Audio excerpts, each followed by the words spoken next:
Chapter 337. Lil Thing didn't dare to disturb Mama Yunxi anymore. It sat quietly on one side and watched as Mama Yunxi inserted each needle. After a long, long time, Mama Yunxi was finally done, but the gentleman still didn't wake up. Lil Thing wiped its face with its meaty paws, wiping away its tears before jumping off the bed and disappearing like a wisp of smoke. Soon enough, it returned with a large bag of medicinal ingredients and poured them all out by the gentleman's side. Han Yunxi was currently resting by the bed, frightened by Lil Thing's actions. Lil Thing actually hid so many precious medicinal ingredients, including the extremely rare serpent fruit. Serpent fruit was one of the ingredients in the prescription to treat mute Granny's broomcorn millet poison. Judging by the environment in which it grew, only 3 fruits could be found in all of Cloud Realm continent. She never expected Lil Thing to have one hidden away. Han Yunxi was shocked, but found it normal. After all, Lil Thing had lived for so many years that it might have hidden this serpent fruit a long time ago. The exhausted Han Yunxi reached out to pick up the serpent fruit. Seeing this, Lil Thing immediately stood up with wide eyes. Lil Thing, your pile of things can't save Gu Beiwe.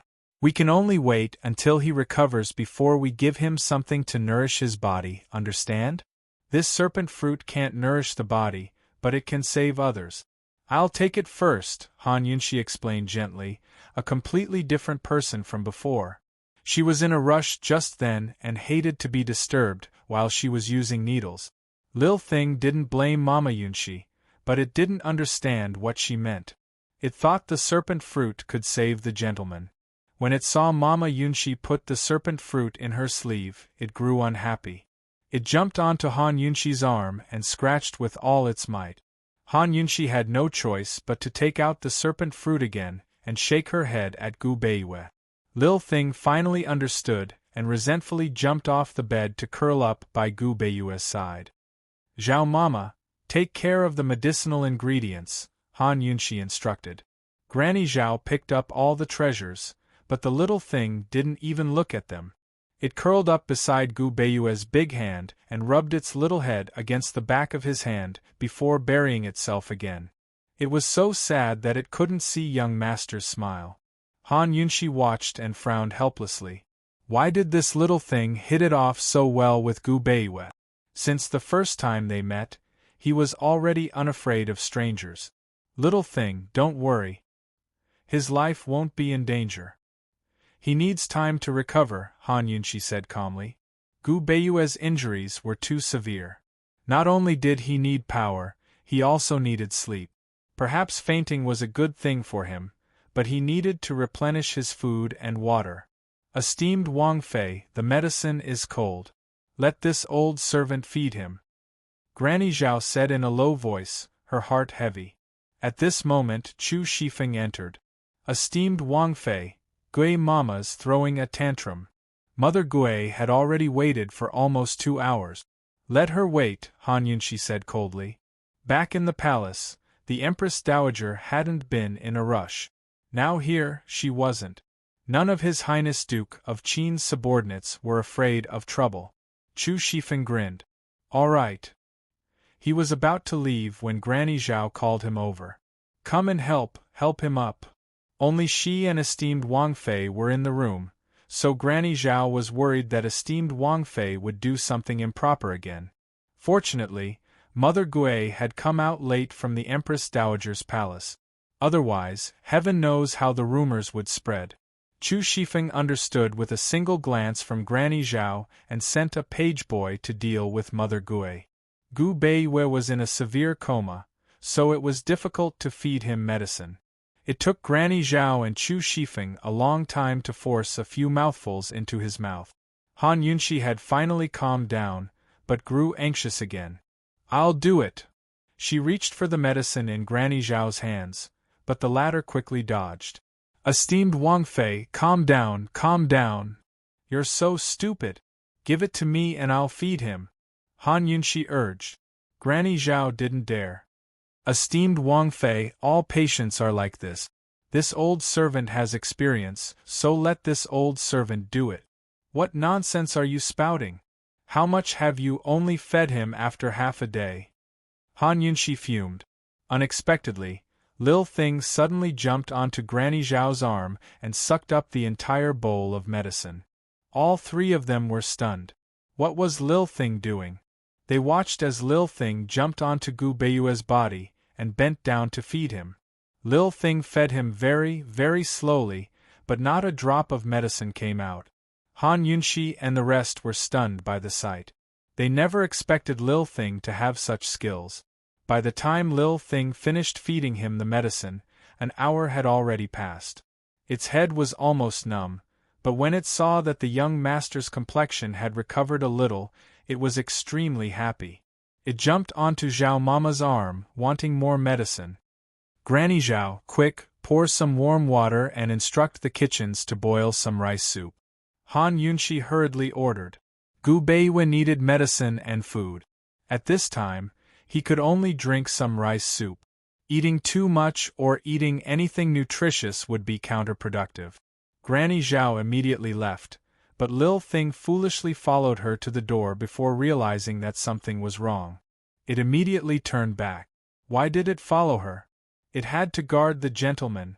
Just like that, they all guarded Gu Beiyue, leaving Granny Gui hanging in the guest hall. Imperial Physician Chen was also kneeling in the guest hall. The Empress Dowager was waiting in the palace and had sent several people to urge them, but they were all rejected by Han Yunxi with one reason. Han Yunxi said, "Go back and report to esteemed Empress Dowager that His Highness has the medicine fan. This concubine can't find it and will have to wait for His Highness to return." In reality, Han Yunxi had brought the medicine fan with her when she entered the palace. At this time, the medicine fan was placed in Gu Beiyue's guest room. The Empress Dowager was so angry that she smashed things in the palace. If she had known earlier, she wouldn't have let Han Yunxi go back. But how could there be so many earliers in this world? She could only have Granny Gui wait. Granny Gui waited until night fell, and Han Yunxi finally showed her face. Granny Gui anxiously asked, "Esteemed Wang Fei, it's already so late. Why isn't His Highness back yet?" Han Yunxi had an innocent expression. "His Highness went on a long trip and will only be back in a few days. Didn't I tell you?" Granny Gui had been waiting for an entire day and had a belly full of anger. Hearing this, she flew into a rage.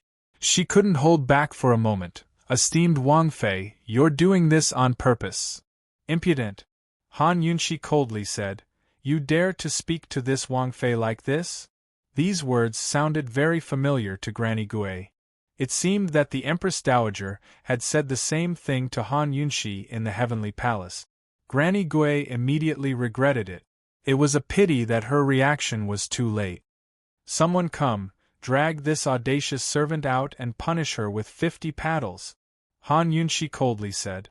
Before beating a dog, one had to look at its owner. Before starting the Empress Dowager's nightmare, Han Yunxi wanted to slap her old face first. "Esteemed Wang Fei, please spare me. Esteemed Wang Fei, this servant was wrong. Esteemed Wang Fei, this servant doesn't dare anymore. I beg you to spare this servant just this once." Granny Gui shouted as she was dragged out. Her pleas didn't work, so she gave a warning. "Qin Wang Fei, this old servant has served the Empress Dowager for over 30 years. If you dare to touch a single hair on this old servant's head," before she could finish speaking, the manservant's paddle came down and Granny Gui's clamor turned into a blood-curdling scream. Imperial Physician Chen, who was kneeling in the room, trembled in fear when he heard this and didn't dare to make a sound. Granny Gui was beaten until she was half dead. Han Yunxi threw her and Imperial Physician Chen out of the door. By the next day, news of the incident had spread throughout the capital city. Just like last time when the Duke of Qin had punished the Emperor's most favored servant, Eunuch Shui, the news spread like wildfire. Although it didn't have as much influence as Eunuch Shui's case, it at least made people realize that Qin Wang Fei wasn't someone to be trifled with. When news reached Long Fei Ye's ears at the distant Tang clan, he nodded in satisfaction and said, "Well beaten." Of course, he secretly sent someone to tell Chu Shifeng to keep an eye on Gu Beiwei. The Empress Dowager was so angry that she almost fainted. She had to take 3 heart pills in a row before she recovered. She wanted nothing more than to tear Han Yunxi to shreds, but Han Yunxi had a good reason for beating people up without leaving any evidence behind. The Empress Dowager waited for 3 days. Because of this, her insomnia worsened. Normally, she'd fall asleep in the second half of the night, but these 3 days she couldn't sleep until morning. She was utterly exhausted, but couldn't fall asleep. The more she lay, the more her head hurt. When she got up, she was listless and miserable. Finally, on the 4th day, she couldn't take it anymore. "Someone come, prepare a sedan chair. I'm going to the Duke of Qin's estate. Hateful Han Yunxi. If I don't teach her a lesson, will she really think the Empress Dowager is so easy to provoke?" But just as the Empress Dowager was about to leave, Han Yunxi showed up. She was only trying to anger the Empress Dowager a little. How could she really wait until Long Fei Yi returned before taking out the medicine fan? Everything had to be done in moderation, just like tormenting this old thing. She had to keep her hanging without completely provoking her. Of course, the most important thing was that if she didn't give her the medicine fan, how could she start her nightmares? As soon as she heard the eunuch's report, the Empress Dowager immediately went back to her bed and straightened out her clothes. She also adjusted her emotions, looking as calm and composed as ever. She was rather surprised by Han Yunxi's arrival, but felt that it made sense. After all, she was the Empress Dowager, while Han Yunxi was only a princess consort. She finally knows that she's coming. Ijia will be waiting. As soon as the Empress Dowager finished speaking, Han Yunxi walked in. She was as calm and composed as usual, natural and unrestrained. "This concubine pays respects to Your Highness the Empress Dowager. Greetings to Your Highness the Empress Dowager. Quickly rise." The Empress Dowager smiled kindly. Regardless of age, women competed in ruthlessness, refinement, and patience. In this case, the one who held her ground to the end would win. As soon as Han Yunxi rose, the Empress Dowager had her sit down. "Ijia thought that you would only come to see Ijia after the Duke of Qin returned. How could that be?" Han Yunxi smiled faintly. "Is Your Highness the Empress Dowager feeling better?" Weren't these words poking at the Empress Dowager's sore spot? The Empress Dowager's heart burned with anger, but she still maintained a pleasant expression. "Much better. Did you sleep well?" Han Yunxi looked concerned. The Empress Dowager's hands clenched into fists within her sleeves, but her expression was still amiable. "Much better than a few days ago." Han Yunxi was very satisfied. "Then that's good. Last night, when I was straightening out His Highness's clothes, I saw something. Esteemed Empress Dowager, can you guess what it is?"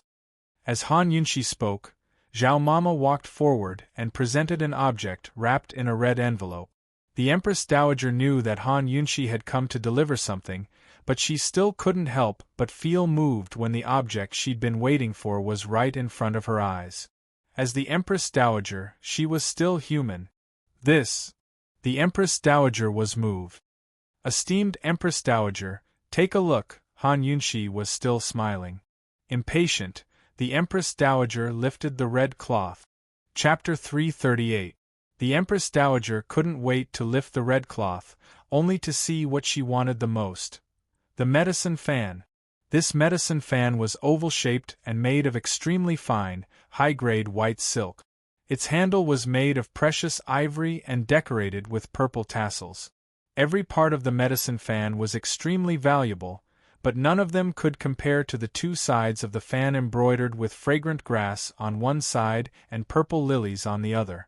Fragrant grass was the most effective medicine for insomnia, while purple lilies were meant to sober the mind. Even the most severe cases of insomnia would be cured by the medicine fan. Moreover, it was easy to use and had no side effects. This was something that drinking medicine and acupuncture couldn't compare to. The Empress Dowager loved it so much that she couldn't help but lean over to take it. but Han Yunshi beat her to it and picked up the medicine fan. Han Yunshi leisurely fanned herself with the fan. "Esteemed Empress Dowager, you recognize this thing, right?" "Of course." The Empress Dowager was very certain. Her gaze hadn't left the medicine fan at all. Suddenly, her neck began to itch, but it wasn't much different from a normal itch. She scratched it casually without taking it to heart. "Esteemed Empress Dowager, Imperial Physician Gu's grandfather prescribed you this fan in the past, right?" Han Yunshi asked next. Han Yunshi had asked this question before, so the Empress Dowager nodded. "It's this fan." Han Yunshi didn't hand it over immediately, but toyed with it in her hands. "Esteemed Empress Dowager, do you know how to use it?" "I do. It has two sides, one for sleeping while the other sobers the mind." The Empress Dowager finally lost her patience. "Yunshi, let me take a look." Han Yunshi glanced at the Empress Dowager's scratching hand with ridicule in her eyes. She purposely offered it with both hands. "Esteemed Empress Dowager, please kindly accept it." The Empress Dowager picked up the medicine fan impatiently, as if afraid that Han Yunshi would go back on her word. She flipped the fan up and down and immediately smelled its medicinal fragrance with a look of enjoyment. Han Yunshi watched coldly as her lips curved into a mocking smile. "Take your time sniffing, the best part is yet to come." Han Yunshi patiently waited for the Empress Dowager to smell enough before asking, "Empress Dowager, is this fake?" It's still Yunshi who has the skills." The Empress Dowager said meaningfully. "It's real, isn't it?" Han Yunshi needed an affirmative answer. She had to be ruthless in this matter, and she had to make sure that there were no loopholes for the Empress Dowager to cause trouble for her and Gu Beiyue. The Empress Dowager had never seen a real medicine fan before, nor had she ever seen real incense or purple lilies. However, she was very familiar with these things. She knew that they couldn't be fake the moment she saw them at the birthday banquet. The medicine fan was the only one in the world that could inscribe different medicinal herbs on both sides of the same fan. Furthermore, she just fanned the opposite side of the medicine fan, and the fragrance of the purple lilies had instantly dispelled the exhaustion caused by her insomnia over the past few days. Right now, she felt completely refreshed. "It's not fake, it really is the medicine fan." The Empress Dowager generously gave Han Yunshi an affirmative answer. Although she'd suffered a lot of unpleasantness after obtaining the medicine fan and even missed the chance to make things difficult for Han Yunshi, she still secretly felt grateful towards Han Yunshi when she saw the treasure she'd admired for so long. After all, she'd been searching for this item for almost 20 years without any results. Although the Empress Dowager didn't want to admit it, it was the truth. If it wasn't for Han Yunshi, she probably wouldn't have found it in this lifetime. Of course, her gratitude only lasted for a moment. In the Empress Dowager's heart, she had to give the medicine fan to anyone who found it. "That's good then. Then Chenxia won't disturb you any longer, Empress Dowager." After making things clear, Han Yunshi took her leave. The Empress Dowager didn't keep her for long, but let her go after a few polite words. As soon as Han Yunshi left, the Empress Dowager's hidden delight showed on her face. She was so happy that her mood instantly improved. She carefully stroked the medicine fan, then gently fanned it. She simply couldn't bear to part with it. She couldn't wait any longer, hoping that night would quickly fall so that she could test the medicine fan's effects and have a good night's sleep. When she fanned the medicine fan, she unconsciously scratched here and there.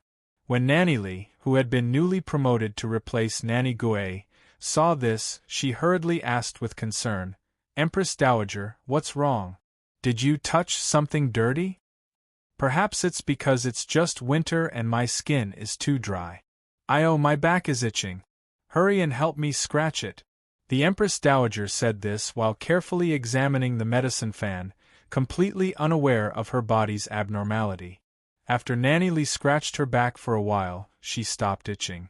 Ever since Han Yunshi left, the Empress Dowager had been holding the medicine fan without doing anything other than waiting for the sky to darken. She'd been suffering from insomnia for so long that she'd forgotten when it was normal to fall asleep. After dinner, she and Nanny Lee took a stroll around the imperial garden before returning. She specially took a hot bath and lay down on the bed early. "Empress Dowager, let this old servant help you fan," Nanny Lee volunteered. "No need, you can keep vigil." It was likely that no one would be able to take the medicine fan away from the Empress Dowager now, so Nanny Lee could only spread out the bedding and keep vigil on the ground. The Empress Dowager lay down lazily with a leisurely expression on her face, completely lacking the usual anxiety before falling asleep. She faced the medicine fan in front of herself and deliberately glanced at the incense before gently fanning herself. Following her movements, the faint medicinal fragrance of the incense gradually spread out and pervaded the Empress Dowager's surroundings. This fragrance had the miraculous effect of calming one's mind and relaxing one's body. Gradually, the Empress Dowager's movements became slower and slower. Her expression changed from leisurely to blissful, and then from blissful to hazy sleepiness. Not long after, she actually fell asleep. Her hand drooped and the medicine fan fell to the ground with a plop, but she still didn't wake up. Nanny Lee watched in disbelief. She waited for a long time and only carefully picked up the medicine fan after confirming that the Empress Dowager had truly fallen asleep. That night, the Empress Dowager slept very deeply. She didn't even notice when she frequently scratched herself in the second half of the night. The next day, Han Yunxi had Nanny Zhao use some money to inquire about the Heavenly Palace. Esteemed Wang Fei, the Empress Dowager went to bed very early yesterday and slept all the way until dawn. Today, all of the servants in the Heavenly Palace were rewarded. Nanny Zhao truthfully reported. "Io, you're in such a good mood?" Han Yunxi was also in a good mood. "How could I not be? Sleep is her life." "Esteemed Wang Fei, you're letting that old thing off so easily?" Nanny Zhao was very unwilling. People often say that happiness is built on top of pain, but in reality, pain is built on top of happiness. Han Yunxi revealed a harmless smile. Happiness? Pain? What did this have to do with the medicine fan? Nanny Zhao was completely confused. "Esteemed Wang Fei, this old servant doesn't understand what you mean. Let's go ask around tomorrow," Han Yunxi said mysteriously. The next day, as soon as Nanny Zhao received the news, she couldn't wait to tell Han Yunxi. "Esteemed Wang Fei, the entire Heavenly Palace is in a state of panic today. I heard that even Nanny Lee, who was recently promoted, was beaten until she was crippled. The Empress Dowager used the medicine fan last night and was about to fall asleep, but she was woken up by the itch. It said that her scalp was itchy and no matter how she scratched or washed it, it wouldn't stop until morning."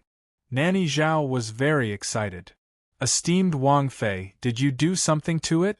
Han Yunxi glanced over and said with a serious expression, "Bold servant, if you dare slander this Wang Fei again, I'll drag you out and feed you to the dogs." Nanny Zhao was stunned at first, but then she smiled. She understood. Pain is built on top of happiness. If she didn't let the Empress Dowager taste the sweetness of sleep, how could she experience the pain of insomnia? It was currently evening. In the Heavenly Palace, the Empress Dowager had just woken up. After tossing and turning all night, she could only catch up on sleep during the day like before. She had clearly used the medicine fan perfectly, but for some reason, her scalp had suddenly itched last night. If it was any other day, it wouldn't matter. She was awake anyway, so she could do whatever she wanted. But last night, she had used the medicine fan to make her scalp itch. When she was drowsy and had no energy at all, she had no choice but to scratch her scalp and wash her hair. How painful must that have been? The most painful thing wasn't that she couldn't sleep even if she wanted to, but that she couldn't sleep even though she wanted to. This was simply a nightmare. She had used the medicine fan perfectly, so the Empress Dowager didn't think that it was related to it. She found several imperial physicians to take a look, but none of them could give her a reason. Her hair had always been clean, and she had never had an itchy scalp in all her years. Moreover, her entire body was fine, only her scalp was itchy. The imperial physicians even went to study the food the Empress Dowager had eaten these past few days, but they couldn't find any allergens. Since they couldn't find the cause, the imperial physicians all waited in the heavenly palace, waiting to see what would happen tonight. The Empress Dowager tidied up and prepared to sleep early just like the first day she obtained the medicine fan. She gently fanned herself with the medicine fan and soon felt sleepy again. But who knew that just as she was about to fall asleep, her scalp would itch again. The Empress Dowager was extremely sleepy and her consciousness was drifting. She unconsciously scratched her hair and continued to sleep. But soon, her scalp itched again and she scratched it again. This time, no matter how she scratched, it was useless. Soon, her scalp itched unbearably like last night. Unfortunately, the Empress Dowager was so sleepy that she couldn't even open her eyes. Sleepiness and itchiness coexisted, so how could she not be in pain? Someone, the Empress Dowager weakly said, "Scratch it quickly." The newly arrived Nurse Sue hurriedly came over to help her scratch the itch, but it was useless. Nurse Sue could only call for the imperial physicians. The Empress Dowager was very reluctant, but she had no choice but to get up and change her clothes. When the imperial physicians arrived, she leaned against the chaise lounge with her eyes half closed. She was so weak that she didn't even want to speak. After the imperial physicians examined her, they began to speculate. Some said it was a food allergy, some said it was a skin disease, some said it was a drug allergy, and some said it was poison. Unfortunately, there was no definite diagnosis. At this time, the Empress Dowager only wanted to sleep. She didn't have time to think. "Get out, a bunch of trash, all of you get out." She pointed at the door. Although she was furious, she didn't have the strength to throw a tantrum. That night, the Empress Dowager tossed and turned until dawn. She alternated between scratching her itch and washing her hair. The itchiness only subsided when the sun rose. The Empress Dowager was exhausted, but she didn't catch up on sleep. Instead, she ordered coldly, "Which imperial physician said that Ai Jiao was poisoned last night? Send it in." No matter how stupid the Empress Dowager was, she could guess that something was wrong. This definitely had something to do with Han Yunshi. "Han Yunshi, if you dare poison me, you're dead meat." Chapter 339. Imperial Physician Lin, who had a close relationship with Imperial Physician Chun, guessed that the Empress Dowager was poisoned last night.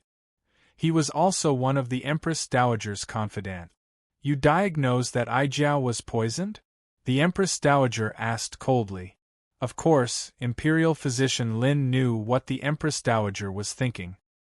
He said that she was poisoned because he wanted to point the finger at Han Yunshi and avenge Imperial Physician Chun. After all, Imperial Physician Chun knelt in the Duke of Qin's mansion for 3 days and 3 nights. Of course, the Empress Dowager's symptoms were indeed suspicious. Imperial Physician Lin was very cautious. "Empress Dowager, this official doesn't know much about poisons. Being poisoned is just this official's guess." The Empress Dowager was very displeased. "Useless things, why did Ai Jiao raise you?" Imperial Physician Lin immediately changed his words. "Empress Dowager, this official thinks that you are most likely poisoned. To be on the safe side, it's better to ask a poison doctor to take a look." Which one of the people who made a living in the palace wasn't smart? Imperial Physician Lin could tell at a glance that the Empress Dowager wanted him to point out Han Yunshi. However, without any evidence, he would be the one who would end up the most miserably if he said it. Han Yunshi wasn't easy to deal with, and the man behind her was even more difficult to deal with.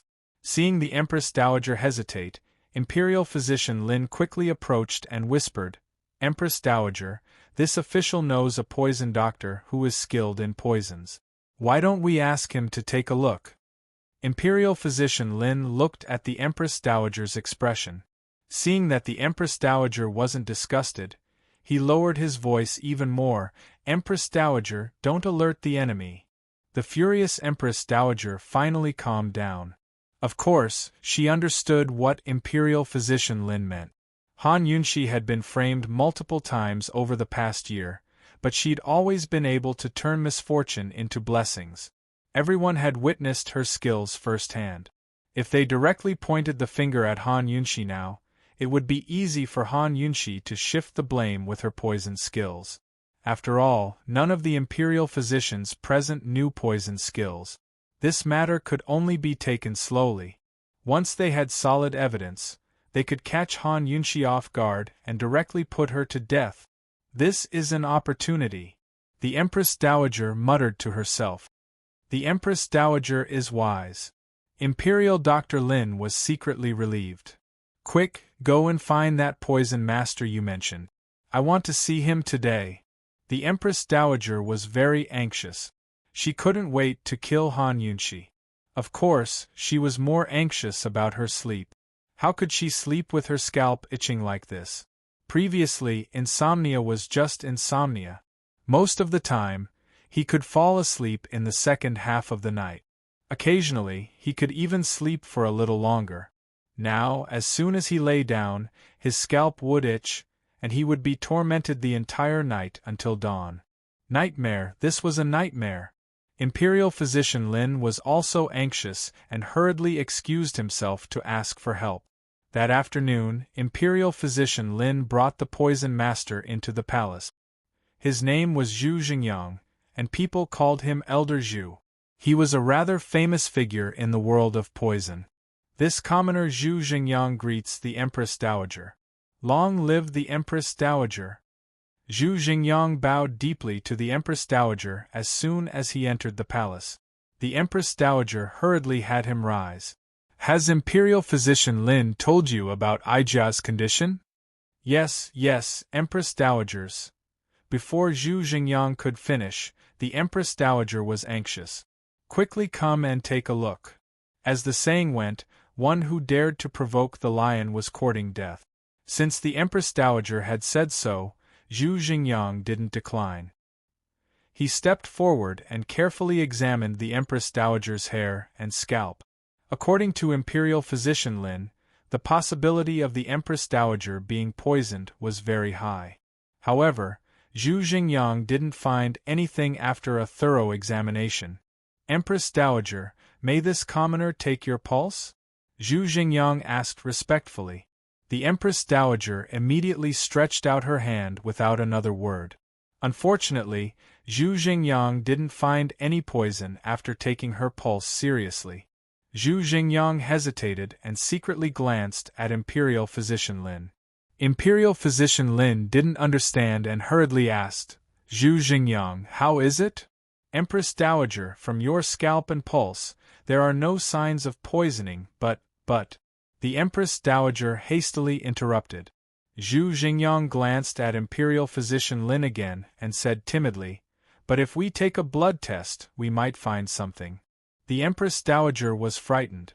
Could it be that Aijia is poisoned? No. Zhu Xingyang hurriedly explained, Empress Dowager, some poisons can't be easily detected. We have to do a blood test. The Empress Dowager was relieved. Then how much blood do you need? A small cup, Zhu Xingyang answered truthfully. The Empress Dowager thought that pricking her finger with a needle and taking a drop would be enough. She didn't expect to need so much. Her face turned pale. Zhu Xingyang and Imperial Physician Lin didn't dare to speak. The room was silent. In fact, anyone who knew a little about medicine and toxicology would know that taking so much blood meant that if the Empress Dowager was really poisoned, it must be a terrifying poison. The Empress Dowager was afraid, but she had no other choice. She frowned and said unhappily, Then take it. Zhu Xingyang didn't dare to do it. He gave Imperial Physician Lin a meaningful look. Imperial Physician Lin had no choice but to do it himself. He took out a small medical knife. Empress Dowager, please stretch out your index finger. Be gentle. The Empress Dowager's face was as worried as an old tangerine. She turned her head away, not daring to look. Imperial Physician Lin's hand trembled. He hesitated for a long time before he cut. Ouch! The Empress Dowager immediately cried out, her face scrunched up in pain. For the sake of her image, she forced herself not to cry out in pain. She thought that once the test was complete and the evidence was obtained, she would make Han Yunxi pay back 10 times over for this cut. The cut wasn't small, so a small cup of blood was quickly taken. Imperial physician Lin didn't dare delay and immediately bandaged the Empress Dowager's wound.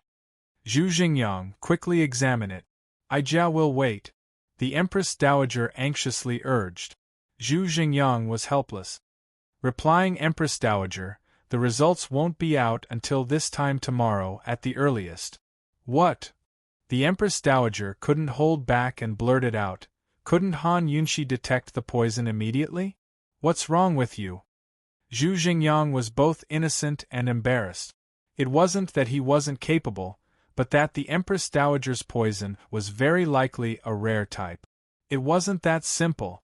He had been in the poison world for so long, but this was the first time he had taken so much blood for a test. Empress Dowager, your poison might be a bit more complicated. With this official's ability, I can't detect it so quickly. Zhu Xingyang's explanation was fine, but who knew that he would hesitate and say, Empress Dowager, why don't we invite Qin Wangfei to try? At this time, the Empress Dowager would get angry at anyone who mentioned the words Han Yunxi. Zhu Xingyang actually dared to say such a thing. In that instant, the Empress Dowager's expression completely changed. She shot an angry glare at Imperial Physician Lin. Imperial Physician Lin was also innocent. How could he dare to casually talk about the matters in the palace and the open and covert strife between the Empress Dowager and Qin Wangfei to outsiders? Even if Zhu Xingyang was his good friend, he didn't dare to talk too much. He only told Zhu Xingyang about the Empress Dowager's illness. As for Zhu Xingyang, he had always been focused on studying poisons. How could he know about the powerful relationships in the imperial family? Faced with the Empress Dowager's murderous glare, Imperial Physician Lin silently lowered his head. Faced with Zhu Xingyang, who didn't know the situation, the Empress Dowager couldn't vent her anger for fear of losing face.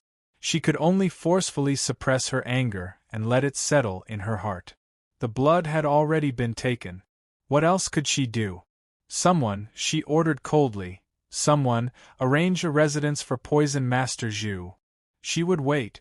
In order to obtain evidence to get rid of Han Yunxi, she was willing to endure another night of torment. After Zhu Xingyang left, the Empress Dowager angrily rebuked Imperial Physician Lin. Useless thing, is this the formidable poison master you were talking about? Your Highness, the person who poisoned you isn't simple. Imperial Physician Lin hastily explained. The Empress Dowager agreed with this reasoning. Han Yunxi's poison was definitely not ordinary. She sighed deeply. She only hoped that Poison Master Zhu wouldn't disappoint her again. Looking at the sun in the west outside, the Empress Dowager's heart was filled with fear. Tonight was destined to be another sleepless night. She was afraid of washing her hair in the middle of the night for 2 consecutive days. In the Duke of Qin's estate, Han Yunxi waited for Gu Beiyue to wake up while inquiring about news from the palace. As soon as the sky turned dark, Zhao Mama excitedly came back with news. Esteemed Wang Fei, the Empress Dowager was busy all night yesterday. I heard that she invited a poison master over today, but I couldn't find out the details. That's enough. Han Yunxi gave a cold smile. The Empress Dowager hadn't come to find her immediately, which was a smart choice.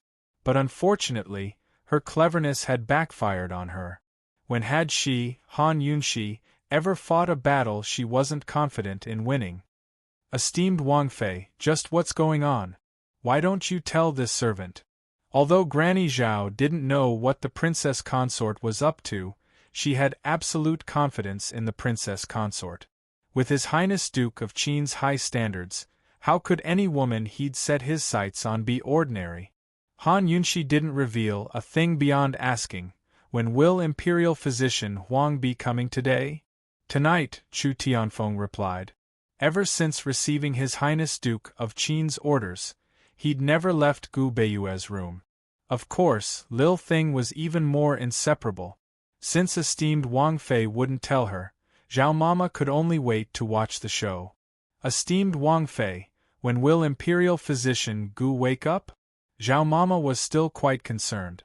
Han Yunxi had helped Gu Beiyue apply for sick leave and secretly invited Imperial Physician Huang to treat him. After all, she wasn't confident in her own medical skills. Imperial Physician Huang's skills were second only to Gu Beiyue's in the Imperial Physician courtyard. He was on good terms with Gu Beiyue in private, but few people knew about him.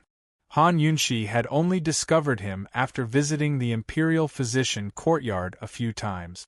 With Imperial Physician Huang's treatment and Lil Thing feeding Gu Beiyue medicine, millet porridge, and water, Gu Beiyue's complexion and pulse improved considerably. Unfortunately, he still wouldn't wake up.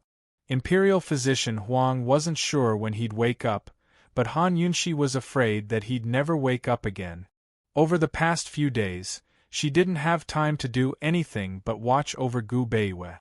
That night, after Imperial Physician Huang finished performing acupuncture on Gu Beiyue, Han Yunxi personally saw him out the door.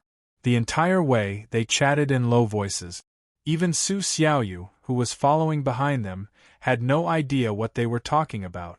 The night was still and silent, but one more person stayed awake in the palace. It was none other than Zhu Xingyang, the poison's master.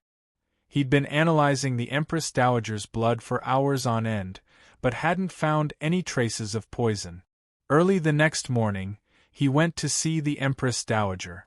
Esteemed Empress Dowager, as this commoner sees it, you might not have been poisoned, Zhu Xingyang replied honestly.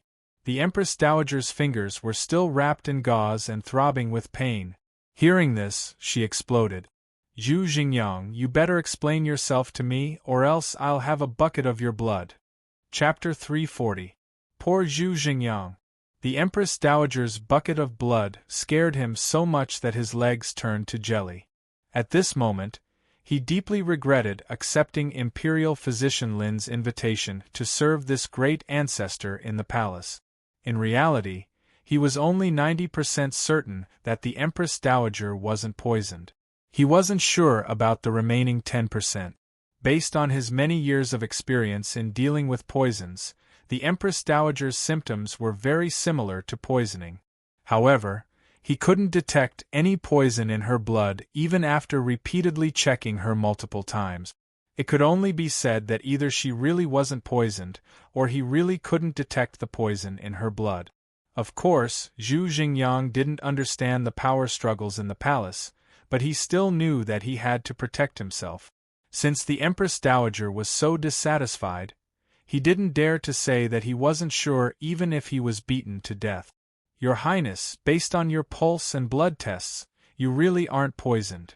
Zhu Xingyang had just said, not necessarily, but now he was so scared that he directly gave an affirmative answer. The Empress Dowager was so angry that her hair was about to burn. All of her attention was on the 3 words not poisoned, so how could she have noticed anything else? If she wasn't poisoned, she wouldn't be able to do anything to Han Yunxi. All of her efforts would have been in vain. Impossible, you must be poisoned. If you aren't poisoned, then what is it? Explain it clearly to me. The Empress Dowager demanded angrily. Your Highness, forgive this commoner for speaking bluntly, but your symptoms are very likely related to the medicine fan. Zhu Xingyang spoke very tactfully. He still had some professional ethics and wasn't lying. In this situation, the possibility of the medicine fan being poisoned was much higher than the Empress Dowager being poisoned. Unexpectedly, the Empress Dowager was suddenly overjoyed. Zhu Xingyang, you mean to say that the medicine fan is poisoned? If the medicine fan was poisoned, then it would be even more likely to point to Han Yunxi. Zhu Xingyang was truly frightened by this temperamental Empress Dowager. He answered truthfully, Your Highness, that is possible.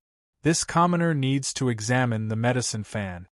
The Empress Dowager was very generous and immediately had Nurse Su bring the medicine fan to Zhu Xingyang. Zhu Xingyang was inwardly amazed by the fan's miraculous properties. He very seriously examined the handle, face, golden rims, and even the tassels that decorated the fan. How is it? The Empress Dowager was full of anticipation. Zhu Xingyang looked up. He wanted to cry, but no tears came out. No poison. In an instant, the Empress Dowager's expectant face turned gloomy. Come on, drag this quack out, flog him 50 times, and drive him away. Zhu Xingyang was only speaking the truth. He knelt down in fright. Empress Dowager, please spare me. Spare me. Empress Dowager, this commoner has already tried his best. Empress Dowager, please spare this commoner's life for Imperial Physician Lin's sake. Even if he didn't die, he would be crippled. The Empress Dowager felt unwell all over. She fanned herself with the medicine fan without sparing Zhu Xingyang a glance. Empress Dowager, spare me. Spare my life.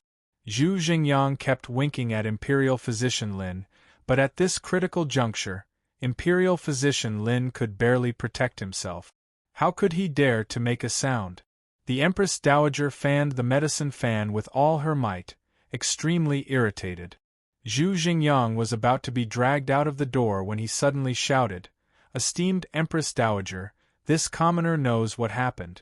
Esteemed Empress Dowager, please give this commoner another chance. The problem lies with the medicine fan." Only then did the Empress Dowager look at him.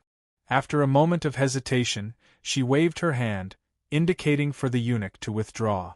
Zhu Xingyang scrambled back. "Esteemed Empress Dowager, this commoner's diagnosis wasn't wrong. You really weren't poisoned, and the medicine fan isn't poisoned either." The Empress Dowager's eyes narrowed into slits at this point. She was about to reprimand him, but Zhu Xingyang didn't even dare to catch his breath before continuing. "Esteemed Empress Dowager, the person who gave you the medicine fan told you that it can't be used casually." What was going on? The Empress Dowager had always known that the medicine fan was a medicine and couldn't be used casually. Han Yunxi had also mentioned this when she came to take away Gu Beiwei. Han Yunxi had even asked her about the condition of the medicine, so she was playing with her. Why can't it be used casually? Explain it clearly. The Empress Dowager was serious now. She saw hope again. If it was because of the medicine, then Han Yunxi couldn't escape responsibility either. Unexpectedly, Zhu Xingyang gave a surprising answer. "Esteemed Empress Dowager, since the medicine fan is a medicine, then it must have side effects. Everyone's physique is different, so the side effects of medicine are different as well. In this commoner's opinion, it's very likely that your physique isn't suitable for the medicine fan. The itching on your scalp is a side effect." Zhu Xingyang had only just realized this problem. Even the imperial physicians from the Imperial Academy of Medicine couldn't tell what the illness was, and he couldn't detect any poison either. The chances of her being poisoned were very low, and the possibility of it being a side effect of the medicine was very high. The Empress Dowager was about to speak when her neck suddenly itched. Soon, her scalp began to itch as well.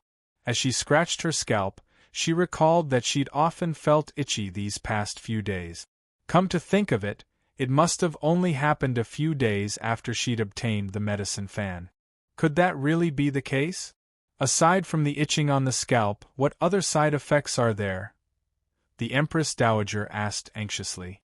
Aside from her hatred for Han Yunxi, she was finally concerned about her own health. This commoner doesn't understand medicine, please forgive me, esteemed Empress Dowager. Zhu Xingyang was here to cure the poison, not to treat the illness. Imperial Physician Lin, speak. The Empress Dowager was so anxious that she couldn't care less about framing Han Yunxi. If it really was a side effect, then how was she supposed to use the medicine fan? To her, nothing was more important than the medicine fan. Replying to esteemed Empress Dowager, the medicine's side effects do exist, but Imperial Physician Lin stammered. He wasn't familiar with the medicine fan at all, so how was he supposed to answer? Still not speaking? The Empress Dowager was very impatient. It's just that this lowly official is incompetent. This lowly official isn't sure if the medicine fan side effects are like this. Imperial Physician Lin could only tell the truth. A bunch of trash. Trash. The Empress Dowager was furious. She'd been tormenting these two quacks for 2 days, but they still hadn't come up with anything. Men, drag them out and flog them 50 times each. Imperial Physician Lin and Zhu Xingyang both wailed and begged for mercy. Unfortunately, the Empress Dowager didn't give them a chance this time.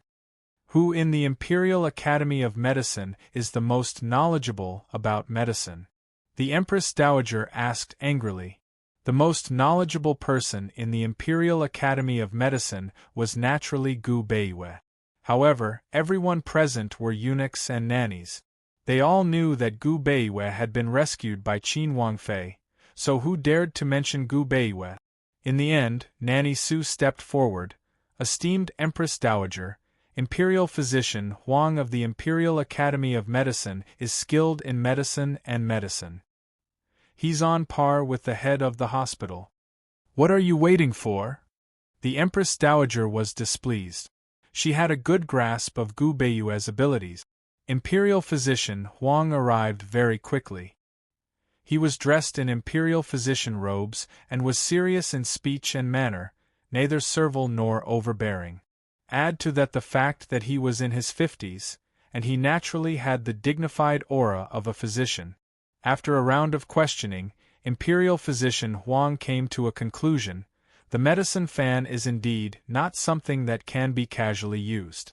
Forgive this lowly official for speaking bluntly, but based on your constitution, the medicine fan isn't suitable for you. This conclusion was like a bolt of lightning to the Empress Dowager. What did he mean by pain is built on top of happiness? It was only after she'd had a good night's sleep that she truly understood the pain of insomnia. She might as well not have obtained the medicine fan at all if she couldn't use it. No, the Empress Dowager shook her head and asked anxiously, Imperial Physician Huang, then why did I sleep so well the first night? Just like taking medicine, the side effects don't occur immediately. Instead, they develop from mild to severe. Your esteemed Empress Dowager, the itch on your scalp during the second night shouldn't have been as severe as it was during the third night, right? Imperial Physician Huang asked seriously. The Empress Dowager nodded thoughtfully. Your esteemed Empress Dowager, if you use this fan during the day, will your body often feel itchy, although not as severe as the itch on your scalp? Imperial Physician Huang asked again. This time, the Empress Dowager immediately nodded. Yes, my hands are still itching even now. Imperial Physician Huang's expression was serious. Then that's right. Your esteemed Empress Dowager, the medicine fan is used for sleeping, so the side effects are the most severe when you're sleeping at night. Imperial Physician Huang's explanation was almost identical to what was happening to the Empress Dowager, so it was hard for her not to believe him. Her face was full of worry. This side effect will continue to worsen? Imperial Physician Huang stroked his beard with a grave expression. Yes. The Empress Dowager grew nervous. Imperial Physician Huang, what should I do? Your esteemed Empress Dowager, your situation should be considered a severe side effect. You should know that once the side effects of taking medicine become severe, there's only one way to. Imperial Physician Huang didn't continue, but the Empress Dowager understood. There was only one way, and that was to stop taking the medicine. The Empress Dowager slumped heavily against the back of her chair. She felt like all the strength in her body had been sucked out of her in an instant. She'd gone to great lengths to obtain the medicine fan, but she couldn't use it anymore. How could she accept this? She stared blankly for a long time before slowly shaking her head. No, that's impossible. Imperial Physician Huang, could it be that I've been poisoned? Or was the medicine fan poisoned by someone? Imperial Physician Huang remained serious in the face of the Empress Dowager's emotional turmoil. To reply, your esteemed Empress Dowager, this official doesn't recognize poison, but the possibility isn't high. Your esteemed Empress Dowager can invite the poison doctors of the Imperial Academy of Medicine to take a look. The poison doctors of the Imperial Academy of Medicine were far inferior to Zhu Xingyang. It would be pointless for the Empress Dowager to invite them. Imperial Physician Huang, is there no other way besides stopping the medicine? The Empress Dowager asked anxiously. Imperial Physician Huang shook his head. There isn't. The Empress Dowager was thoroughly disappointed. She slumped into her seat, her eyes dimming. She didn't say anything for a long time. How could she accept this reality? She'd waited for so many years and spent so much effort, yet she was still immersed in the joy of obtaining the medicine fan. In the end, it was all for naught. What was she supposed to do? Was she supposed to hide the medicine fan and keep her eyes open until daybreak? If it were any other reason, she could still think of a way to resolve it, but it had to do with her own constitution. Someone as lofty as her finally understood what it meant to be powerless.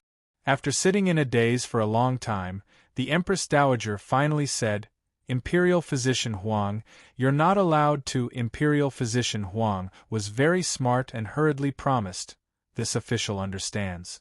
This official doesn't know anything today. This official asks that your esteemed Empress Dowager quickly leave the medicine fan to prevent the itching from worsening. Only then did the Empress Dowager weakly wave her hand, indicating for him to withdraw. She'd failed to make things difficult for Han Yunxi, but at the very least, she couldn't let her know about this. Otherwise, she'd laugh her head off. The room was silent. None of the servants dared to make a sound. The Empress Dowager stared blankly at the medicine fan in her hand. Chapter 341. I can't bear to part with it. The Empress Dowager stared at the medicine fan as her eyes turned red. She couldn't bear to part with it. However, not long after, her arm started to itch again. When she recalled Imperial Physician Huang's instructions, she could only endure her heartache. Someone come, take this, take this. After some hesitation, she finally said, Someone come, lock this medicine fan in the cabinet. Night quickly fell. The Empress Dowager leaned tiredly on the bed as she stared at the locked cabinet. Her heart felt like it was being stabbed by a knife. Tonight would be a nightmare she'd never be able to escape. Late at night, Imperial Physician Huang snuck back to the Duke of Qin's estate. After hearing him talk about today's events at the Palace of Heaven and Earth, Han Yunxi laughed out loud. Zhao Mama and Chu Shifeng were delighted as well. Everything Imperial Physician Huang had said today at the Palace of Heaven and Earth had come from Han Yunxi's instructions. Han Yunxi had poisoned the Empress Dowager the first day she entered the palace to save Gu Beiwei. It was a poison called cicada fragrance. The poison would only show its toxicity when it interacted with the medicine fan's medicinal scent. During the day, the poison's toxicity was very low and only caused a slight itch on the body. At night, it would directly affect the scalp and cause an unbearable itch. Cicada fragrance was a rare poison to begin with, while the medicine fan was a rare medicinal ingredient. Very few people understood their effects, much less the fact that the two poisoned each other. Han Yunxi was certain that the Empress Dowager would suspect her of poisoning as soon as something happened. She was confident that none of the Empress Dowager's poison experts would be able to detect cicada fragrance. If the Empress Dowager couldn't find a solution, she'd have to turn back to the Imperial Physician courtyard. Besides Gu Beiwei, Imperial Physician Huang was the most skilled doctor there. Thus, Han Yunxi had long told Imperial Physician Huang how to deal with the situation. Esteemed Wang Fei, this move is too ruthless. This old servant admires it. Admirable. Zhao Mama had served in the palace for years, but she'd never seen anyone play like this.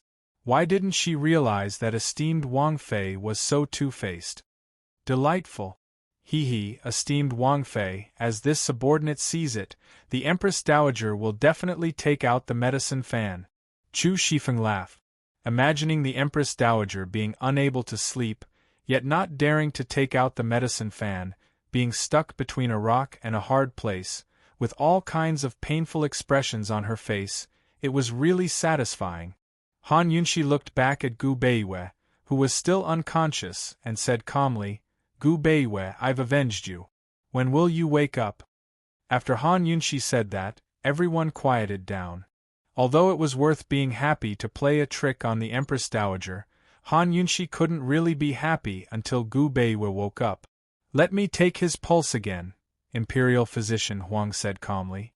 Unexpectedly, before he could sit down, the little thing that was curled up beside Gu Beiwei's arm screamed, "Squeak, squeak, squeak."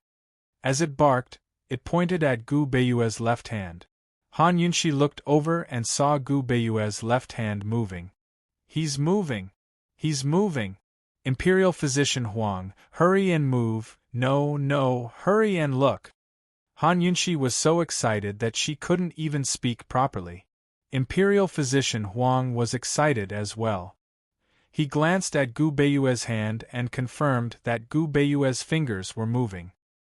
He quickly went to examine Gu Beiwei's eyelids. Lil Thing was the most excited of all. It immediately jumped up beside Gu Beiwei's face and scratched him with its furry paws, hoping to wake him up. Imperial Physician Huang immediately took out his acupuncture needles. "Esteemed Wang Fei, please step back for a moment. This official will do the needles again, and there won't be any problems." Han Yunshi couldn't bear to part with him. Actually, she really wanted to say that it wasn't a big deal for a man to be bare-chested. Even if there was a problem, she didn't mind. She'd seen enough of it. Unfortunately, when she thought of the master of this mansion, she could only silently leave with Zhao Mama. As soon as they left, Zhao Mama hurriedly said, "Esteemed Wang Fei, there's something this old servant doesn't know if it's appropriate to say." Han Yunshi was on guard. Zhao Mama had always been straightforward with her.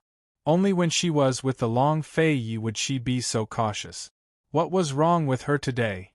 Zhao Mama was helpless when she saw esteemed Wang Fei's expression. "Esteemed Wang Fei, this old servant will just speak frankly. If Imperial Physician Gu wakes up, shall we send him back?" Han Yunshi didn't say anything and continued to stare at Zhao Mama with raised brows. Zhao Mama felt that she didn't say anything wrong, but she felt incomparably guilty being stared at. She stammered for a long time before saying, "Esteemed Wang Fei, in this situation, if this matter were to spread, it wouldn't be good for Imperial Physician Gu. After all, Imperial Physician Gu works in the palace." Han Yunshi couldn't help rolling her eyes. If the palace didn't know about my relationship with him, would they have made him like this? She didn't know what Zhao Mama was worried about. Everyone knew that she was on good terms with Gu Beiwei. Zhao Mama wanted to roll her eyes too. Her mistress looked smart, but why was she always so muddle-headed when it came to matters? Wasn't she afraid that His Highness Duke of Qin would be unhappy that she'd made Gu Beiwei stay for days? If this was any other matter, Zhao Mama would have said it long ago. But this time, it involved His Highness Duke of Qin.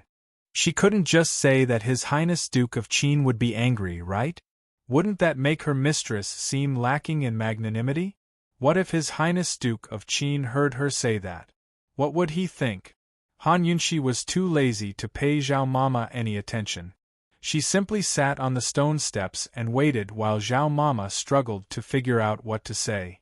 Inside the room, Chu Shifeng had already helped Gu Beiwei take off his outer robes while Imperial Physician Huang applied acupuncture.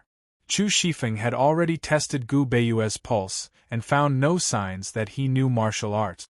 Now that Gu Beiwei had taken off his clothes, Chu Shifeng took advantage of Imperial Physician Huang's distraction to feel a few more acupoints on Gu Beiwei's body. But the results were the same. Gu Beiwei didn't know martial arts. Chu Shifeng didn't know how His Highness Duke of Qin had set his sights on Gu Beiwei, but he wouldn't make a mistake. How could Gu Beiwei not know martial arts? Chu Shifeng couldn't figure it out no matter how much he racked his brains. He tested him a few more times, but the results were the same. It looked like he could only tell the truth to the Duke of Qin. Soon enough, Imperial Physician Huang withdrew his needles, but Gu Beiwei still hadn't woken up. Han Yunshi was disappointed when she saw him, thinking that he'd wake up soon.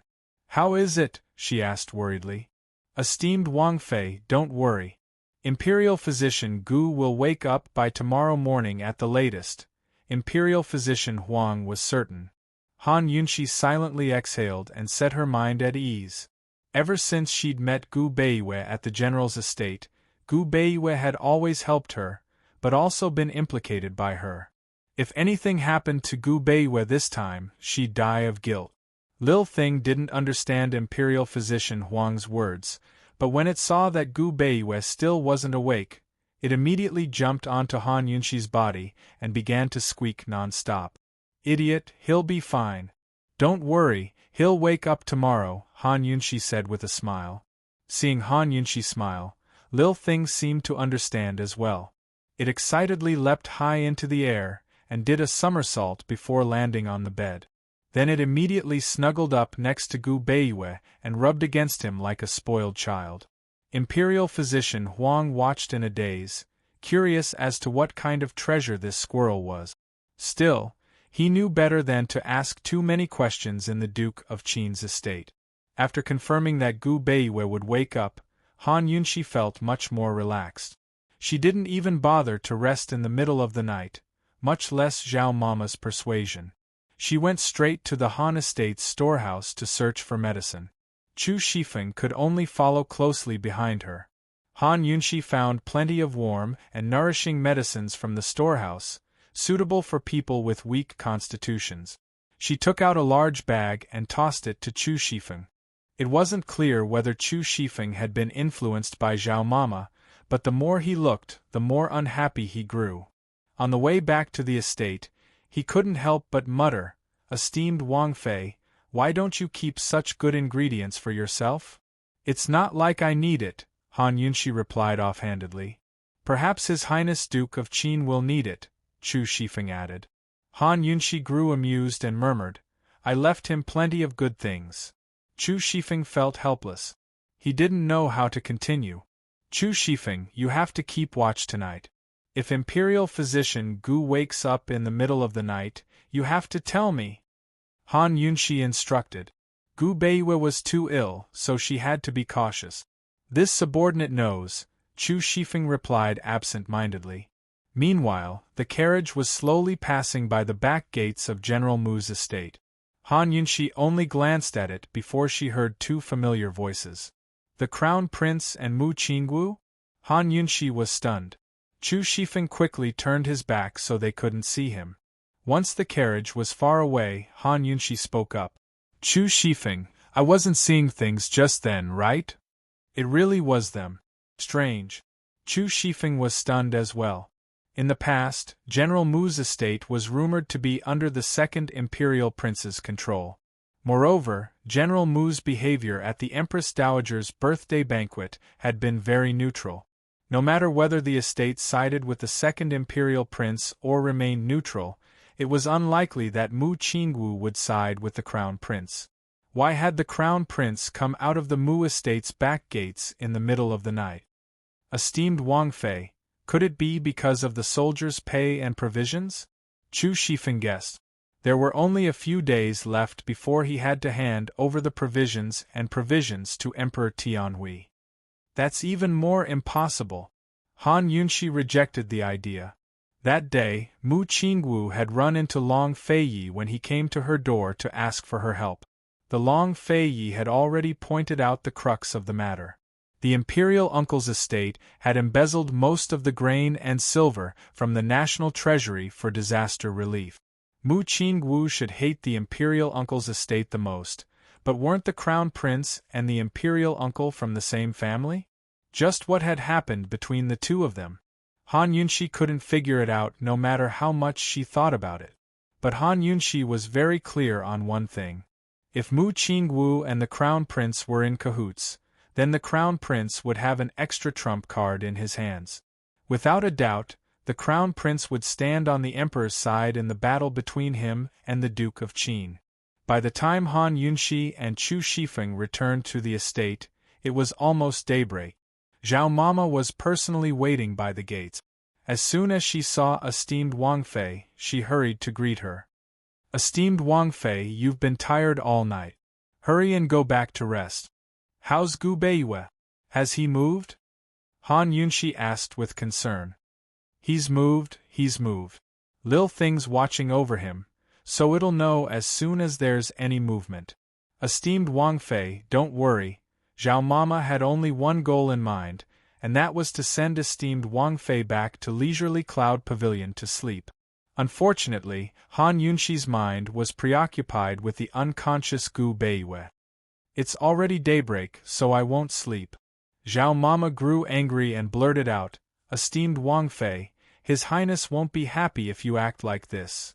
Note to the readers. Follow the Genius Little Poison Consort's WeChat account Tienkeixia. You can check out all sorts of character and plot reviews. Chapter 342. Zhao Mama said that if she continued to act like this, His Highness Duke of Qin would be angry. Why would His Highness Duke of Qin be angry? Han Yunxi's heart skipped a beat.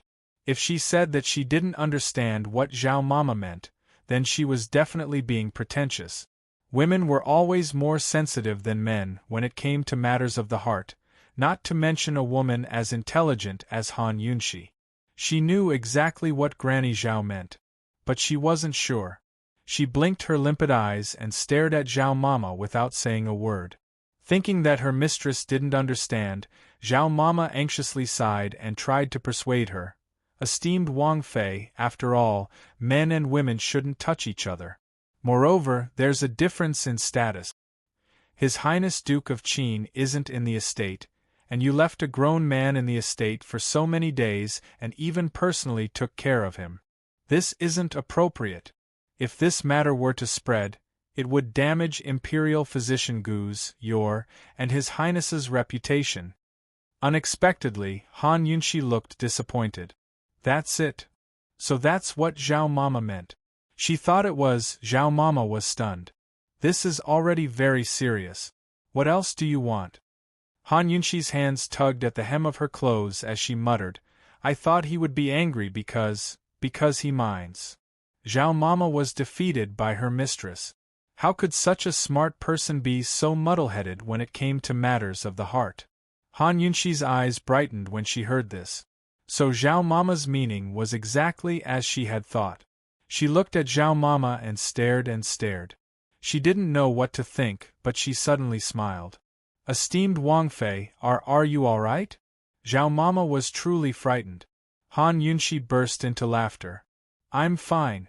Imperial Physician Gu will stay in the estate to recuperate. I'll let him go when he's fully recovered. After she finished speaking, she walked around Zhao Mama, who was blocking her way, and cheerfully walked towards the guest rooms. What's wrong with her? What's going on? Zhao Mama was baffled and hurriedly chased after her. Esteemed Wang Fei, why don't you understand? If His Highness Duke of Qin comes back, he'll definitely be unhappy. Han Yunxi turned to look at her and gave her an especially bright and beautiful smile. It was so bright that it could illuminate the pitch-black Duke of Qin's estate. She said, Zhao Mama, this time, I want him to be unhappy.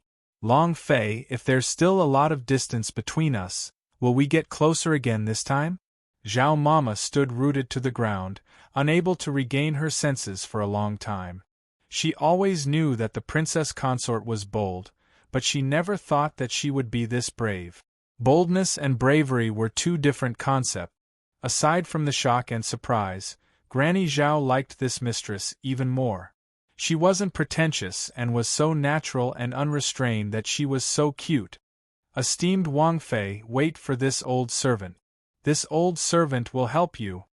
Granny Zhao was overjoyed and hurriedly chased after her. Chu Shifeng's mouth twitched at the words. Should he tell His Highness Duke of Qin? It didn't seem to be that good.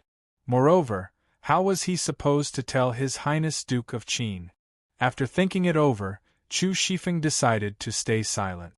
He couldn't imagine what His Highness Duke of Qin's expression would look like if he told him about such matters of the heart.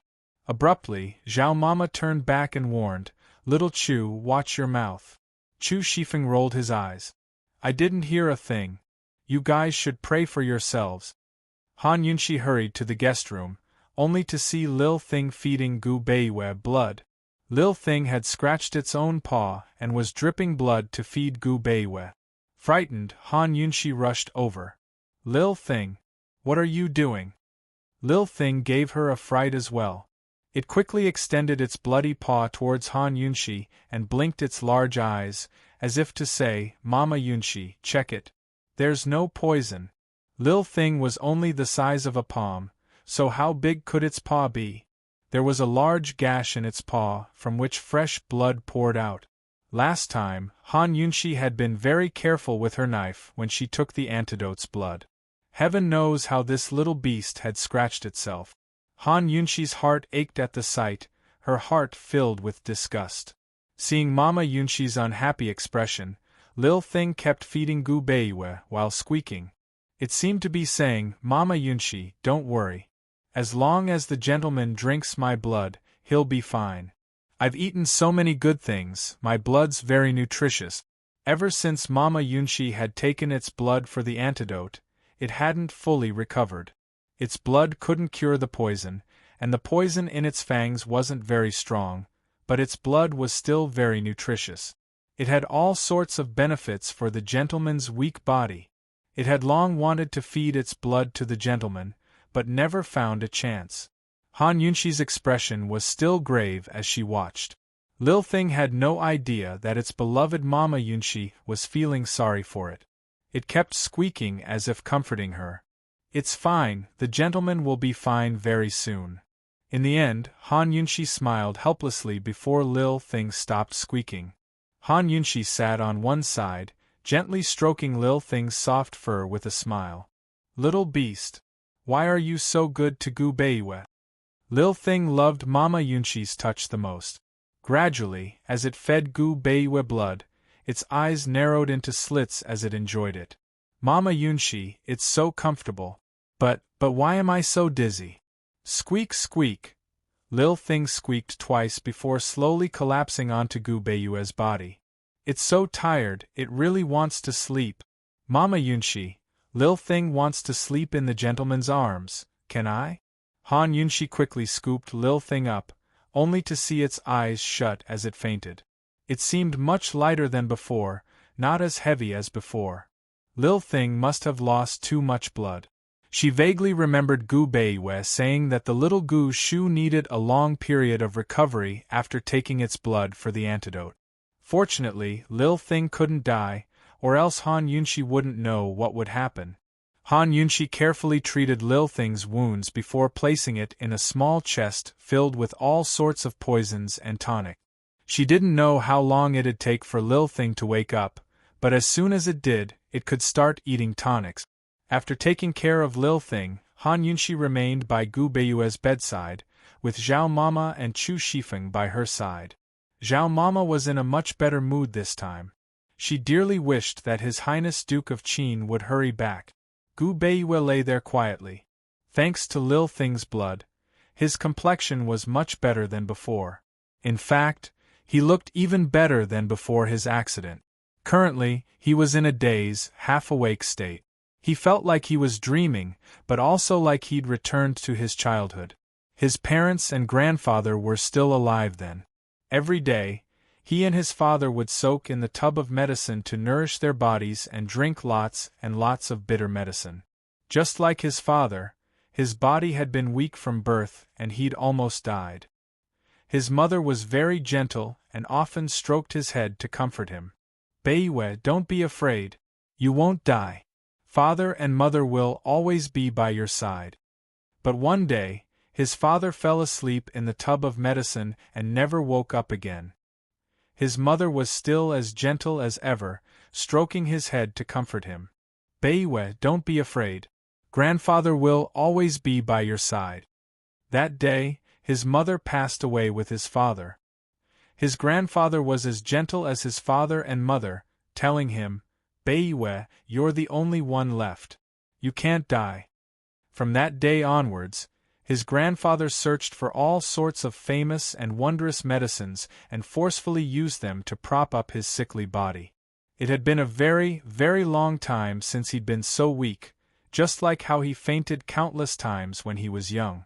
He really, really wanted to just fall asleep like this, but there was always a voice by his ear. Beiwe, you're the only one left. You can't die. In his daze, Gu Beiwe seemed to see his parents' gentle and loving faces again. It was as if he'd returned to his childhood when he didn't know anything and didn't know anything. But when he slowly opened his eyes, the first thing he saw was the stern and serious little face that had captivated him the most. He was slightly taken aback, but he smiled very soon. He hid away all the warmth and sorrow from his dream, leaving no trace behind. Esteemed Wang Fei, did you save me? Han Yunxi knew Gu Beiwe would wake up, but she never thought it would be so soon. She nodded in surprise and joy. Yep. It's good that you can wake up. That's fantastic. Granny Zhao was overjoyed as well. She went to pour some water in a hurry. Han Yunxi took Gu Beiwe's pulse seriously. Only when she discovered that his pulse was basically normal did she stop worrying. Esteemed Wang Fei must have used some wondrous medicine on me? Gu Beiwe knew his own body the best. There was a warm energy in his body that slowly seeped into his meridians. It was extremely beneficial to the recovery of his vitality. If it were not for the effects of this energy, he probably would have slept for a few more hours.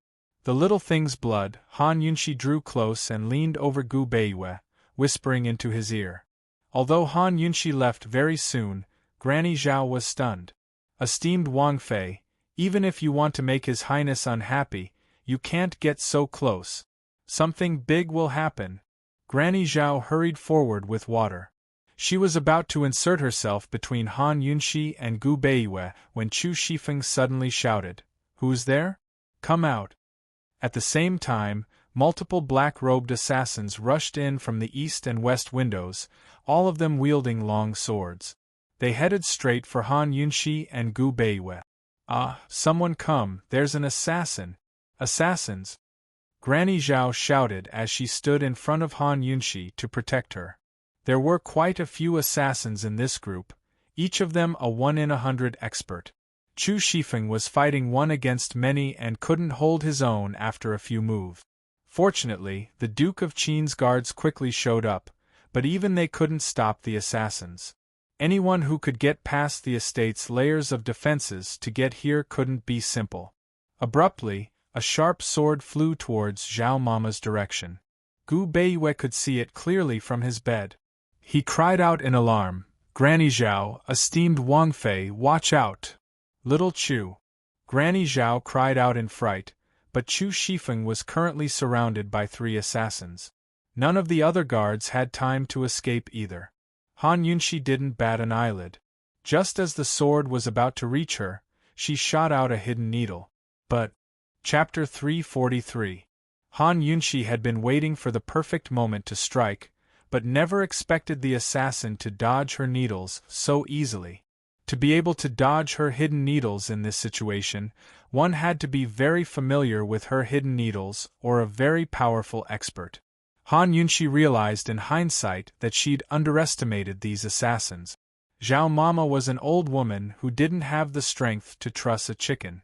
Han Yunxi's needles hadn't hurt her at all, so the blade was about to stab her. Zhao Mama was so scared that she didn't even dare to move. Han Yunxi abruptly grabbed hold of her and threw her backwards onto the bed. Zhao Mama fell backwards as well, just enough for the sword to brush past her body. Speaking of which, it was strange that such an expert hadn't actually hurt Zhao Mama even though his sword had brushed past her body. Moreover, Han Yunxi was even safer behind her back. In the blink of an eye, Han Yunxi kicked viciously at the assassin. As he dodged, she pushed Zhao Mama aside and prepared to flee as well. But at this moment, another assassin stabbed at Gu Beiwe with his sword. "Chu Shifeng, save me!" Han Yunxi screamed as she shot out her needles. Unfortunately, Chu Shifeng couldn't split himself in two. There were too many strong black-robed assassins, filling the room with the clanging of weapons and the sounds of battle. 2 of the guards rushed over to save Zhao Mama, but one of them quickly slit their throats. The other guard was no match for the black-robed assassin's pincer attack. "Esteemed Wang Fei, hurry and run. Don't worry about me," Gu Beiyue cried in alarm. He was lying on the bed, unable to move, but he had been observing the movements of the assassins the entire time. These assassins seemed to have come for esteemed Wang Fei, but they were also coming for him. What were their origins? A complicated look flickered past his eyes. Just what kind of person could cultivate such a large group of experts? They actually dared to barge into the Duke of Qin's estate in broad daylight. What's with all the nonsense? Han Yunxi looked unhappy as she spoke. She shoved Gu Beiyue into the bed and shielded him with her own body. Gu Beiyue's lips quirked up into a helpless smile, but it quickly disappeared. Esteemed Wang Fei, Zhao Mama was furious.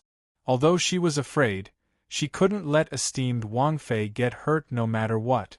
She crawled to her feet and abruptly pulled Han Yunxi over. As soon as Han Yunxi moved aside, two swords shot towards Gu Beiyue. Their target was obvious. They were aiming for Gu Beiyue. Gu Beiyue furrowed his brows as he faced the two blades. Like anyone who didn't know martial arts, his face was filled with fear and nervousness. Still, he didn't lose his composure and simply clenched his fist.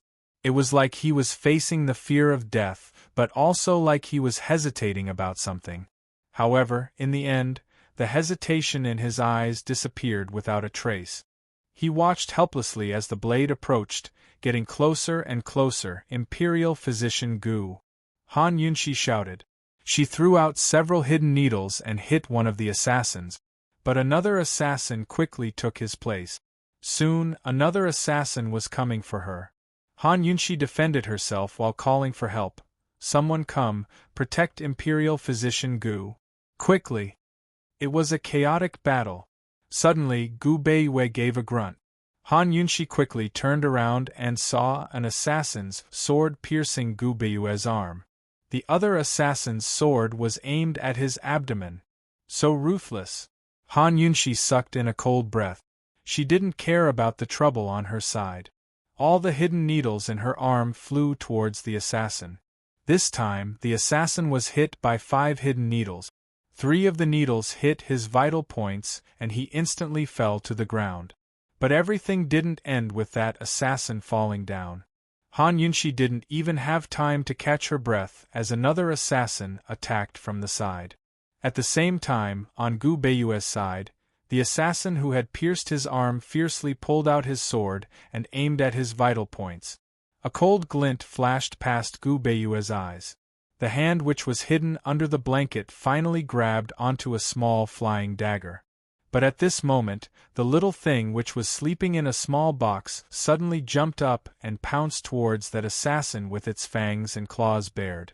It directly pounced onto his face and scratched wildly. Damn it, he actually dared to hurt its young master. Did they really think that it was a rat if it didn't fly into a rage?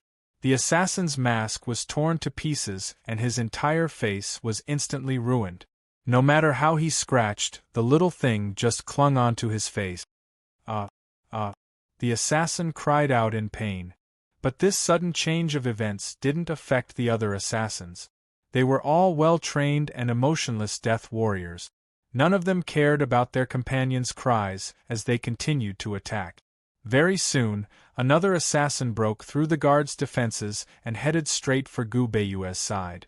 But as soon as Lil Thing sensed the killing intent, it leapt into the air and landed on the head of the assassin closest to Gu Beiyue.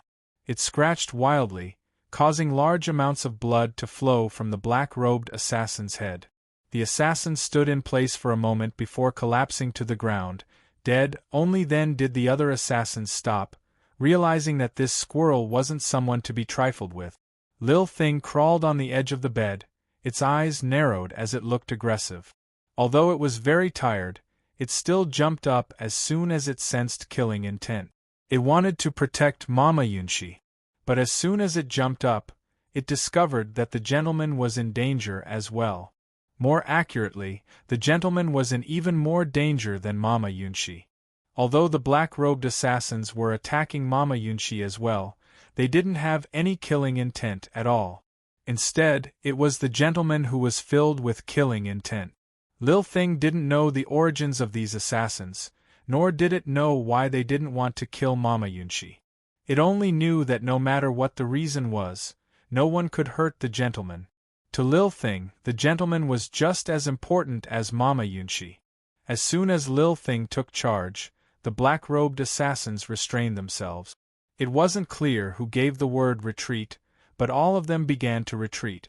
"Capture them alive, the archers will be here soon," Chu Shifeng ordered. Another round of killing broke out, killing many of the guards and black-robed assassins alike. Unfortunately, there were no survivors in the end. By the time the archers arrived, all of the black-robed assassins had fled, leaving behind a mess in the room. Lil Thing was so tired that it wanted nothing more. It plopped down next to Gu Beiyue, using all of its remaining strength to open its eyes and stare at Mama Yunshi. Zhao Mama was sitting on the ground, too scared to stand up. Han Yunshi rushed to the bed and asked, "Gu Beiyue, are you all right?" Gu Beiyue's expression was still panicked, but he was still very polite. "Many thanks to esteemed Wang Fei, this official is fine." "Esteemed Wang Fei, are you all right?" Chu Shifeng asked urgently. Han Yunshi looked at Lil Thing's helpless state and felt her heart ache. "What's the archers doing? They came so late. If it wasn't for Lil Thing, none of us would be alive," she raged. The assassins really were strong, so Chu Shifeng and the guards couldn't be blamed. But the archers were a little late as well. Chu Shifeng ordered, "Someone come, call Li Difu in." Li Difu was the commander of the archers at the Duke of Qin's estate. As soon as he entered, he fell to his knees. "This humble one has failed in his duties. May esteemed Wang Fei mete out punishment. Why did you come so late?" Han Yunshi was filled with anger. Leaving aside the severity of today's events, how were they supposed to ensure the safety of the Duke of Qin's estate at this speed? How could anyone who dared to break into the estate and kill people be simple? They might have escaped this time, but there'd be a next time. If she didn't know that Long Fei Ye's subordinates were strictly disciplined, she would have suspected that they were late on purpose.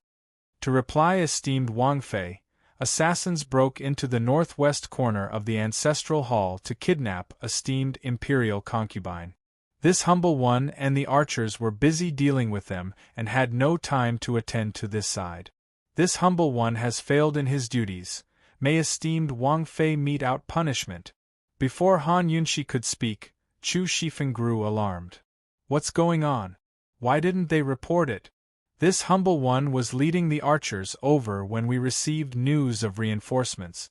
We didn't even have time to report it," Li Difu replied. "Then did they catch the culprits?" Han Yunshi was alarmed as well. Were these two groups of assassins from the same group? Had they split up to scatter the Duke of Qin's forces? Were they aiming for her and Gu Beiyue, or Grand Concubine Yi? Or perhaps both? To reply esteemed Wang Fei, this humble one was incompetent. "The 3 assassins we captured all committed suicide, while the rest escaped," Li Difu replied honestly. Han Yunshi knitted her brows as she looked towards Chu Shifeng, who walked over with a grave expression. He whispered in Han Yunshi's ear, "Esteemed Wang Fei, could they be aiming for Grand Concubine Yi?" Han Yunshi had long guessed as much. These assassins' true goal was to kidnap Grand Concubine Yi. Killing her and Gu Beiyue was just a way to scatter their forces and delay Chu Shifeng. Han Yunshi came to a prompt decision. Li Difu, immediately dispatch men from the solitary enclosure to strengthen the defenses. Chu Shifeng, report this to His Highness Duke of Qin as soon as possible.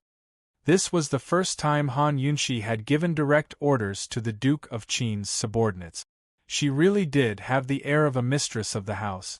Li Difu didn't dare delay and left immediately. Chu Shifeng's eyes flashed with admiration. This subordinate understands.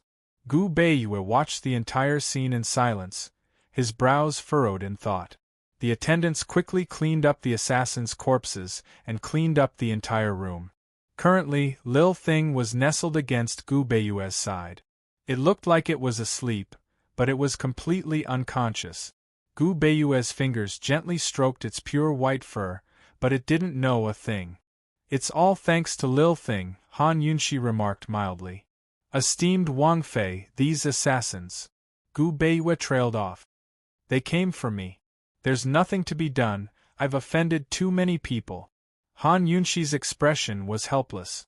If these assassins were really after Grand Concubine Yi as she and Chu Shifeng guessed, then the true culprits behind the scenes were none other than those two in the palace. Although the Empress Dowager had stopped caring about Long Fei Ye's origins after Mama Su's death, that didn't mean she'd forgotten. Emperor Tianhui had as well. To the imperial clan, Long Fei Ye's origins were more important than anything else. Mama Su was dead, so the only servants who knew the truth were dead as well. But there was still Grand Concubine Yi. Who else knew better than Grand Concubine Yi about what happened that year? After all, whether Long Fei Yi was a descendant of Tianning's imperial clan was the most direct way to question Grand Concubine Yi. Han Yunxi shouldered all the blame on herself so that Gu Beiyue wouldn't suspect anything. "Esteemed Wang Fei, you have to take care of yourself," Gu Beiyue said sincerely. At this moment, there was the sound of something breaking through the air. Soon enough, a sharp arrow flew through the air towards Gu Beiyue. The arrow caught everyone by surprise, threatening to topple mountains and overturn seas. By the time everyone reacted, Gu Beiyue had already been shot in the stomach and spat out a mouthful of blood. Chapter 344. On the roof of the palace directly opposite the Duke of Qin's guest room, Long Fei Ye's movements were graceful as he slowly put away his bow. His handsome face was as cold and emotionless as ever. A shadow guard hurried forward to take the bow. Long Fei Yi stood with his hands clasped behind his back. He stared coldly at the door of the guest room, his wide black cloak flapping in the cold wind. Soon, the door to the guest room opened. Zhao Mama hurriedly ran out and shouted something. Not long after, Imperial Physician Huang rushed over with a medicine box. Not long after, the archers arrived as well. They surrounded the guest room and protected it from all sides. Long Fei Yi frowned slightly at this moment. The confusion between his brows was faintly discernible, making it difficult to see through. He continued to watch without batting an eyelid. Not long after, a shadow guard arrived. Reporting, the Tang sect sent a messenger pigeon to report that young Master Tang has already been escorted to the bridal sedan. His mood isn't very good. Long Fei Yi was supposed to stay at the Tang sect for a few more days. According to his plan, he was supposed to personally escort Tang Li to the Medicine Ghost Valley with Tang Li to settle accounts with Gu Qisha. However, no one had expected him to leave so early. This made Tang Li, who was already so depressed that he was about to go crazy, even more depressed. Today was the day of the wedding. Tang Li was probably on his way to the bridal sedan. This prince has already made arrangements for him. If he still can't escape, then tell him not to come, Long Fei Yi said. Yes. The shadow guard respectfully withdrew. Long Fei Yi sat down on the roof and stared at the guest room door with interest. This made the shadow guard beside him secretly sigh with emotion. After following the Duke of Qin for so many years, he had never seen him be so patient with another man. Gu Beiyue was the first. At this time, the atmosphere in the guest room was very heavy. No one expected that there would be an arrow after the assassination. In the panic just now, Han Yunxi stopped Gu Beiyue's bleeding first. Now they were waiting for Imperial Physician Huang to pull out the arrow. One had to know that Gu Beiyue had just woken up, and his body was already very weak. However, this arrow had hit him squarely in the abdomen. This was a fatal injury to Gu Beiyue's body. Judging from this depth, sigh, Imperial Physician Huang had already sighed several times. According to the length of a normal arrow, this sharp arrow had shot right at Gu Beiyue's dantian. Although the arrow had only penetrated a little, at this location, just a little was enough to take a person's life. He could not estimate how much blood Gu Beiwei would lose if he pulled out the arrow, nor could he estimate how much damage it would cause to his Dantian acupoint. At this time, Gu Beiwei still had some consciousness. However, once the arrow was pulled out, would he in fact, Han Yunxi knew what was going on. When Imperial Physician Huang rushed over, she had already checked everything clearly. She was just like Imperial Physician Huang, unable to imagine what would happen. She really hoped that Gu Beiwei knew martial art. In that case, things would be much simpler. As long as he used his martial arts, the arrow would be shaken out. How could there be so many ifs in this world? Han Yunxi hoped that she could think of another way, but at this time, her mind was in a mess.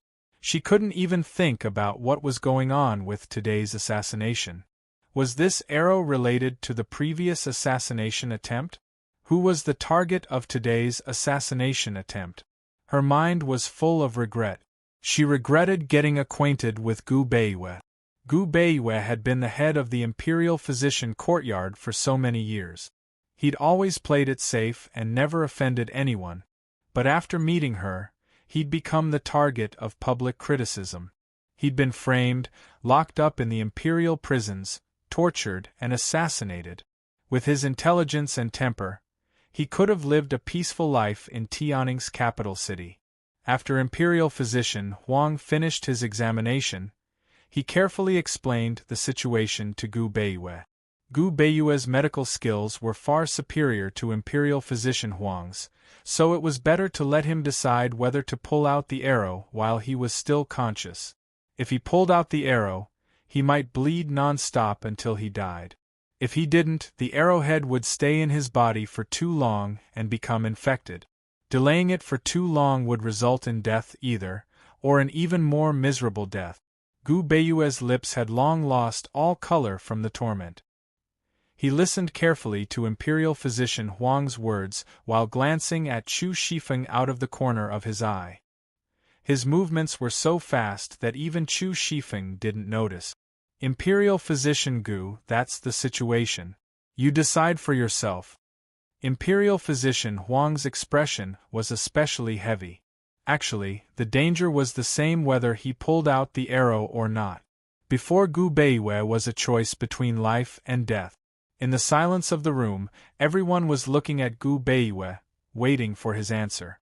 Time trickled by until Gu Beiwei's ashen face revealed a relieved smile. Esteemed Wang Fei, this official's life was saved by you. Please make a decision for this official. Han Yunxi immediately turned her head away, her eyebrows furrowed. Gu Beiwei was handing his life over to her. Esteemed Wang Fei, don't be afraid. This official believes in you. If Han Yunxi had turned around, she would have seen Gu Beiwei's warm smile like an April spring breeze. She would have found strength in that smile. Unfortunately, she didn't have the guts to do so. If this happened to her, she would have acted decisively and decisively.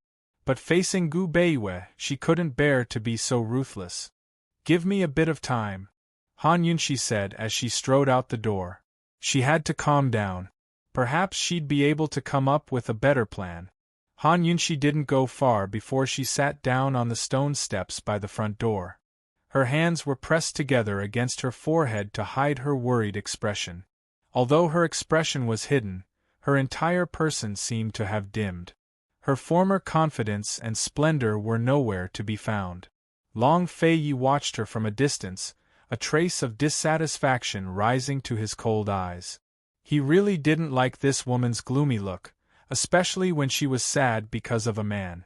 Despite his dissatisfaction, Long Fei remained calm. Some things could be settled later.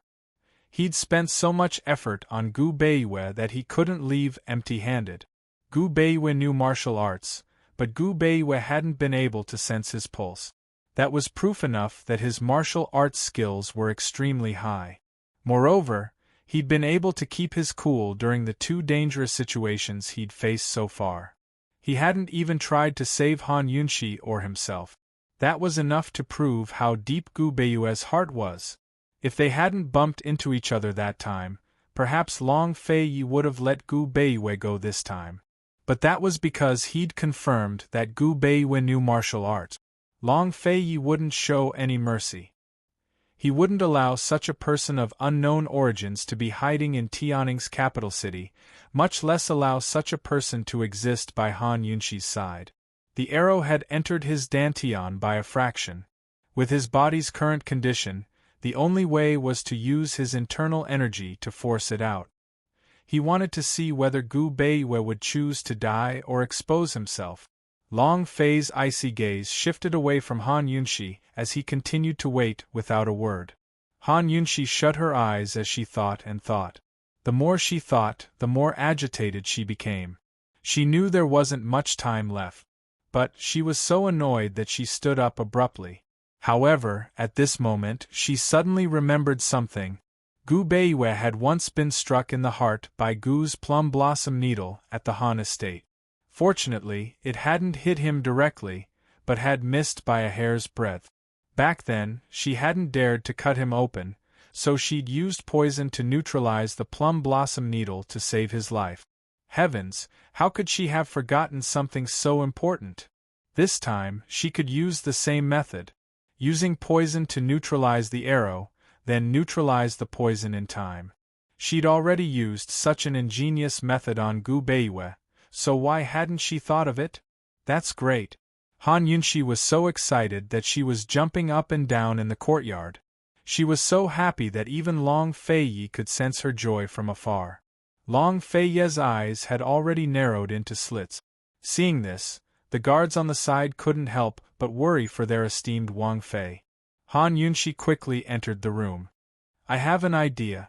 There's no need to pull out the arrow. Everyone looked over in disbelief. Imperial Physician Huang was the most excited of all.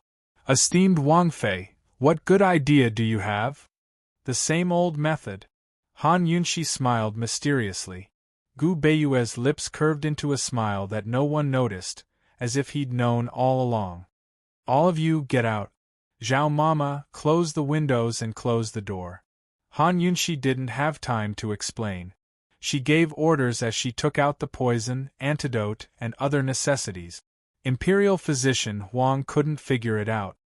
Esteemed Wang Fei, you, Imperial Physician Huang, it's fine, don't worry, Gu Beiwe said weakly.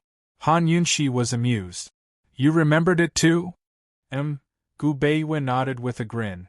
No one understood the tacit understanding between the two of them. Chu Shifeng's mouth twitched at the sight.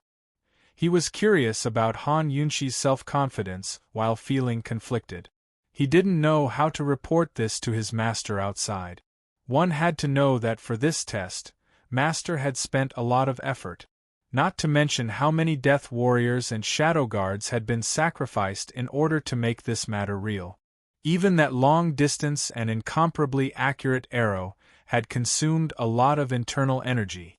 Chu Shifeng waited by the door, silently praying to the gods in his heart. Please let that woman who combines wisdom and stupidity fail. Would Han Yunxi fail? No one knew yet. Long Fei Yi had risen to his feet at some point.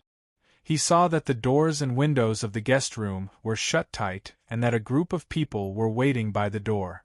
In other words, Han Yunxi and Gu Beiwe were alone in the same room. After all, Gu Beiwe's injury was in his dantian region, which was 3 inches below his navel. How was that woman planning to save Gu Beiwe? Long Fei Yi's cool-headedness wouldn't lose to Gu Beiwe's, but under these circumstances, it was very, very dangerous. Suddenly, Zhao Mama cried out from the doorway. Not good. Everyone jumped in fright. Imperial Physician Huang asked urgently, Zhao Mama, what's wrong? Zhao Mama finally remembered where the arrow had struck. Everyone had been too flustered just then. Moreover, esteemed Wang Fei had only sprinkled medicine around the arrowhead to stop Imperial Physician Gu's bleeding. No one had noticed anything amiss. But as soon as the doors and windows were shut, Zhao Mama realized that something bad had happened. Chapter 345. This was bad. Aside from Imperial Physician Gu and esteemed Wang Fei herself, no one knew how esteemed Wang Fei was going to deal with the arrow. However, everyone knew that the wound was 3 inches below the navel. No matter what method was used, the next step after stopping the bleeding was to take off his pants. Important things had to be said 3 times. This kind of thing absolutely could not happen, especially in the Duke of Qin's residence. Zhao Mama was so anxious that she couldn't care less.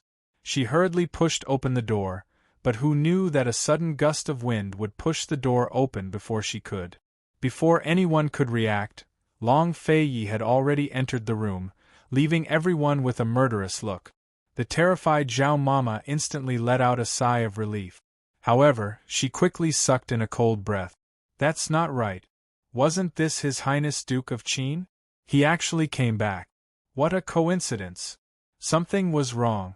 Zhao Mama and the other people around her were all stunned. No one had expected that this mysterious and cold-faced prince would appear at this time. Separated by a large screen, Han Yunxi couldn't see who had come in. At this time, she was seriously weighing the amount of poison, preparing to use it. During the treatment process, the most annoying thing was to be disturbed, especially this time. Gu Beiyue wasn't poisoned, so the detoxification system couldn't give an accurate analysis. Han Yunxi had to estimate the amount of poison based on the length of the arrow. This was definitely a complicated process that required meticulous care. No one could disturb her. As soon as the door was pushed open, Han Yunxi was distracted. Several numbers were mixed together. Depressing. She didn't care who had come in. She angrily shouted, "Get out!" Long Feiye's footsteps came to an abrupt halt. Without exception, everyone outside the door was dumbfounded and scared silly.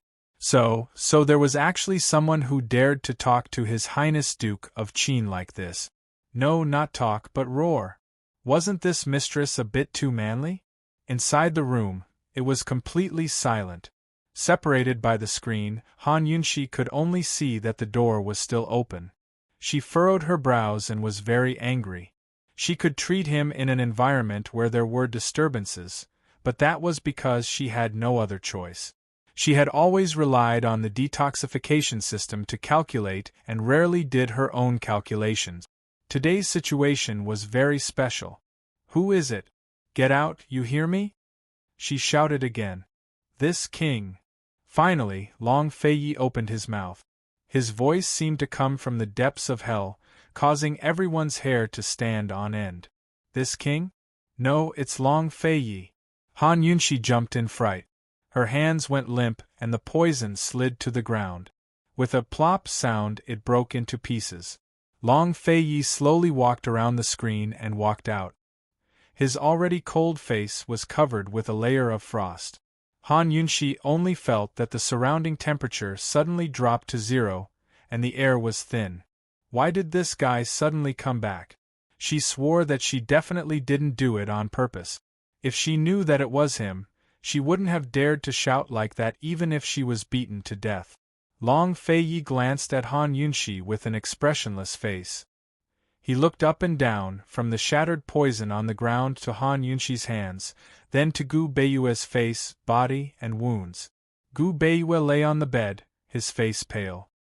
His eyes were slightly open, and his consciousness was drifting. Facing Long Feiye's domineering gaze, he was a bit anxious and struggled to open his eyes. "Duke of Qin. Your Highness Duke of Qin, forgive this humble subject for not being able to. He should have gotten off the bed to pay his respects, but he was too weak to even explain." Long Feiyi clearly knew what he wanted to say, but he let him speak with difficulty and ignored him. Long Feiyi ignored him, but Gu Beiyue couldn't stop. He was a subject, and he was a king. The hierarchy was there. "Your Highness Duke of Qin, please forgive." Gu Beiyue could only continue weakly. After Long Feiyi examined them one by one, his gaze returned to Han Yunxi's face. Han Yunxi couldn't help but shiver.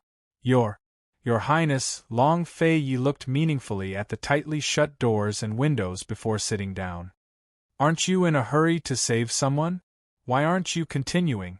She was most afraid that he wouldn't speak, because the consequences of him attacking without saying a word had been quite frightening. Now that he spoke, even her breathing became much smoother. This concubine didn't know that your highness had returned. Imperial physician Gu is injured and can't salute. Han Yunshi took the opportunity to explain on behalf of Gu Beiyue. Gu Beiyue nodded with a smile at Long Feiyi. Long Feiyi didn't even look at him, but he was still very calm. Saving someone is more important. Continue. Saving someone was indeed more important. Seeing that Long Feiyi didn't seem to be unhappy, Han Yunshi reined in her thoughts and recalculated the dosage. Long Feiyi didn't say a word until Han Yunshi finished preparing the antidote. Then he spoke again. What are you doing? Poisoning, then detoxifying. Use the poison to dissolve the arrowhead in Imperial Physician Gu's dantian. As Han Yunshi spoke, she was afraid that Long Feiyi didn't understand, so she hurriedly explained, "This method doesn't require drawing the sword. It won't cause a second injury, and it won't endanger his life. There's also no need to worry about excessive bleeding." As soon as she said this, Long Feiyi almost exploded no matter how patient he was. Excellent, excellent. He racked his brains to think of a good method to test Gu Beiyue. Even with Gu Beiyue's excellent medical skills, he couldn't do anything about it. Han Yunshi actually solved it just like that. It's indeed a good method. Long Feiyi was still very calm. At the side, Gu Beiyue couldn't help but smile. It was especially beautiful. It wasn't that Han Yunshi was insensitive, but that Long Feiyi really didn't show his emotions. He asked coldly again, "Then how do we poison him?" "Just drink it." Han Yunshi answered honestly. "How do we detoxify him?" Long Feiyi continued to ask. Han Yunshi said without thinking, "Take the antidote, then use acupuncture to let the poison flow out." "How do we use acupuncture?" Long Feiyi continued to ask. As Han Yunshi spoke, she suddenly realized that something was wrong. Her gaze subconsciously drifted to Gu Beiyue's abdomen. Long Feiyi's fists suddenly clenched in his sleeves as he waited for Han Yunshi to continue speaking. She was searching for an acupoint under Gu Beiyue's abdomen. If it were any other time, even if she was searching for an acupoint in a more private area, Han Yunshi would be able to say it openly. Because her heart was open, she really didn't have any scruples. However, facing Long Feiyi's questioning, she realized that for the first time, she didn't dare to speak frankly. Previously, she had told Granny Zhao that she wanted to make a certain someone unhappy. At this moment, the great opportunity was right in front of her eyes, but Han Yunshi was listless. She threw away her lofty words and aspirations completely. She was even worried that this guy would be unhappy and misunderstand her. "What are you doing?" Long Feiyi continued to ask. Gu Beiyue lay on the side with a faint smile and didn't say a word. Han Yunshi was still quite quick-witted as she hurriedly replied, 3 inches below the abdomen, searching for an acupoint to perform acupuncture around the dantian. There are only a few acupoints, and they are all ordinary acupoints. After Imperial Physician Gu takes the antidote, Imperial Physician Huang can come in and perform the acupuncture. There shouldn't be any loopholes in this explanation, right? Han Yunshi was very nervous. Unexpectedly, Long Feiyi asked again, "Then what about now? Does this prince also get lost?" Han Yunshi's little face stiffened as she hurriedly explained, "Your Highness, because this concubine needs to concoct the poison, I have to calculate the dosage. If I'm disturbed, it's easy to make mistakes, so... This concubine didn't know that your Highness was coming back. It's really impolite." Long Feiyi stood up. "Since that's the case, this prince will leave first." He turned to leave after speaking. "That's it?" Han Yunshi was very surprised. Could it be that she was thinking too much? But it didn't seem like it. She was very confused. Seeing Long Feiyi really leave, Han Yunshi thought that she was thinking too much. She took a deep breath and gathered her thoughts. It was more important to save the person first. After Long Feiyi left, his face was as ugly as it could be. Not to mention the people outside, even Long Fei-yi himself didn't think that Han Yunshi would really let him come out. This woman was very good. Han Yunshi silently concocted the medicine, applied the poison, and detoxified the poison. Then she seriously prepared the gold needles. "Esteemed Princess Consort, it's been hard on you," Gu Beiwa lightly said. Han Yunshi was too focused, so she didn't hear him. Gu Beiwa smiled and didn't say anything else. After preparing the gold needles, Han Yunshi didn't delay any longer and immediately called Dr. Huang in. Dr. Huang wasn't the only one that came in, everyone except for Long Fei-yi. Han Yunshi didn't see Long Fei-yi and her heart filled with a trace of uneasiness. However, she didn't delay because of this.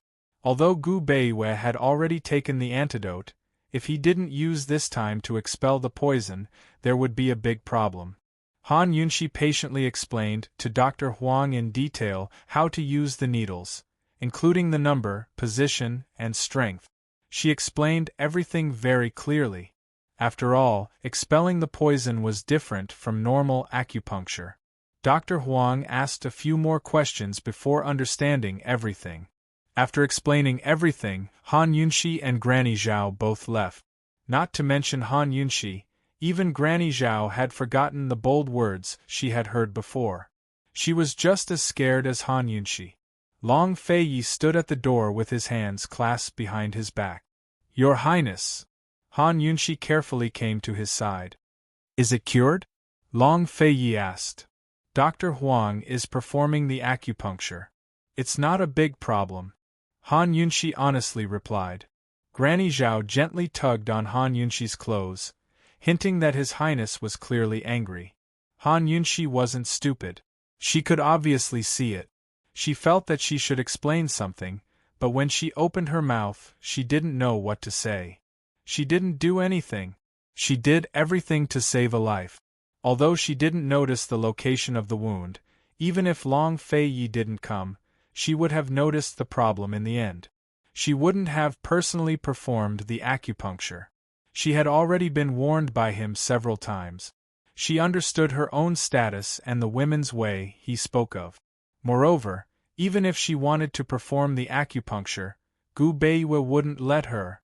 After a moment of silence, Long Fei-yi spoke first. "Come with this prince." He was about to leave after speaking, but Han Yunshi didn't move. "Your Highness, Dr. Huang is still performing the acupuncture. This concubine can't leave for the time being." Although there was no problem with Dr. Huang's acupuncture skills, there was no need to worry. However, to be cautious, Han Yunshi still had to stay to prevent any accidents from happening. This was the most basic quality of a doctor. The patient hadn't recovered yet, so they couldn't be careless. Long Fei-yi didn't turn around and coldly said, "Then you don't need to come over." Chapter 346. He said she didn't need to go? Looking at Long Fei's receding figure without looking back, Han Yunshi suddenly felt like she'd been abandoned. Her heart felt stifled and uncomfortable for no reason. Long Fei had asked her so many questions in the room, so she knew he minded and was angry. She knew that the consequences would be severe if she didn't go with him now, but she didn't. On one side was Gu Beiwa's life, while on the other was Long Fei's feelings.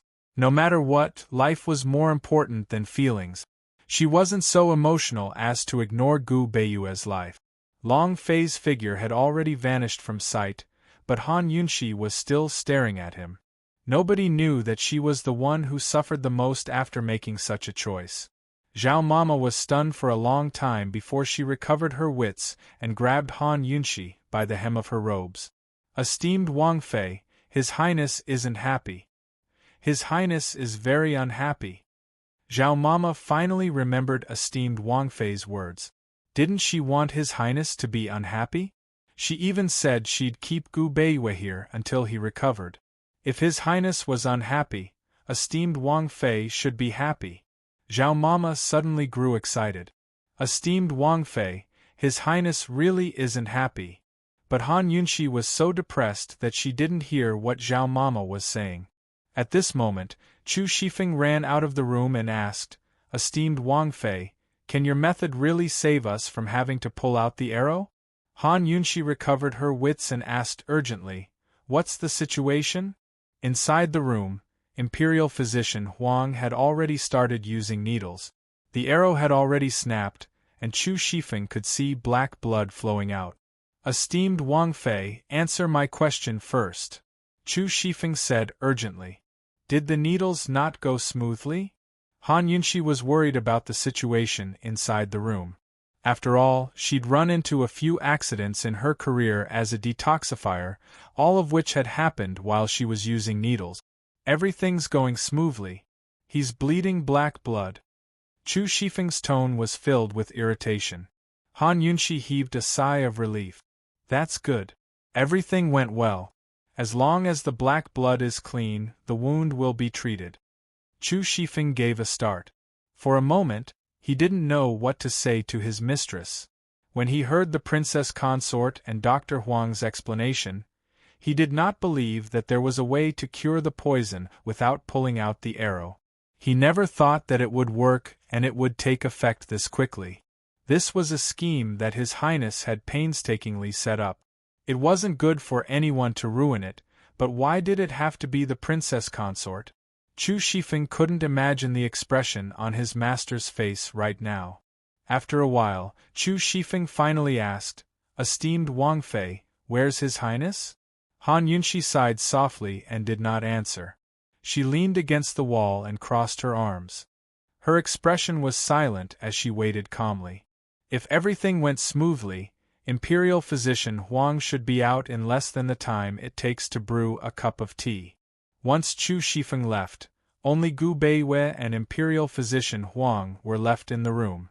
Imperial Physician Huang had long put away his needles, while Gu Beiyue's abdomen was wrapped in a wide layer of white gauze. He was half leaning against a high pillow and tying his robes. He seemed to be thin, but his chest was refined and hard, and it was faintly discernible from his half-exposed clothes. Coupled with his elegant and otherworldly face, he had an indescribable charm that caused one's imagination to run wild. "Since you've already found her, why didn't you take her away?" Imperial Physician Huang asked in a low voice. Although Imperial Physician Huang was Gu Beiyue's subordinate in the Imperial Physician Courtyard, he was actually Gu Beiyue's grandfather's sworn brother. In a way, he had watched Gu Beiyue grow up. Gu Beiyue sighed softly without replying. "The Duke of Qin must be suspecting you," Imperial Physician Huang said next. "No, he must know something and wants to know more." Gu Beiyue hadn't realized that Long Fei Yi was behind today's assassination either. After all, everything had been too realistic. He only had his suspicions in the end, until Long Fei Yi showed up. Then he was certain that both the assassination attempt and the arrows had come from Long Fei Yi. "Then why aren't you leaving?" Imperial Physician Huang grew anxious. Gu Beiyue looked towards the door for a long time before saying, "The 7 noble families are making more and more moves. It's safest for her to stay at the Duke of Qin's estate." Sometimes, protection didn't mean personal protection. Letting go was also a form of protection. Imperial Physician Huang was about to coax him when someone knocked on the door. "Imperial Physician Huang, are you done yet?" It was none other than Han Yunxi herself. It had been about the time it took to brew a cup of tea, so she should be done by now. All right, esteemed Wang Fei, come in. Everything went smoothly." Imperial Physician Huang hurriedly shouted. Everyone thought that Han Yunxi would push open the door and come in, but who knew that she would say, "It's good that everything went smoothly. I'll have to trouble Imperial Physician Huang to change the medicine again in 4 hours." After she finished speaking, she quickly turned around and ran in the direction that Long Fei Yi had disappeared. Old Man thought that she had already left. Imperial Physician Huang didn't expect that even after Long Fei Yi had left, Han Yunxi would still be standing guard outside the door. "I thought." Gu Beiyue wanted to say something but hesitated. Then he slowly closed his eyes. Zhao Mama chased after Han Yunxi all the way to Hibiscus Courtyard. It was unknown what she suddenly realized, but she tiptoed and her figure quickly disappeared into the flowers. At this time, Han Yunxi was at the door of Long Fei Ye's sleeping quarters. She had asked the hidden guards, and they confirmed that Long Fei Yi was inside. She knocked on the door, but unfortunately there was no response. "Your Highness! Your Highness!" She shouted a few times, but there was no response. She tried to push the door, but it was locked and she couldn't open it. "Your Highness, I didn't do anything," she was about to explain, but who knew that Zhao Mama would suddenly pop out from the bushes and wave at her. Han Yunxi suspiciously walked over. "What is it?" "His Highness is unhappy, unhappy," Zhao Mama emphasized again. Han Yunxi was too lazy to pay attention to her. She wasn't an idiot. She had already seen that he was unhappy. Just as she was about to leave, Zhao Mama anxiously pulled her back. She lowered her voice and imitated Han Yunxi's tone that night. She emphasized again, "Esteemed Wang Fei, His Highness unhappy, unhappy." Han Yunxi gave a start before her eyes widened. She finally realized what was going on. That's right, didn't she already want to make this guy unhappy? She hadn't done anything yet, but this guy was already unhappy. "So, esteemed Wang Fei, this old servant already said that His Highness has you in his heart. Look, he's overflowing with vinegar." Zhao Mama was especially happy. Han Yunxi was overjoyed. She pursed her lips to prevent herself from smiling, but her heart was already overjoyed. "Esteemed Wang Fei, why don't you make His Highness Duke of Qin even more unhappy?" Zhao Mama secretly instigated. With her master's temper, she had to fan the flames a bit more. "As long as you have the heart, everything will be fine." Han Yunxi's eyes curved into two crescent moons from smiling. She returned to the main entrance and knocked again. "Your Highness, are you not in? If there's nothing important, I'll be going back. Imperial Physician Gu's condition isn't very stable yet." There was still no response. This time, Han Yunxi didn't wait any longer.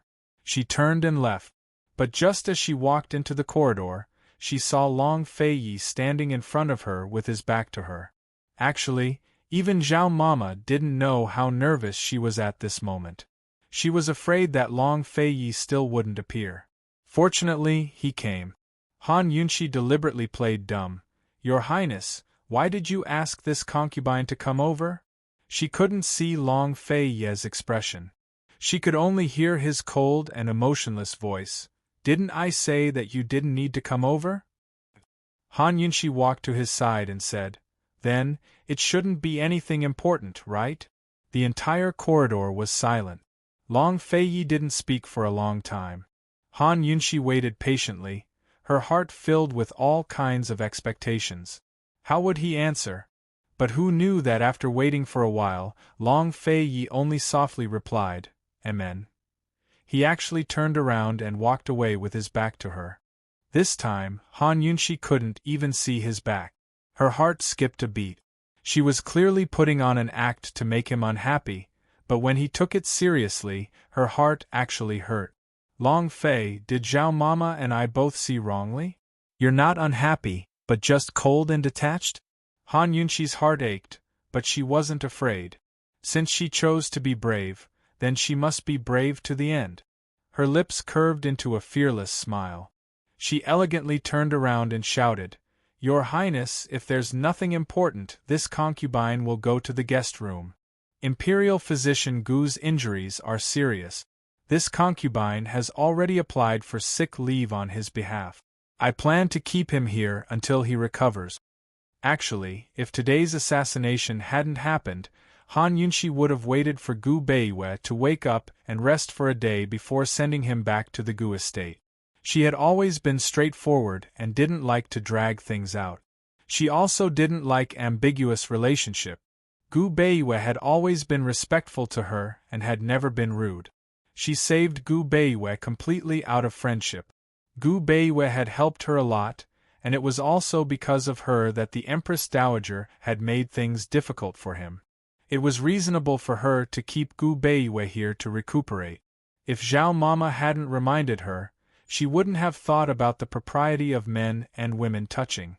Finally, Long Fei stopped walking.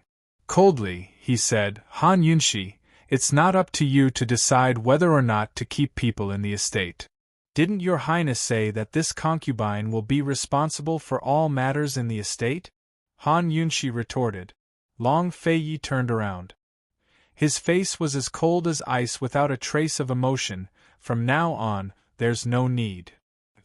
Han Yunshi didn't say anything else. In front of Long Fei, she turned around and left. That's right, she didn't even look back as she left, leaving Long Fei standing alone in the hallway. He didn't move for a long time. Zhao Mama, who was hiding on the side, felt her heart jump out of her chest. These two masters, one was more stubborn than the other. She almost suspected that the princess consort wasn't acting, but rather, she wasn't happy. When Han Yunshi's figure completely disappeared, Long Fei's fists clenched so tightly that they cracked. He had never been so angry in his life. However, he still stood in place and didn't have any intention of chasing after Han Yunshi. Han Yunshi returned to her room and immediately had the servants prepare a carriage to send Gu Beiwei back to the estate. Princess Consort, Imperial Physician Gu, shouldn't be in a good condition right now? Even Imperial Physician Huang could see that something was wrong with Han Yunshi, let alone Gu Beiwei. It's fine. Gu Beiwei covered his wound as he stood up. He was neither servile nor overbearing. Princess Consort, this official still has important matters to take care of at home. I will definitely visit you in the future to thank you for saving my life. Chapter 347. If this was any other day, Han Yunshi would have personally helped Gu Beiwei off the bed. To a modern doctor, this was nothing. Although she knew there were many rules between men and women in ancient times, she still ignored them most of the time. It was impossible for her to consider every detail. But this time, Han Yunshi didn't help him. She only said, Imperial Physician Gu, take care of your injuries. Then she instructed Chu Shifeng, send Imperial Physician Gu back. Make sure to take good care of him on the way. If Chu Shifeng hadn't been ordered to keep an eye on Gu Beiwei, he would have chased after Han Yunshi like Zhao Mama. Even now, he had no idea what had happened between his mistress and his highness. He could only pretend he didn't know a thing. This subordinate obeys. He helped Gu Beiwei off the bed and left with Imperial Physician Huang. Zhao Mama was as anxious as an ant on a hot pan. She didn't even know what esteemed Wang Fei was thinking. She never expected esteemed Wang Fei to really send Gu Beiwei away. Could it be that she was not going to play anymore? Can't continue? Is she going to apologize to His Highness Duke of Qin next? Esteemed Wang Fei liked His Highness Duke of Qin a lot, but she couldn't be so shameless and unprincipled. This isn't like esteemed Wang Fei at all. Rather than apologize now, she might as well not have played this game in the first place. Granny Zhao felt that she had to do something before esteemed Wang Fei arrived. She pondered for a moment before saying, Your Highness, esteemed Wang Fei almost fainted when she saw Imperial Physician Gu being punished in the palace. Long Fei was focused on reading the secret letter sent by messenger pigeon and didn't react. Although Zhao Mama knew her master's self-control, she couldn't keep her cool right now. How could he be so calm? Could it be that after the princess consort sent Imperial Physician Gu away, this matter would be forgotten? Zhao Mama felt that His Highness Duke of Qin had misgivings about esteemed Wang Fei, but she couldn't pinpoint the exact reason. Regardless of whether she had scruples or not, the situation in front of her made Granny Zhao feel indignant. She continued, In the palace, Imperial Physician Gu couldn't even get up. It was the princess consort who personally helped him up. In the dim light, Long Fei's side profile looked particularly cold. However, he was still as indifferent as when he was facing Han Yunshi. Master, in this old servant's opinion, the princess consort has always been good to Imperial Physician Gu, right? Master, the relationship between Imperial Physician Gu and the princess consort should be very good, right? Master, Imperial Physician Gu's medical skills are superb. He must have a lot in common with Princess Consort, right? Granny Zhao asked 3 questions in a row, but Long Feiyi didn't even look at her. Granny Zhao couldn't hold it in any longer and wanted to make things clear. Who knew that at this moment, a secret guard would rush in and report, "Your Highness, esteemed Wang Fei has packed her bags and is going out. She said that she will be staying at the Gu residence for 2 days." As soon as he finished speaking, Long Feiyi abruptly stood up and angrily asked, "Where is she?" What a good Han Yunshi! She had sent Gu Beiwei away, and he had been waiting for her to explain herself. Who knew that she would have such intentions? She wanted to go to the Gu residence. What an audacious woman! Long Feiyi's figure flashed and disappeared in an instant. Granny Zhao took a long time to react and sucked in a cold breath. She finally understood what esteemed Wang Fei meant. She really dared. Only she could make His Highness Duke of Qin, who was as calm as ice, lose his mind and explode. At this moment, Han Yunshi had already packed her bags and was about to leave the leisurely cloud pavilion. Suddenly, a strong gust of wind hit her in the face. Han Yunshi subconsciously retreated, only to see Long Feiyi's tall and proud figure appear in front of her. His powerful aura suddenly overwhelmed her, making it difficult for her to breathe. "Where are you going?" he personally asked. "The Gu estate." She really dared to answer without hesitation. She even added, "Imperial Physician Gu's injuries haven't healed yet, so I'm going to take care of him for a few days." Long Feiyi's face darkened and his fists clenched so tightly that they cracked. Monstrous anger roiled in his heart. "What did you say?" Han Yunshi really did have guts. She actually repeated herself. "Imperial Physician Gu's injuries haven't healed yet, so I'm going to take care of him for a few days." As soon as she finished speaking, Long Feiyi suddenly threw a punch. It brushed past Han Yunshi's head, and the wind from his punch was so fierce that Han Yunshi's cheeks burned. The dignified Qin Wang Fei is going to take care of an imperial physician. Han Yunshi, do you even put this prince in your eyes? Long Feiyi finally questioned her. A trace of craftiness flitted through Han Yunshi's eyes. She lowered her head and didn't speak. Long Fei lifted her chin and forced her to look him in the eye. "Answer your lordship's question. Imperial Physician Gu's injuries really are serious. I'm worried that..." Before Han Yunshi could finish speaking, Long Feiyi suddenly tightened his grip on her chin, preventing her from continuing. Long Feiyi stared intently at Han Yunshi. Although he didn't speak, his normally calm breathing became especially rapid. His chest was filled with anger that was about to explode. Han Yunshi's chin hurt from being pinched. Faced with Long Feiyi's stare, she chose to close her eyes and ignore him. It was this action that completely infuriated Long Feiyi. This time, he didn't force a kiss on her and didn't remain silent. Instead, he angrily asked, "Han Yunshi, you like Gu Beiwei?" Han Yunshi immediately opened her eyes and angrily looked into Long Feiyi's eyes. What, did this prince say something wrong? The angry Long Feiyi didn't realize how irrational he was acting at this moment.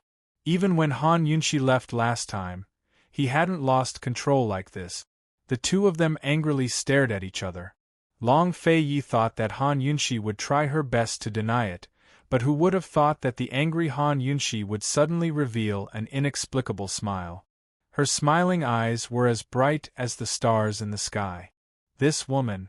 What did she mean by this? Long Feiyi reflexively let go. Han Yunshi couldn't help laughing loudly. She was so happy that she couldn't speak. She had won the bet, she had won the gamble. This man minded, and he minded it a lot. He minded it so much that he wanted to go crazy. Ha ha! Han Yunshi covered her mouth, but she still couldn't control her joy. She looked at Long Feiyi and wanted to laugh. Long Feiyi frowned and said angrily, "What are you laughing at?" Han Yunshi looked up at him, smiling like a flower. She was so happy that even her voice sounded especially pleasant. She said, "Your Highness, you're jealous, aren't you?" When she said this, Long Feiyi was stunned. His overflowing anger froze on his face. Tsk, tsk, tsk. How lucky was she to be able to see Long Fei Ye's stunned expression. Han Yunxi closed in on him, her limpid eyes sparkling. She asked again, "Your Highness, you mind, don't you?" All of this happened too suddenly. All of Long Fei Ye's anger disappeared. He was caught off guard and subconsciously avoided Han Yunxi's gaze. For the first time in his life, he felt at a loss. This woman did it on purpose. She deliberately provoked him. The more Long Fei Yi avoided her, the more Han Yunxi chased after him. She couldn't help but laugh again. "Your Highness, you haven't answered this concubine's question." When she laughed, Long Fei Ye's expression became even worse. This woman was clearly playing with him. Long Fei Yi turned to leave. Unexpectedly, at that moment, Han Yunxi suddenly grabbed his hand and stood on her tiptoes to plant a kiss on his cold, thin lip. After a light kiss, she immediately let go. Actually, her heart was beating so fast that she couldn't stand it, but she still smiled. "Your Highness, this concubine likes that you mind." Did this count as another surprise from this woman? Long Fei Yi didn't leave. He frowned and looked at Han Yunxi.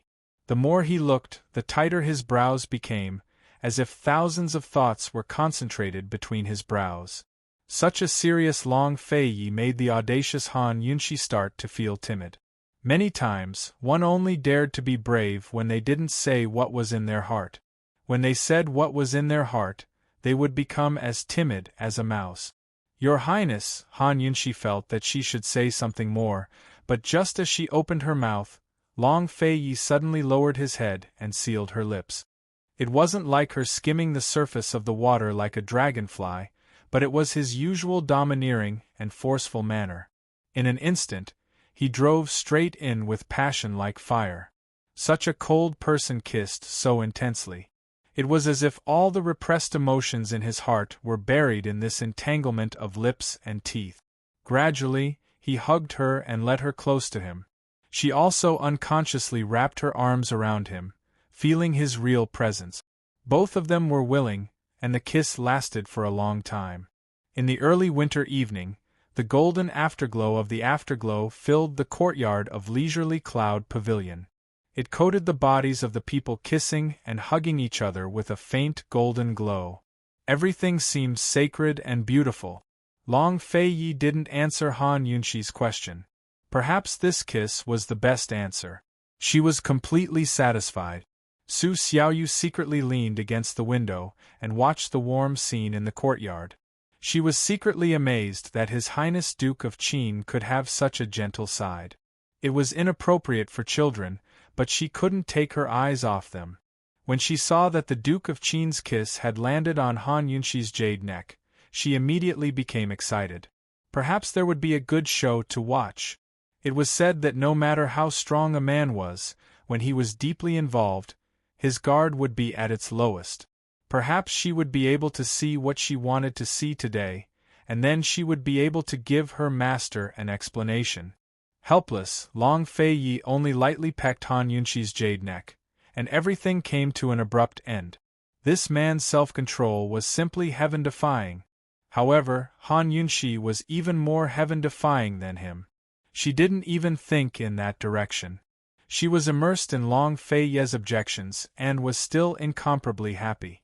"There won't be a next time," Long Fei Yi warned. Han Yunxi bit her lip and giggled foolishly. She didn't dare to look at him. Long Fei Yi's eyes flickered with helplessness. He didn't know what to do with this woman. Although he was a little reluctant, he still released her in the end. "Why aren't you putting the luggage back yet?" Han Yunxi couldn't help but burst into laughter. Long Fei Yi's face immediately turned icy as he turned his back on her. "Your lordship still has things to take care of." As soon as he finished speaking, he left as if he was fleeing. He really did have things to take care of. The Tang clan had been sending him countless messenger pigeons, but that idiot Tang Li still hadn't escaped. As soon as Long Fei Yi reached his study, a guard handed him 3 secret missives. Long Fei Yi stood by the window, but didn't open them immediately. Instead, he looked towards the leisurely cloud pavilion. He stroked his thin lips with his fingertips and couldn't help but let out a self-deprecating smile. At this moment, Chu Shifeng returned from the Gu estate. Chapter 348. After sending Gu Beiyue to the Gu estate, Chu Shifeng hurried back without even going inside. He wanted to know how his master would react when he found out that Gu Beiyue was all right. He felt that Han Yunxi didn't need to use other methods to make His Highness unhappy anymore. Saving Gu Beiyue was enough to touch His Highness's bottom line. When Chu Shifeng appeared in front of His Highness Duke of Qin and saw him calmly reading the secret missives, he was astonished. Timidly, he tried to sound him out. "Your Highness, Gu Beiyue's already returned safe and sound." Long Fei Yi replied mildly. "That's it?" Chu Shifeng grew doubtful. "That doesn't make sense." His Highness had been keeping an eye on Gu Beiyue for a long time. It was a rare chance, and he even paid such a huge price. Why didn't His Highness get angry at all? Did something happen? Chu Shifeng retreated and immediately asked Zhao Mama, who was grinning from ear to ear. "Esteemed Wang Fei has plenty of ways to deal with His Highness. Keep bragging." Just what happened? Chu Shifeng refused to believe it. With His Highness's personality, he'd be very calm even before the woman he liked. Esteemed Wang Fei has an ultimate move. Once she does, His Highness will definitely be docile. Zhao Mama was in a good mood. Zhao Mama. Chu Shifeng grew anxious. Only then did Zhao Mama explain to him in a low voice. Chu Shifeng could only gape at her words. He couldn't believe that any woman in this world would dare to tease His Highness like this. No wonder he didn't pursue the matter. He muttered to himself. He couldn't help but wonder if Han Yunxi set the Duke of Qin's estate on fire one day. Would she be able to settle His Highness with a kiss, too? Women really are strong. The Tang clan's secret missives kept coming in. Long Fei Yi wouldn't make it even if he rushed over now, so he could only leave Tang Li to fend for himself. Heaven knows if Tang Li would be depressed to death if he found out why Long Fei Yi had suddenly rushed back. In the dead of the night, the leisurely cloud pavilion and the sleeping quarters were pitch black. No one was sleeping. Han Yunxi leaned against the window with one hand supporting her chin and the other rubbing her lip. She was still smiling foolishly. That guy did mind. Mind was something that could be understood but not explained. Han Yunxi used to care so much about Duanmu Yao. She couldn't help but wonder if Long Fei Yi felt the same way she did back then. It was really a blissful thing to be bothered by someone she had liked for so long. It was as if she had finally realized that the person she liked also liked her at the same time. When the time is peaceful, I talk with you.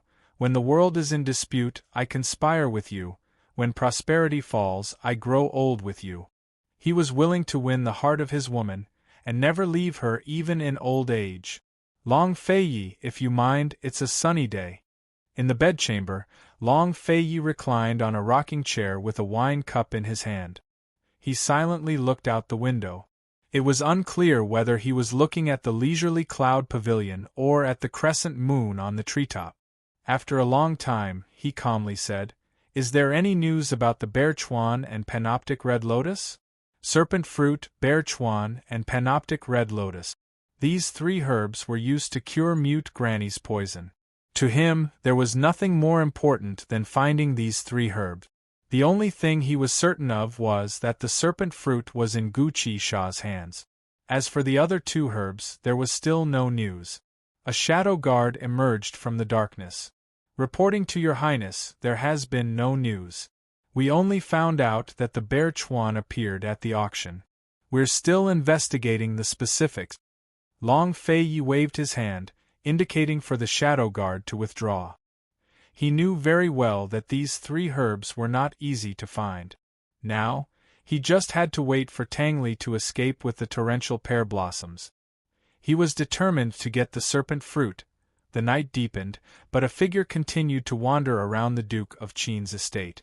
The coquettish red robes had an indescribable beauty to them. It was like a spider lily slowly blooming in the darkness, mysterious and noble. It wasn't until dawn that the red figure landed on the roof of a nearby inn. There weren't many people in the world who dared to wander around the Duke of Qin's estate for so long, and Gu was one of them. He had wandered around for an entire night, but was still unable to sneak into the Duke of Qin's estate without being detected by the shadow guards. He remembered that he had gone in a few times a few months ago. God knows when Long Feiyi had strengthened the defenses. I miss my poison lass," he muttered to himself as he lazily laid down on the roof with his hands behind his head. Of course, he wasn't just thinking about poison lass. He was also here to test her. As for what he was testing, only he knew. He hadn't slept for long when a carrier pigeon woke him up.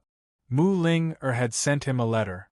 Mu Ling-er had promised him to find the Bear Chuan and Panoptic Red Lotus. He didn't know where Mu Ling-er could find them. In short, he hadn't seen Mu Ling-er since that time.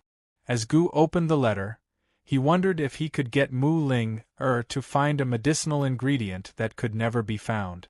Would that lass never bother him again? Thinking of this, he smiled to himself. For the next few days, Long Feiyi didn't leave the Duke of Qin's estate. When he was in the estate, Han Yunshi basically didn't go out.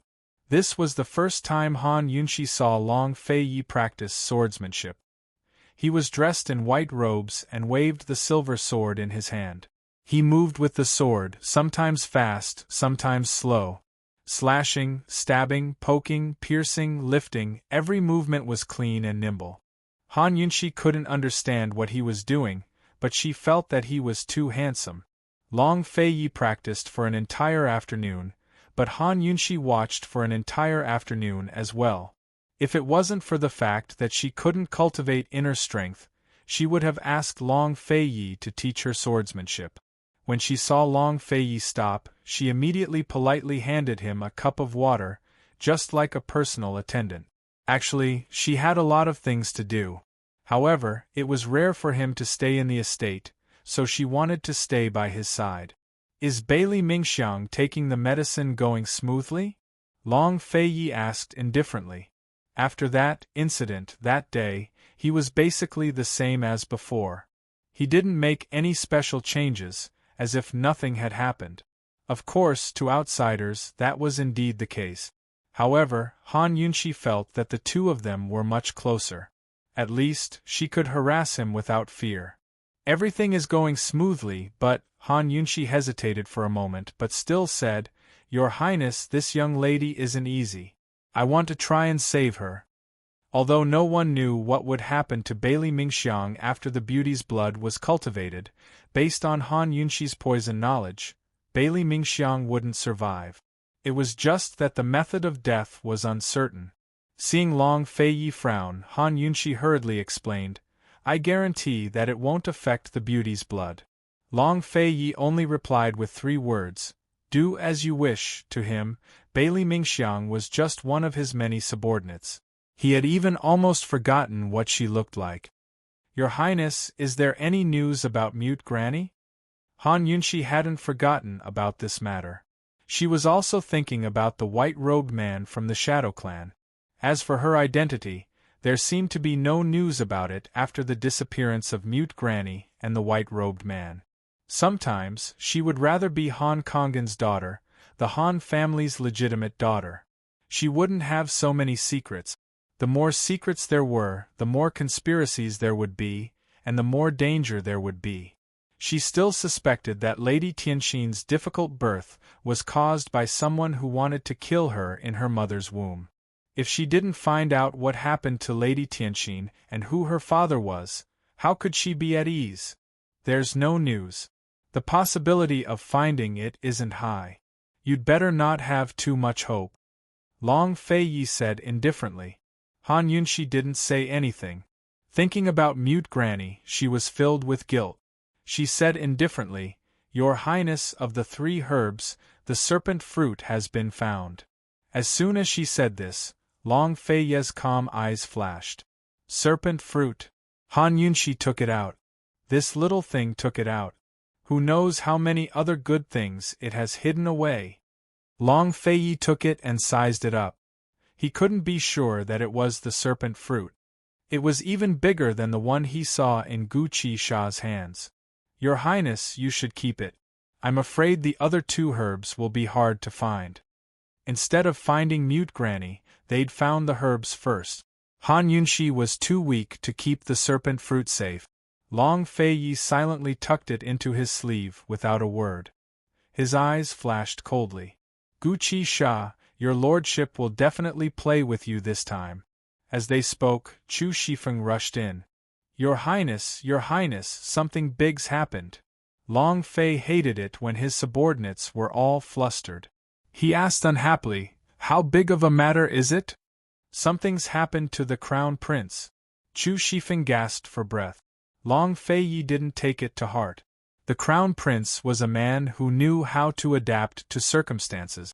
Judging from the current situation, he hadn't done anything out of line, so Emperor Tianhui wouldn't do anything to him. The best way to deal with father and son was to work together. What's wrong? Han Yunshi asked curiously. The emperor's betrothed him to Mu Luiyue from the general's estate. Chu Shifeng said seriously. Han Yunshi gave a start at his words. Mu Luiyue.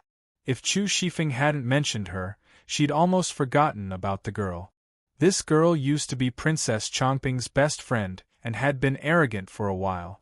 Later, she lost a bet with Han Yunshi and didn't fulfill her end of the bargain, so her reputation was ruined and she didn't dare to leave her house.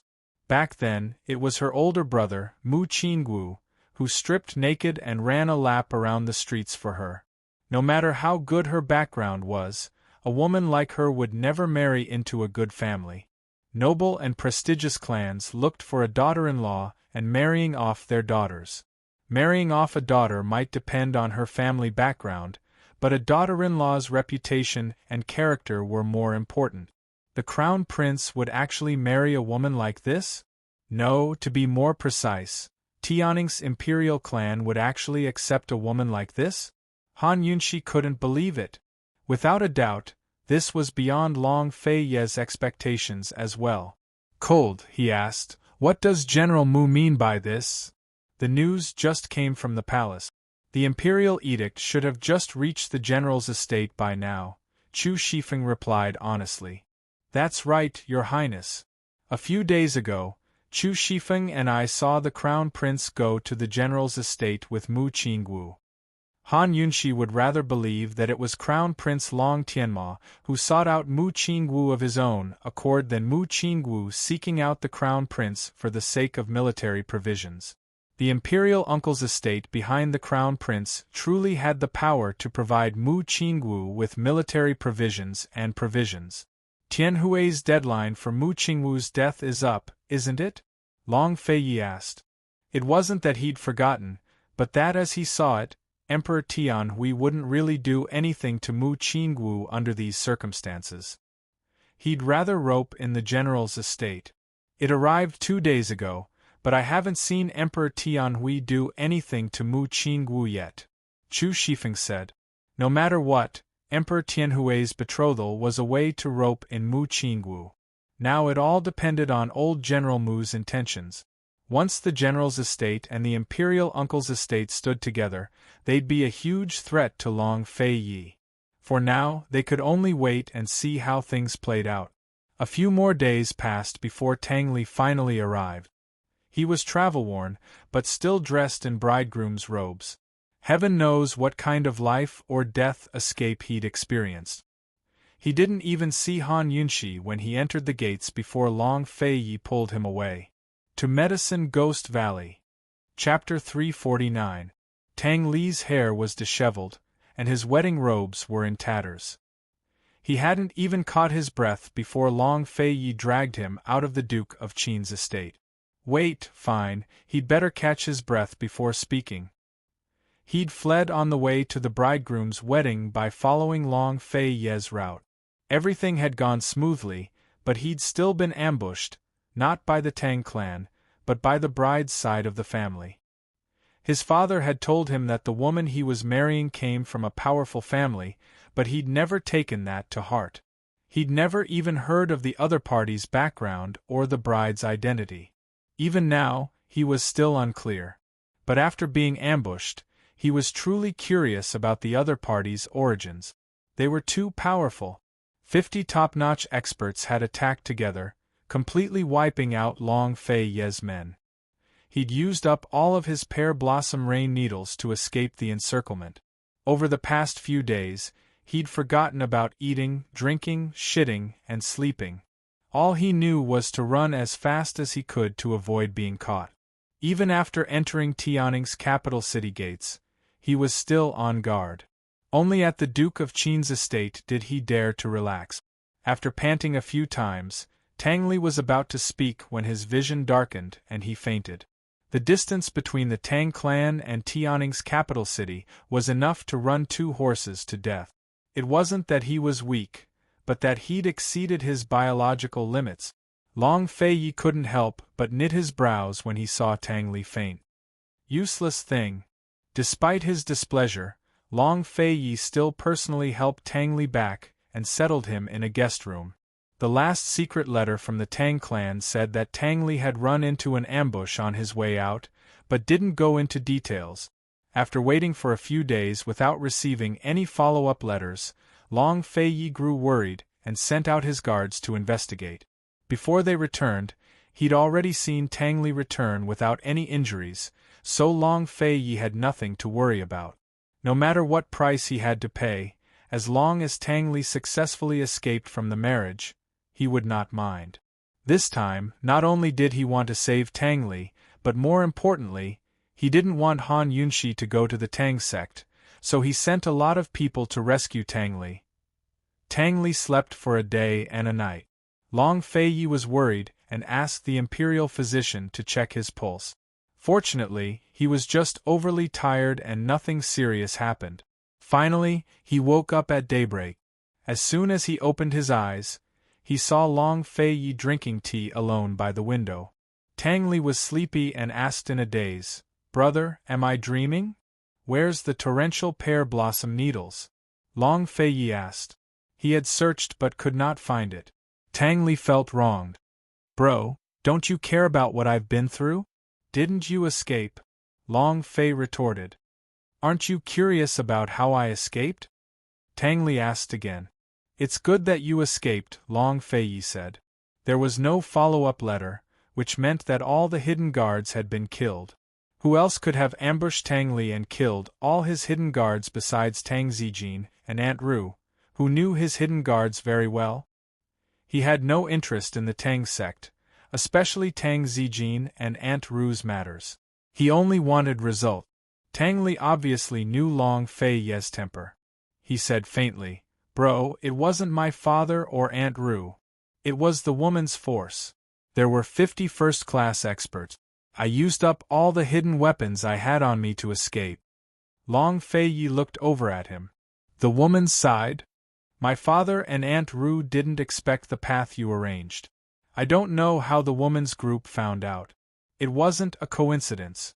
They had set up an ambush," Tang Li said seriously. "What's their background?" Long Fei was serious now. "I don't know. I wanted to ask you." Tang Li was helpless. Long Fei threw him a sharp look. He couldn't be bothered to say anything. If the groom didn't care who the bride was, why would he care? Fine, these 2 brothers didn't care about the marriage at all. No matter who he married, Tang Li was determined to run away from the marriage. The woman's side was so strong. Long Fei would naturally send people to investigate. What about the pear blossom storm needles? Long Fei was more concerned about this. "Didn't you say I used up all the hidden weapons on me?" Tang Li said timidly.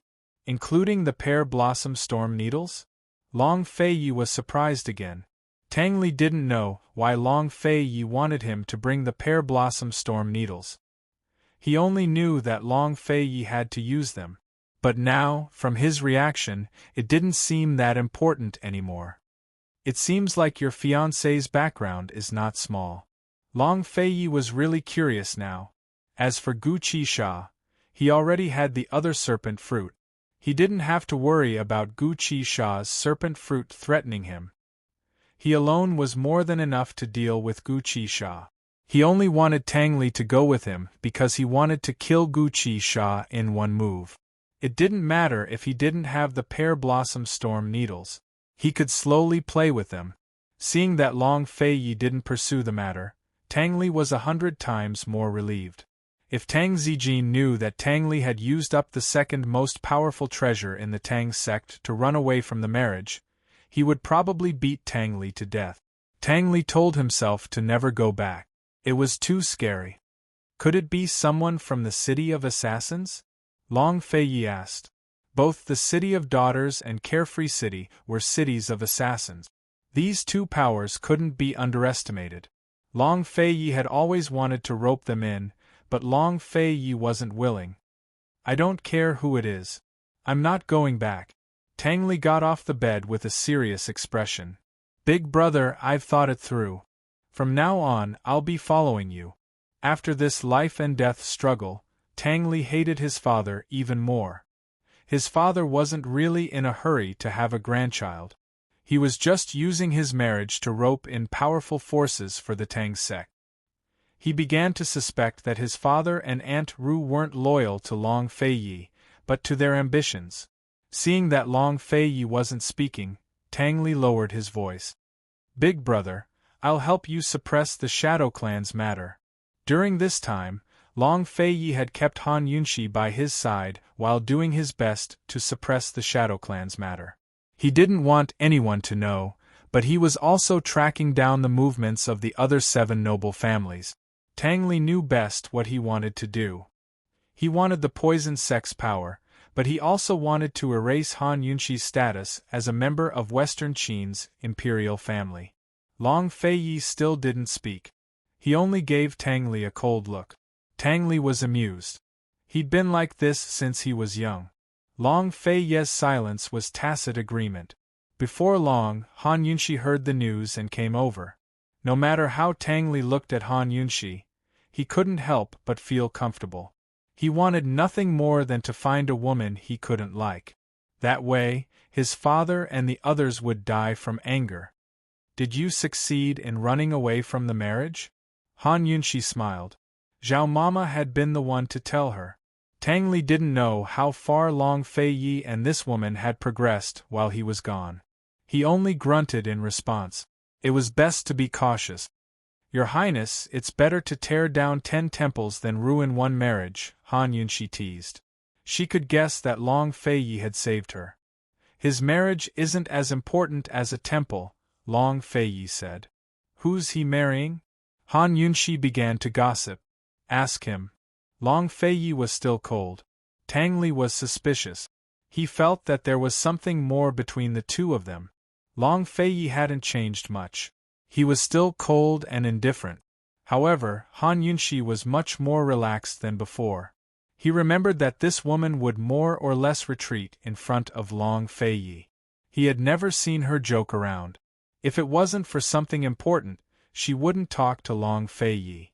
The two of them seemed to live in 2 different worlds. Now they seemed to be living in the same world. Tangli couldn't figure it out. Had he missed something? Hey, who are you marrying? Han Yunxi asked again. Tangli cleverly avoided the question. Don't mention marriage in front of this young master again. With Han Yunxi around, he didn't bring up the matter of going to the Medicine Ghost Valley. When night fell, Long Fei Yi set off for the Medicine Ghost Valley alone. A few days later, Long Fei Yi appeared in Guqi Sha's courtyard. To his surprise, Guqi Sha wasn't there. This prince will wait. Long Fei Yi's words scared the old steward so much that he shut the door. This Duke of Qin was very domineering, but Pill Fiend had a venomous tongue. A single word from him was enough to ignite the Duke of Qin's anger. Even the old steward thought that Pill Fiend was courting death. Fortunately, Pill Fiend had the serpent fruit to restrain Long Fei Yi. Otherwise, the consequences would have been unimaginable. Long Fei Yi really did wait. Now that this great Buddha had come to the temple, the old steward didn't delay any further and immediately sent a messenger pigeon to Guqi Sha. The next day, Guqi Sha returned. He was still wearing his black robes, and his smile was strange. Your Highness Duke of Qin, Could it be that you've thought things through? Did you come here just to be kicked by the old man?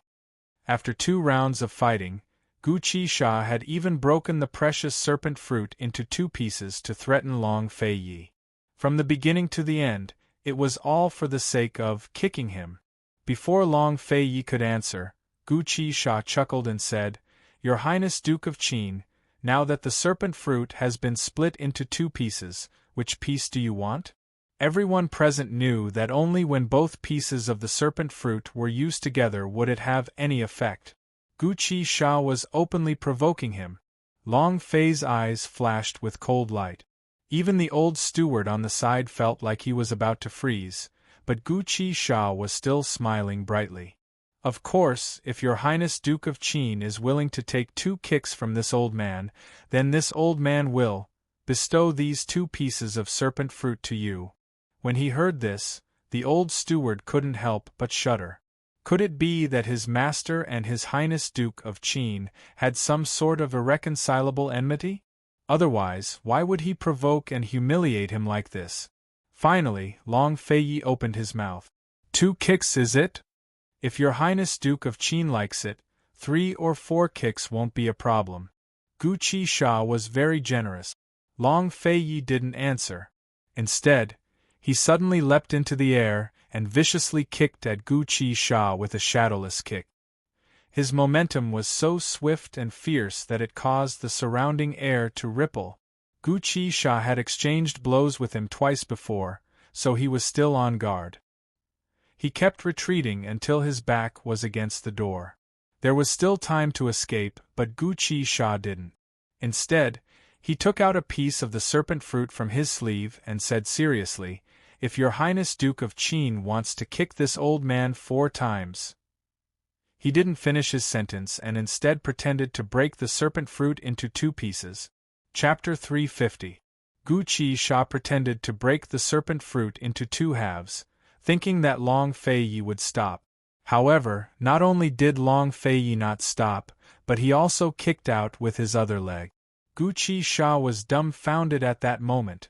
Long Fei Yi kicked Gu Sha's abdomen with both legs and borrowed the momentum to do a somersault in the air before landing in front of Gu Sha. Time seemed to have stopped at that moment. The entire courtyard was silent and still. Gu Sha stood motionless on the spot, but soon the serpent fruit in his hand slowly slid to the ground and shattered into pieces.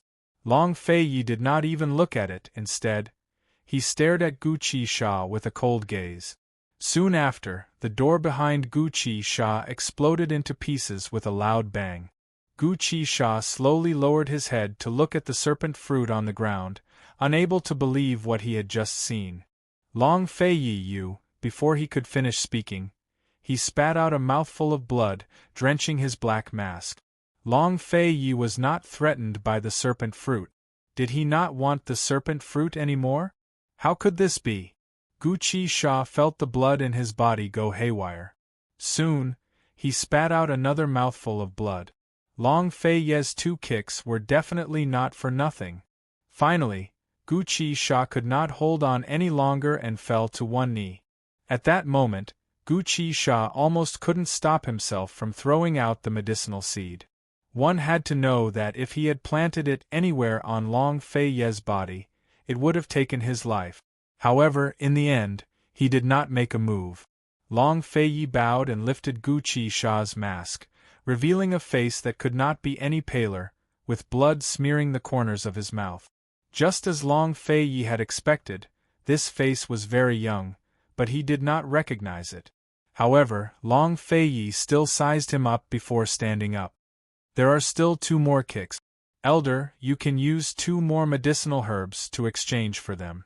Whether you want to live or not, it's up to you." He was high and mighty, and his voice was as cold as ice. It was as if he was the highest king in the world, and no one could offend him. Gu Sha had been defeated, but he didn't look like a loser at all. Instead, his bloodied lips were curled into a cynical smile. "If your Highness Duke of Qin wants 2 medicines, just tell me. This old man is very afraid of dying. Bear Chuan and Panoptic Red Lotus." Long Fei Yi was very straightforward. He didn't come to the Medicine Ghost Valley just for revenge. In this world, there were probably no more than 3 people who were better at finding medicine than Pill Fiend. If Pill Fiend couldn't find him, then he couldn't find him either. The Bear Chuan and the Panoptic Red Lotus. TSK, TSK, TSK, Your Highness Duke of Qin sure has good taste. Gu Qi Sha sighed. I'll give you 1 year. Long Fei Yi said. Gu Qi Sha, on the other hand, didn't seem to mind. Instead, he asked curiously, Serpent Fruit, Bear Chuan and Panoptic Red Lotus? What kind of prescription is this? This is the first time this old man has heard of it. Long Fei Yi didn't answer. Instead, he warned, don't go back on your word, unless you have less than a year to live. Hehe, Your Highness Duke of Qin also knows that these medicines aren't easy to find. Long Fei Yi's 1 year wasn't a very long time. He might not be able to find these 2 medicines even after 3 years. What do you think? Long Fei Yi wanted a definite answer. Did this old man even have the chance to say no?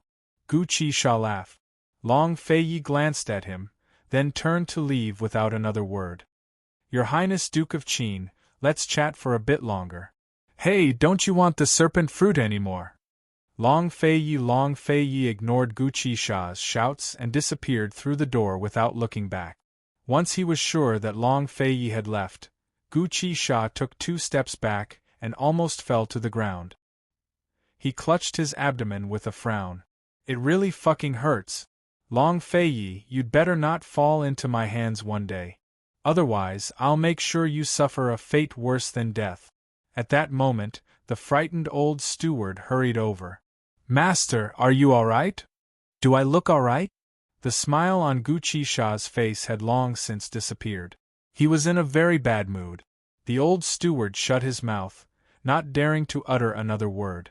Gu Qi Sha looked at the shattered serpent fruit on the floor and muttered, which damned bastard gave him the serpent fruit? Long Fei Yi had personally made 2 trips here just for the serpent fruit. He couldn't have just given it up, so he must have already obtained it. Gu Qi Sha hatefully thought to himself, if I find out who gave Long Fei Yi the serpent fruit, I'll definitely make that bastard suffer a fate worse than death. That bastard ruined my plans. When the old butler saw the blood flowing from the corner of his master's mouth, he couldn't help but say, Master, let's treat your wounds first. I won't die, Gu Qi Sha said in annoyance. He turned around and casually threw a human skin mask at the old steward's face. Even a cunning rabbit has 3 burrows. I, Gu Qi Sha, have plenty of human skin masks. There's no way you'll be able to see my true appearance. Long Fei Yi, you're looking for medicine behind Han Yunxi's back, aren't you? I'll definitely find it for you as soon as possible. Han Yunxi really didn't know that Long Fei Yi had been looking for medicine all this time. During Long Fei Yi's absence, Han Yunxi had frequently harassed Tang Li, asking him for hidden weapons. Although Tang Li had used up all of his weapons, it was still easy for him to secretly transfer them from the Tang clan, who told him to have a mother who doted on him so much. A few days later, Long Fei Yi returned from Medicine Ghost Valley.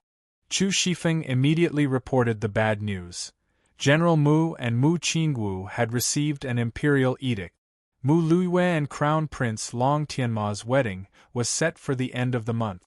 Has General Mu gone to the palace to see the emperor recently? Long Fei Yi asked. Chu Shifeng had investigated thoroughly. He hasn't. That night, esteemed Wang Fei and this subordinate ran into the crown prince and Mu Qingwu at the back door of the general's estate. Perhaps the Mu family was the one who asked for the wedding. Mu Qingwu couldn't complete Emperor Tianhui's mission, so only His Highness Duke of Qin and the imperial uncle had the skills to help him. Mu Qingwu had been rejected by His Highness Duke of Qin, so he could only seek out the imperial uncle. Long Fei Yi didn't speak, but Han Yunxi immediately denied Chu Shifeng's guess. Mu Qingwu isn't that kind of person. Moreover, His Majesty might not dare to do anything to the general's estate at a time like this. Long Fei Yi asked mildly, So you think that Emperor Tianhui's trying to rope in General Mu's estate on his own accord? Still, Han Yunshi denied it. No, I think it's the Crown Prince who's taking the initiative.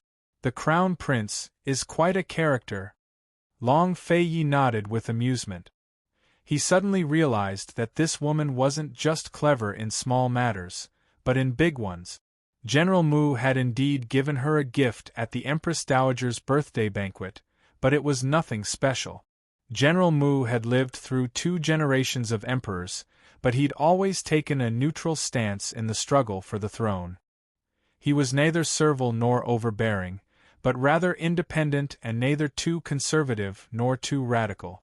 After all, anyone who was independent would always have some sort of bargaining chip in their hand. If Emperor Tianhui could rope in General Mu's estate, then he wouldn't have tried to pressure Mu Qingwu with the military pay and provisions. In other words, it was the Crown Prince who'd roped in General Mu's estate this time. For the sake of dealing with Long Fei Yi, Emperor Tianhui had no choice but to let the Crown Prince's power grow. The only thing Long Fei Yi didn't understand was how the Crown Prince and the Imperial Uncle's estate had managed to convince General Mu. There's definitely something fishy about this. Could it be that the Crown Prince has some sort of leverage over Mu Qingwu? Han Yunshi couldn't figure it out either. She secretly wondered if she should go see Mu Qingwu. The wedding was at the end of the month, which was only 10 days away. Han Yunshi hesitated for a few days before she finally invited Mu Qingwu out to a private room in a teahouse. Han Yunshi hadn't forgotten Mu Qingwu's expression of righteous indignation when he found out that the Imperial Uncle's estate had embezzled all of the disaster relief supplies. She had always believed that Mu Qingwu was the most magnanimous person in the imperial court. His honest and upright eyes wouldn't lie. Before Mu Qingwu arrived, Han Yunshi had already thought of countless possibilities. But Mu Qingwu gave her an answer she never expected. Esteemed Wang Fei, my little sister's getting on in years. Mu Liyue's reputation had been ruined. If she wanted to marry, she'd have to marry into a family beneath the general's estate. But how could she accept Mu Liyue's attitude? She was already being mocked by others. If she married into an ordinary family, wouldn't she become a laughingstock? Han Yunshi knew that Mu Qingwu and General Mu both loved Mu Liyue very much. She knitted her brows and shook her head. Do you think that Mu Liyue will be happy if she marries the Crown Prince? She'll become nothing more than a tool. Esteemed Wang Fei, Liyue only wants her reputation. At least she'll be happier than marrying beneath her status. Mu Qingwu indifferently said. So, for the sake of Mu Liyue's so-called happiness, you're willing to wallow in the mire with the Imperial Uncle's estate? Han Yunshi angrily said. Mu Qingwu didn't reply and avoided Han Yunshi's gaze. Han Yunshi angrily said, You! Should she regret saving the wrong person, making the wrong choice, or saving the wrong person? Or should she sigh at how quickly people changed? Once upon a time, this upright young general in front of her had earnestly said to her, Esteemed Wang Fei, if there's anything this official can do for you in the future, please don't hesitate to ask. But now, he was standing on the opposite side of the Duke of Qin's estate. Mu Qingwu lowered his head and didn't say a word. Since he'd made his choice, Han Yunshi would rather he argue with her in a righteous manner. But he kept his head bowed and didn't say a word, like a coward. Han Yunshi couldn't help but look down on him. Young general, just pretend that this Wang Fei never came today. Han Yunshi was extremely disappointed. She got up and left first. Although she was very surprised, when she thought about how Mu Qingwu was willing to take off his clothes and run around for Mu Liyue, it wasn't impossible for him to do this now. After a long, long time, Mu Qingwu slowly raised his head to look out the window. He watched Han Yunshi's figure disappear into the distance before exhaling. Esteemed Wang Fei, I hope Qingwu can help you one day, he muttered to himself, his voice so low that even he couldn't hear himself. Nobody knew that the cooperation with the Crown Prince had caused a huge uproar in the general's estate. That day, The Crown Prince had found him of his own accord and expressed his intentions to rope him in. He was willing to gather money and grain for him. He knew his chance had come, so he agreed without a second thought. For one thing, he wanted to take back the grain that belonged to the common people. For another, he wanted to help esteemed Wang Fei one day and repay her for saving his life. Actually, he'd given the Crown Prince the idea of marrying Lu Yue. The Crown Prince had convinced Emperor Tianhui to grant the marriage, while he used Liu Yue's vanity to convince his father. For this reason, Liu Yue had caused a ruckus for 3 days and 3 nights. She'd even threatened to commit suicide to force his father to accept the marriage. Once the imperial edict arrived, his mentally and physically exhausted father had no other choice. The end of the month would arrive soon. He only hoped that everything would go smoothly. Chapter 351. News of the Crown Prince's marriage sent the court into an uproar. The marriage of an imperial family was a complicated affair, to say nothing of the fact that it involved Emperor Tianhui, the imperial uncle's estate, and Great General Mu's 3 major powers. No one expected the Crown Prince to marry a woman with such a notorious reputation like Mu Luiyue. But when the news came out, everyone suddenly realized that the Crown Prince marrying Mu Luiyue was the wisest and most correct choice.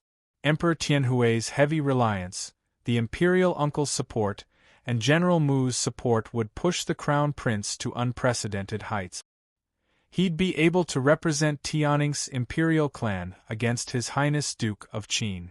Han Yunxi heard news of the Crown Prince almost every day after she returned from her meeting with Mu Qingwu. Everything in the world was public.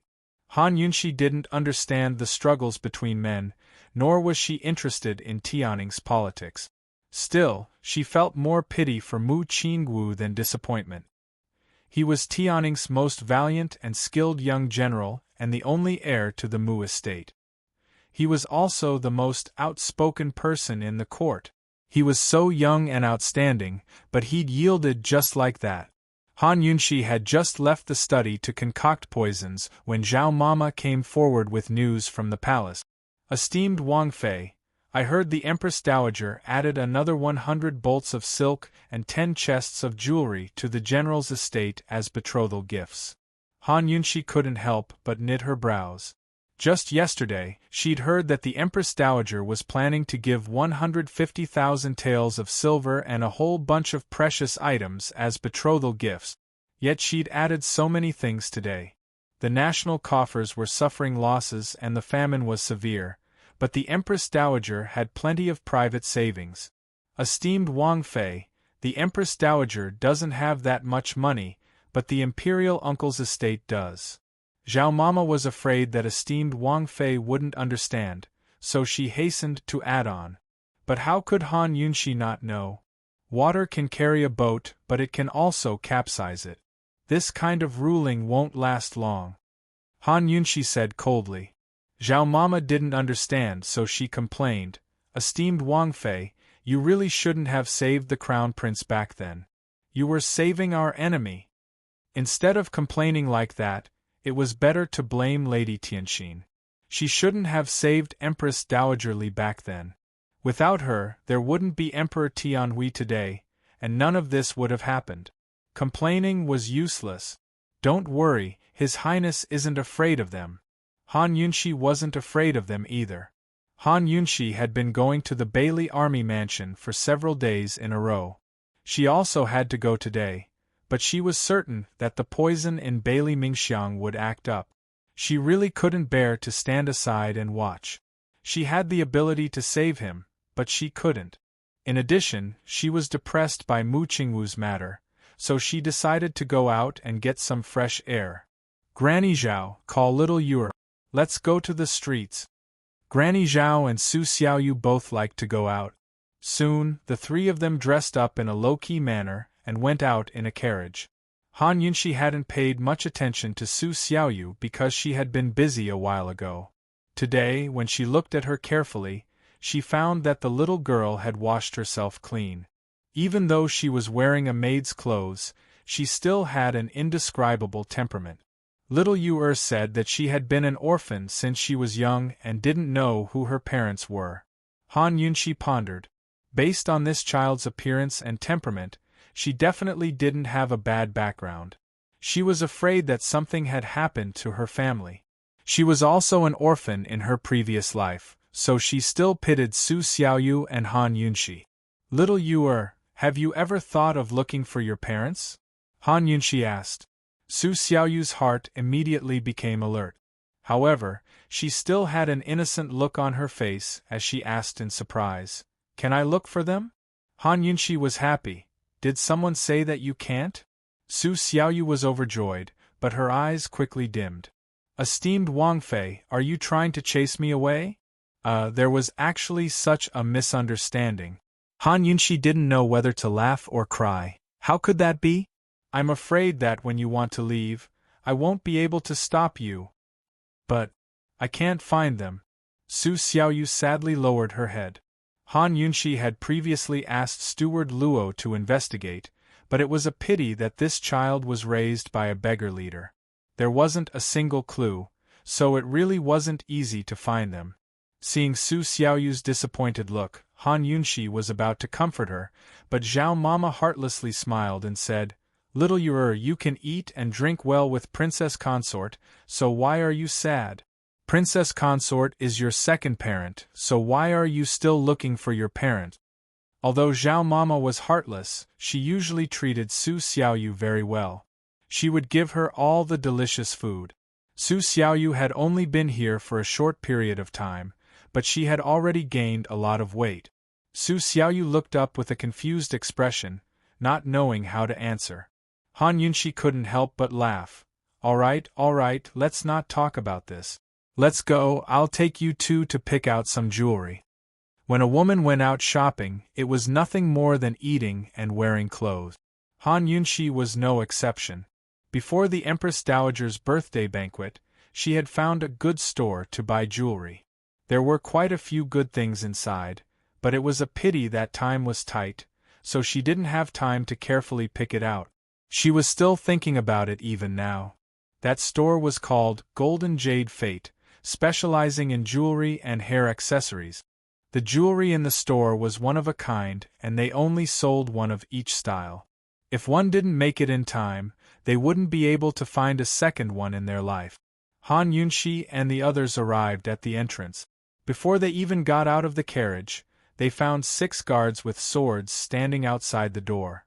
"Princess Consort, what kind of important person has come? They actually brought 6 guards with swords?" Zhao Mama was surprised. There was a reason for bringing guards with swords out. Based on this posture, the person inside was at least a member of the royal family. Han Yunxi glanced over and her interest waned. The guards with swords were blocking the door, meaning that they had taken over the entire store and were not letting other buyers in. "Come back another day. Let's go to the Han family." Han Yunxi wasn't a meddlesome person, so she was too lazy to look for trouble. But who would have thought that when they were about to leave, they would hear a pitiful cry of pain. Princess Consort, it's that female shop owner." Zhao Mama had been here before, so she immediately recognized the voice. As soon as her voice fell, another pitiful cry rang out. Spare me. Miss Luyue, this commoner can't do it." The following words were filled with sobs, so Han Yunxi couldn't hear them clearly. But she didn't miss the words, "Miss Luyue." "Miss Luyue?" Han Yunxi was suspicious. "Princess Consort, it's Mu Luyue acting wildly. Go down and take a look, quickly." Zhao Mama liked to join in on the fun. Not only did she go down, she also dragged Su Xiaoyu down. Mu Luyue used to bully people in the palace when she was with Princess Chongping. Zhao Mama had met her a few times and didn't like this girl very much. Now that she was going to marry the crown prince, Zhao Mama was even more displeased with her. Of course, no matter how displeased Zhao Mama was with her, she wasn't as displeased with Han Yunxi. Not to mention Mu Liyue's previous insults and framing of her, even the matter of Mu Qingwu surrendering to the crown prince was all because of this stinky girl's vanity. Han Yunxi's only regret was that she made a bet with this stinky girl and didn't completely destroy her. After losing the bet last time, Mu Luiwei didn't fulfill her promise and didn't even give an explanation. She hadn't shown her face since. Since she met her here today, how could Han Yunxi not meet her? Han Yunxi got off the carriage and saw Zhao Mama leading Su Xiaoyu to the side. I thought you went in first. Han Yunxi teased. Zhao Mama's smile was full of meaning. Esteemed Wang Fei, there are 6 guards. This old servant can't get in without you. Han Yunxi was amused. Then let's not go in. Have her come out. So speaking, she strode towards the gates, but was quickly blocked by a guard with a blade. Don't you have eyes? Don't you see your brothers standing guard? What do you mean by standing guard? Han Yunxi asked innocently. There were thousands of guards in Tianning's capital city, but not all of them recognized Han Yunxi's face. The guard looked Han Yunxi up and down, his eyes full of lust. He smiled and said, You're a pretty girl, but I'm on duty today and don't have time to dote on you. Hurry and leave, lest I regret it. Sir, I have a background. If you keep looking, you might lose your little life. Han Yunxi smiled innocently. The guard gave a start, then patted his chest exaggeratedly. I'm so scared. Let me in. I promise you'll be fine. Han Yunxi was still grinning. At this moment, more screams came from inside the inn. The guard immediately turned serious. Scram, scram, scram. I don't have time to play with you. Han Yunxi didn't move from her spot, but asked curiously, What's the background of the person inside? Let me go in and take a look. Maybe I know her. Know her? Hee, I'll scare you to death if I tell you. Hurry and scram, you hear me? Scram. The guard waved his hand impatiently. Han Yunxi crossed her arms, calm and collected. At this moment, Zhao Mama came forward and said earnestly, Little brother, you have to keep a low profile. My family's master's background is definitely bigger than the one inside, so you should hurry and get out of the way. The guard laughed out loud. Listen well, my family's master is the young miss of the great general's estate, the crown prince's future wife. Zhao Mama looked at him and suddenly laughed out loud. Listen well, my family's master is the young miss of the Han family in the north of the city. When she said this, the other guards all laughed out loud. Han family's young miss? Who's heard of that before? Hee, could it be that this Han family is related to the royal family? Is there? There are royal family members with the surname Han. When they said this, the 6 guards suddenly realized that something was wrong and all of them shut up. The Han family in the north of the city? There was only one Han family in the north of the city, the Han family of medicine. Their family's young miss was, suddenly, the guard who called himself master was so scared that he began to tremble. He was the first to kneel on the ground. Good luck to esteemed Princess Consort. The other 5 guards also kneeled in unison and saluted. Good luck to esteemed Princess Consort. These 6 armed guards were newly recruited by Mu Luiwei. They all had the same temper as Mu Luiwei and liked to bully others. Who knew that they would kick an iron plate on the street today? Qin Wang Fei was famous for not being easy to provoke. It's not very auspicious. Han Yunxi yawned and lazily said, Zhao Mama, take good care of that master for me. Yes. Zhao Mama was waiting for these words. She slowly walked to the guard's side. The guard was so scared that his face turned white and he repeatedly kowtowed. Have mercy, esteemed Princess Consort. Have mercy. This lowly one was wrong. This lowly one had eyes but failed to recognize Mount Tai. This lowly one deserves 10,000 death. Esteemed Princess Consort, have mercy. Just as he was begging for mercy, Zhao Mama pinched his ear and viciously pinched it. Instantly, all the begging turned into wails.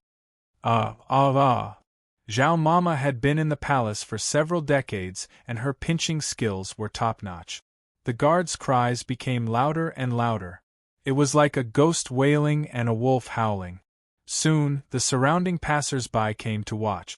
The owner of the shop also heard the noise and hurried out. Chapter 352. Mu Luiyue was currently tormenting the shopkeeper until he howled in pain. When she heard the guard's cries, she immediately rushed out. She was about to ask what had happened when she saw a face that she would never forget. Han Yunshi. Mu Luiyue was very surprised. Han Yunshi crossed her arms and calmly stood there. "Aya, so it's the Mu family's young miss. Long time no see." It really had been a long time. After losing the bet, Mu Luiyue hadn't left the house at all. Even when she did go out, she did it in secret. In the past, she had offended too many people by relying on Princess Chongping. After her reputation was ruined, everyone who saw her would laugh at her. Today was the first time she'd gone out in the open, but of all things, she'd run into Han Yunshi. After hiding in the house for so long, Mu Luiyue had learned quite a bit. She glanced at the guards kneeling on the ground and then saw that there were quite a few people watching. She had an idea in her heart. She didn't want to have a conflict with Han Yunshi in the street. In a few days, she would be married off to the crown prince. She wanted General Mu's family to help the crown prince ascend the throne. She wanted the Duke of Qin to know that marrying her was equivalent to having an army of foot soldiers. She wanted the Duke of Qin to regret marrying a woman like Han Yunshi who had no power or influence. "Esteemed Wang Fei, did my guard offend you?" Mu Luiyue asked.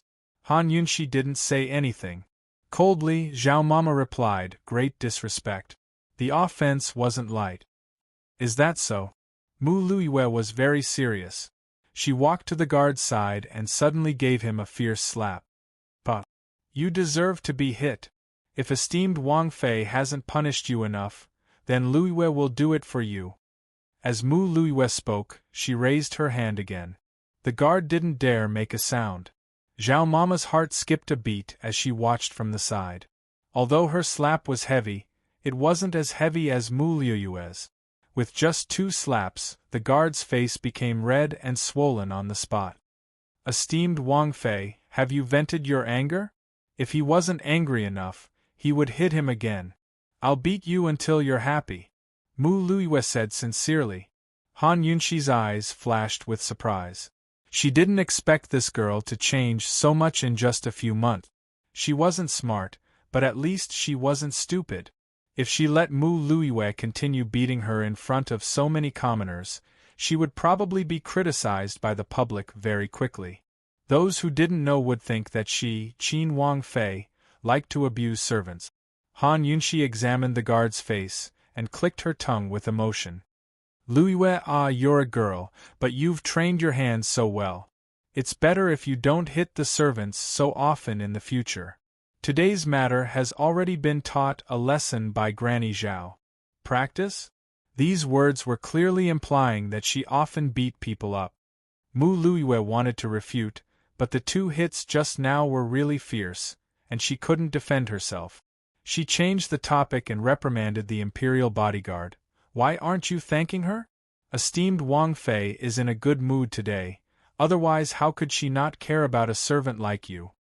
The meaning behind these words was that the princess consort was petty and even cared about how she treated servants. In this battle of words, Mu Luiyue was not willing to be outdone. Han Yunshi began to laugh. "That's right. This princess is in a good mood today.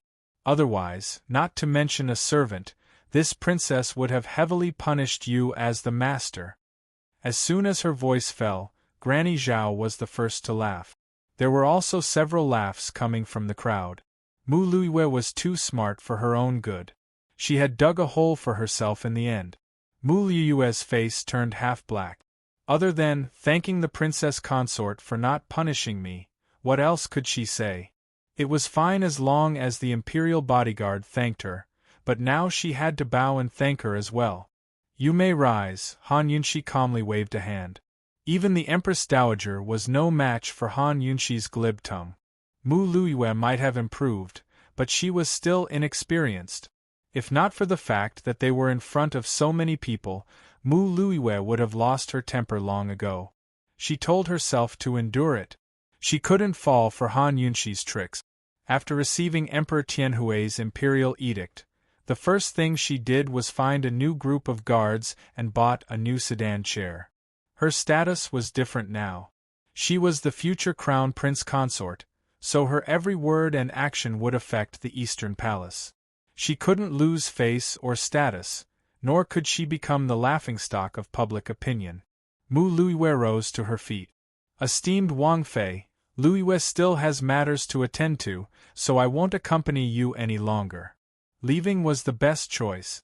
Han Yunxi smiled and nodded, as if she wasn't planning on doing anything else.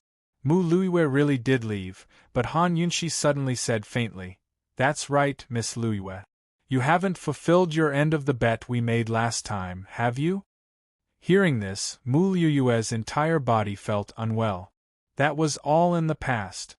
It was all in the past. Why was Han Yunxi bringing it up again? She was going to marry the crown prince in a few days. Right now, the entire capital was talking about the crown prince's wedding. Han Yunxi was obviously doing this on purpose.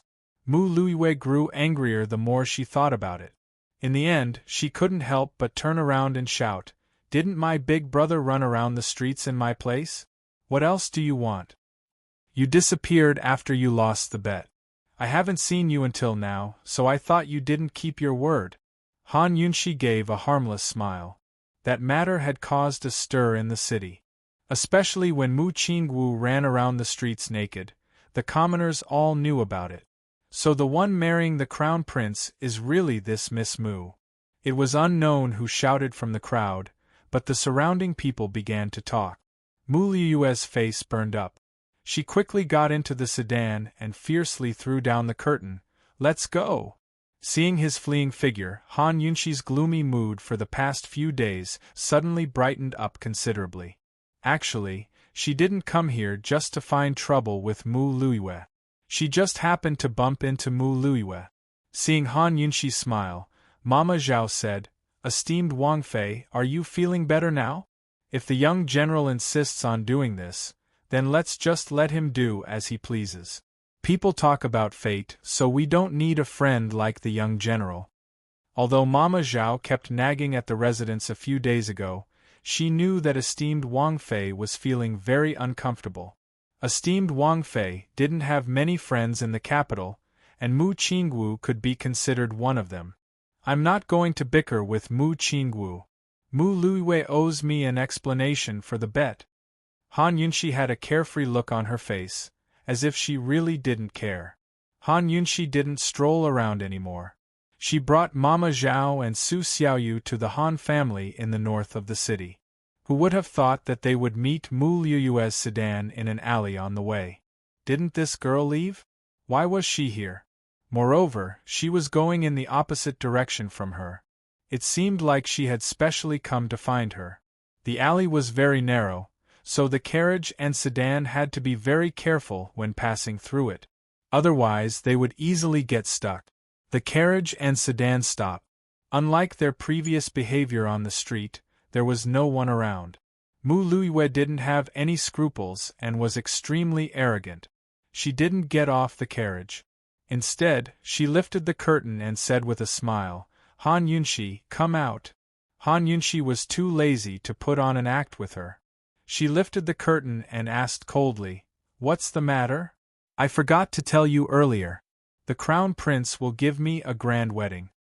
He will personally come to the general's residence to marry me. Also, the betrothal gifts that the imperial family gave to my family can fill an entire street," Mu Luiwei proudly said. She was about to go back, but the more she thought about it, the angrier she became. The more she thought about it, the more unwilling she became. She couldn't help but turn around and chase after Han Yunxi. "What does it have to do with me?" Han Yunxi coldly asked. "You have to attend." Mu Luiwei smiled. "You're also marrying into the imperial family, but it's a pity you don't have a wedding or a betrothal gift. I heard that the Duke of Qin's manor only sent a wedding nanny and the wedding procession was hired by your Han family. Zi, you really are pitiful. You haven't seen the imperial family's wedding procession yet, right? Take a good look at it when the time comes. If you want to know how many betrothal gifts the imperial family gave me, you can come to my house to take a look." When these words were said, Han Yunshi suddenly became silent. She softly asked, "Is there anything else?" "Just this matter. I specially came to remind you." Mu Liyue's smile became even brighter. Han Yunshi was very calm. "If there's nothing else, then move aside. Don't block the way." Mu Liyue showed off a bit and was in a very good mood. She slowly let down the curtain, and the sedan slowly passed by the right side of the carriage. At this time, Han Yunshi softly said, "Even if you're the crown prince's wife, you still have to call this princess imperial aunt. If you call my name again, don't blame me for not showing mercy." Separated by the curtain, Mu Liyue snorted, "Imperial aunt? I'll never call you that." The sedan passed by the carriage and left. Han Yunshi's carriage stayed in place for a long time. Han Yunshi's entire body was terrifyingly silent. Zhao Mama and Su Xiaoyu were scared as they looked at each other in dismay, not daring to make a sound. Mu Liyue wasn't wrong. When the Princess Consort married into the imperial family, she didn't have anything. Compared to Mu Liyue's wedding, it was like heaven and earth. No matter how open-minded a woman was, how could she not mind something as important as a wedding? Zhao Mama thought that esteemed Wang Fei would be angry and horrified, but Han Yunshi didn't. She leaned against the pillow and thought quietly for a long time before asking, "Zhao Mama, is Grand Concubine Yi's birthday in a few days?" Zhao Mama grew suspicious. What's wrong with esteemed Wang Fei? Why did she suddenly ask about it? In the past, Grand Concubine Yi's birthday celebrations were all arranged by Murong Wanru. Ever since Murong Wanru fell into a deep sleep and Grand Concubine Yi went into seclusion in the ancestral hall, no one mentioned the birthday celebration. Zhao Mama did some calculations before replying, "It'll be in 3 days. Esteemed Wang Fei, are you planning to?" A shrewd look flitted past Han Yunshi's eyes before she broke into a cold smile. "When we return to the estate, I'm planning to discuss something with His Highness." Zhao Mama grew nervous. Just what was wrong with her mistress? Could it be that Mu Liyue had provoked her and she was planning to ask His Highness Duke of Qin for betrothal gifts again? With her personality, she wouldn't do that. Just what did she want to do? Currently, Long Fei Yi was discussing matters with Tang Li and Chu Shifeng at his estate. He hadn't left the capital city since returning from Medicine Ghost Valley. The Crown Prince's marriage truly did pose a threat to him. Of course, he'd made his moves against the imperial uncle's estate long before the betrothal took place. "Master, we've already investigated clearly. A total of 400,000 dan of grain was sent to the disaster areas. The National Treasury gave out 200,000 dan, while the officials and rich merchants of the country gathered another 200,000 dan. Only 100,000 dan were actually distributed to the disaster victims. We're still investigating how much the imperial uncle's estate ate," Chu Shifeng reported. Long Fei Yi clenched his fists and pounded them on the table. He was about to speak when Han Yunshi arrived. Chapter 353. Seeing Han Yunshi enter, Long Fei Yi didn't say a word. Chu Shifeng withdrew to one side as well. Han Yunshi could tell that they were discussing business, but her matters were more urgent. She wanted to explain everything to Long Fei Yi immediately. "Your Highness, there's something I need to discuss with you, right?" she said seriously. Su Xiaoyu returned to Leisurely Cloud Pavilion. Zhao Mama couldn't stop worrying, so she followed closely behind, afraid that her mistress would do something stupid after being provoked. Hearing this, she grew nervous and secretly tugged at Han Yunshi's robes. Although Zhao Mama really wanted to tell His Highness Duke of Qin about Mu Liyue's humiliation of esteemed Wang Fei, she didn't dare. She knew His Highness liked esteemed Wang Fei, but how much? Where was his bottom line? She wasn't sure either. She only knew that His Highness and esteemed Wang Fei were no longer 100 paces apart, but they weren't very close either. Their marriage had been arranged by the Empress Dowager while Emperor Tianhui had urged them on. Back then, The wedding had been a form of humiliation to His Highness Duke of Qin. If esteemed Wang Fei came to haggle over the wedding and betrothal gifts now, His Highness Duke of Qin might not be happy, much less compensate her. "What is it?" Long Fei asked. In his impression, this woman rarely took the initiative to discuss matters with him, much less be in such a rush. Allowing Zhao Mama to tug at her robes from behind, Han Yunxi said seriously, "Your Highness, Chen Xie wants to hold a birthday banquet for Mu Fei." Zhao Mama was stunned. How could this be? Long Fei Yi and the rest were surprised as well. Why would this woman suddenly have such an idea? Why? Long Fei Yi asked. Han Yunxi's eyes flashed with craftiness before she suddenly drew close. Long Fei Yi was surprised, but he didn't avoid her. Han Yunxi grinned and leaned close to Long Fei's ear. She whispered something, but Long Fei only nodded his head in amusement. The few people present were confused. They wanted to ask, but they didn't dare to interrupt. Han Yunxi spoke in detail for a long time. Her breath unintentionally tickled Long Fei Yi's ears. When she finished speaking and stood up, Long Fei Yi actually felt that she hadn't had enough. However, Han Yunxi had no idea how intimate the scene was. She asked seriously, "Your Highness, what do you think?" Long Fei Yi casually pinched his ears and said, "Let's do as you say." Han Yunxi was overjoyed. "Will His Highness participate?" Long Fei Yi chuckled. "Yes." The two of them seemed to be in a good mood, but Tang Li and the others were confused. What did they talk about? Were they really going to hold a birthday banquet for Grand Concubine Yi?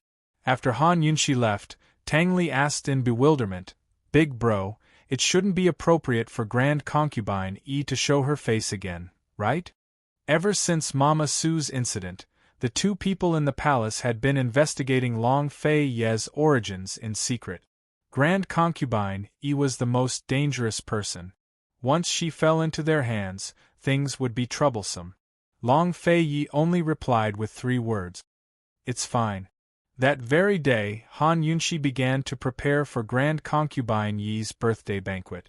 The first thing she did was write out invitations to all the members of the imperial clan, nobles, and officials. Whether they were on Long Fei's side, Emperor Tianhui's, or even neutral parties, she invited all of them. Of course, she had Long Fei Yi's permission to do so. She was using Long Fei Yi's name to invite them. Once the invitations were sent out, it stirred up much discussion. Grand Concubine Yi's birthday banquet was only a few days away from the Crown Prince's wedding. What did the Duke of Qin's estate mean by this? They're trying to steal the limelight. I'd like to see how many people will go. It's unwise to do so at a time like this. The Duke of Qin's men will naturally go, but they can only sing their own one-man show. Haha, as I see it, the Duke of Qin's men must have turned traitor. Perhaps there'll be a good show to watch this time. I never expected the great general to stand on the Crown Prince's side. The Duke of Qin is in danger. If the Crown Prince wasn't marrying General Mu's daughter, perhaps Grand Concubine Yi's birthday banquet would be very lively. But under these circumstances, the Duke of Qin's estate was sending out invitations on such short notice. Even General Bailey was puzzled. Wasn't His Highness Duke of Qin just asking for a snub? Long Fei Yi didn't offer any explanations. While everyone was pessimistic about the birthday banquet, many of them even announced that they wouldn't attend. Han Yunxi suddenly used Long Fei Yi's name to make another announcement. The gist of the announcement was that Grand Concubine Yi's birthday banquet would be a vegetarian one. Because Grand Concubine Yi was a vegetarian, and because of the severe famine, she advocated frugality and rejected extravagance. Most importantly, she wouldn't accept any congratulatory gifts, but would hold an auction for precious medicinal plants during the banquet. All proceeds would be used to donate to the disaster areas. Once the announcement was made, it caused a huge uproar. None of the supporters of the Duke of Qin's estate had any objections, but all of them were full of praise and support. Even Emperor Tianhui's side and the neutral factions couldn't refuse. After all, this was a good thing for the sake of the people. Even if they didn't like it, they had to show their support on the surface. Han Yunxi really was naughty. Instead of making things clear all at once, she sent out invitations first, followed by an announcement. How many cynical people had slapped themselves in the face? Long Fei Yi stood in his study, watching the busy figure by the window of the leisurely cloud pavilion. His gaze grew doting. Emperor Tianhui stared at the invitation for the Empress Dowager with a gloomy face. Buying the hearts of the people, what a hypocrite! I'll go take a look and see what kind of tricks they're playing. The Empress Dowager still disapproved, but Han Yunxi sent people to spread the news. Within 2 days, the news had spread to the capital and the surrounding cities, even spreading throughout the country. In a flash, the news overshadowed the news of the Crown Prince's wedding. Everyone was talking about Grand Concubine Yi's birthday banquet and singing praises of His Highness Duke of Qin's love for the people. No one mentioned the Crown Prince or Mu Luiwei again. Before the banquet even started, Han Yunxi had already built up the momentum. By now, both the Empress Dowager and Emperor Tianhui were growing anxious. Of course, outsiders had no idea that this was Han Yunxi's idea. Everyone assumed it was the Duke of Qin's handiwork. There were only a few days between Grand Concubine Yi's birthday banquet and the Crown Prince's wedding. How could the Crown Prince dare to hold a grand wedding at this critical juncture? Even the betrothal gifts couldn't be excessive, but the list of betrothal gifts had already been made public. It wouldn't be right to refuse now. Imperial Father, as Aken sees it, why don't we donate all the betrothal gift? Donate all the silver for the wedding preparations too? Let's keep it simple. Long Tianma admired His Highness Duke of Qin's methods. Marrying Mu Luiwei was only for the sake of the general's estate. He didn't care about the wedding. To him, the simpler it was, the easier it was. He never thought he'd marry Mu Luiwei. The more lively the wedding, the more depressed he'd feel. Before Emperor Tianhui could speak, the Empress Dowager raged. That won't do. How could the Grand Crown Prince's wedding be simple? The Duke of Qin is waiting to see you do it simple. Are you really going to let them have their way? Imperial Grandmother, the hearts of the people are more important than anything else. Aken didn't want to be extravagant in the first place, the Crown Prince said seriously. Of course the Empress Dowager understood this as well, but she couldn't accept it. How much effort had she put into arranging her grandson's wedding? After all, most of the silver for the wedding preparations and betrothal gifts had come from the imperial uncle's estate. In other words, he was using the Crown Prince's wedding as an opportunity to bribe General Mu's estate. Although the wedding was already set and Mu Qingwu was on good terms with the Crown Prince, the imperial uncle still couldn't set his heart at ease. He was a shrewd old fox. He knew that the general's estate might not do anything even if they formed an alliance through marriage. But once he took the money, he'd have no choice but to do things. If this was any other day, General Mu and Mu Qingwu might not accept a large sum of silver directly. But if he used this chance to send it over as betrothal gifts and let everyone know that it wasn't a small sum, then General Mu would accept it. Even if he wanted to refuse the Crown Prince in the future, he wouldn't have the face to do so. If he donated the silver just like that, how was he supposed to explain things to the imperial uncle? The Crown Prince was too lazy to pay attention to the Empress Dowager. His expression was serious as he spoke to Emperor Tianhui. Imperial Father, the current situation is a good chance for us to win over the hearts of the people. Aken wants to personally attend the birthday banquet auction and use all of the funds from the wedding for the auction. Emperor Tianhui knew better than anyone else that the Crown Prince had to attend Grand Concubine Yi's birthday banquet. Moreover, he had to bring the silver with him to steal back the limelight. He'd rather fight against the imperial uncle's estate in the future than give Long Fei Yi a chance to fight for power now. He'd agreed to attend the wedding banquet precisely because he wanted to use the Crown Prince's faction to rise to power to deal with Long Fei Yi. Originally, He was planning to wait until the wedding banquet was over and the imperial uncle's estate and the general's estate were officially allied. Then he'd make a move against Long Fei. But who knew that the Long Fei would play such a trick at a time like this? It had to be said that Emperor Tianhui admired this move. Of course, he knew what the imperial uncle's intentions were as well. After some hesitation, he stroked his beard and said, "Tianma, you can decide for yourself on this matter." "Emperor!" The Empress Dowager panicked. "Mohu, there's still plenty of time in the future," Emperor Tianhui said, before adding, "Mohu, you can't let Grand Concubine Yi win over the hearts of the people." These words reminded the Empress Dowager that this was Grand Concubine Yi's birthday banquet. If they held it like this, Grand Concubine Yi's reputation would spread far and wide. Perhaps she'd even surpass the Empress Dowager in the hearts of the people. No, she had to bring the silver with her to steal back the limelight. Mu Luiwei was oblivious to all that was going on in the palace. The general's estate had received an invitation as well, so she naturally wanted to attend. She knew that the famine was a way to win over the hearts of the people, but she didn't think it was that serious. She didn't link it to the wedding banquet. She figured that this would be her first time showing her face in public before the wedding banquet. No matter what, she had to show off a bit. Thus, she prepared quite a bit of silver as well. Just like that, all of the major powers in the capital prepared their silver to wait for Grand Concubine Yi's birthday banquet.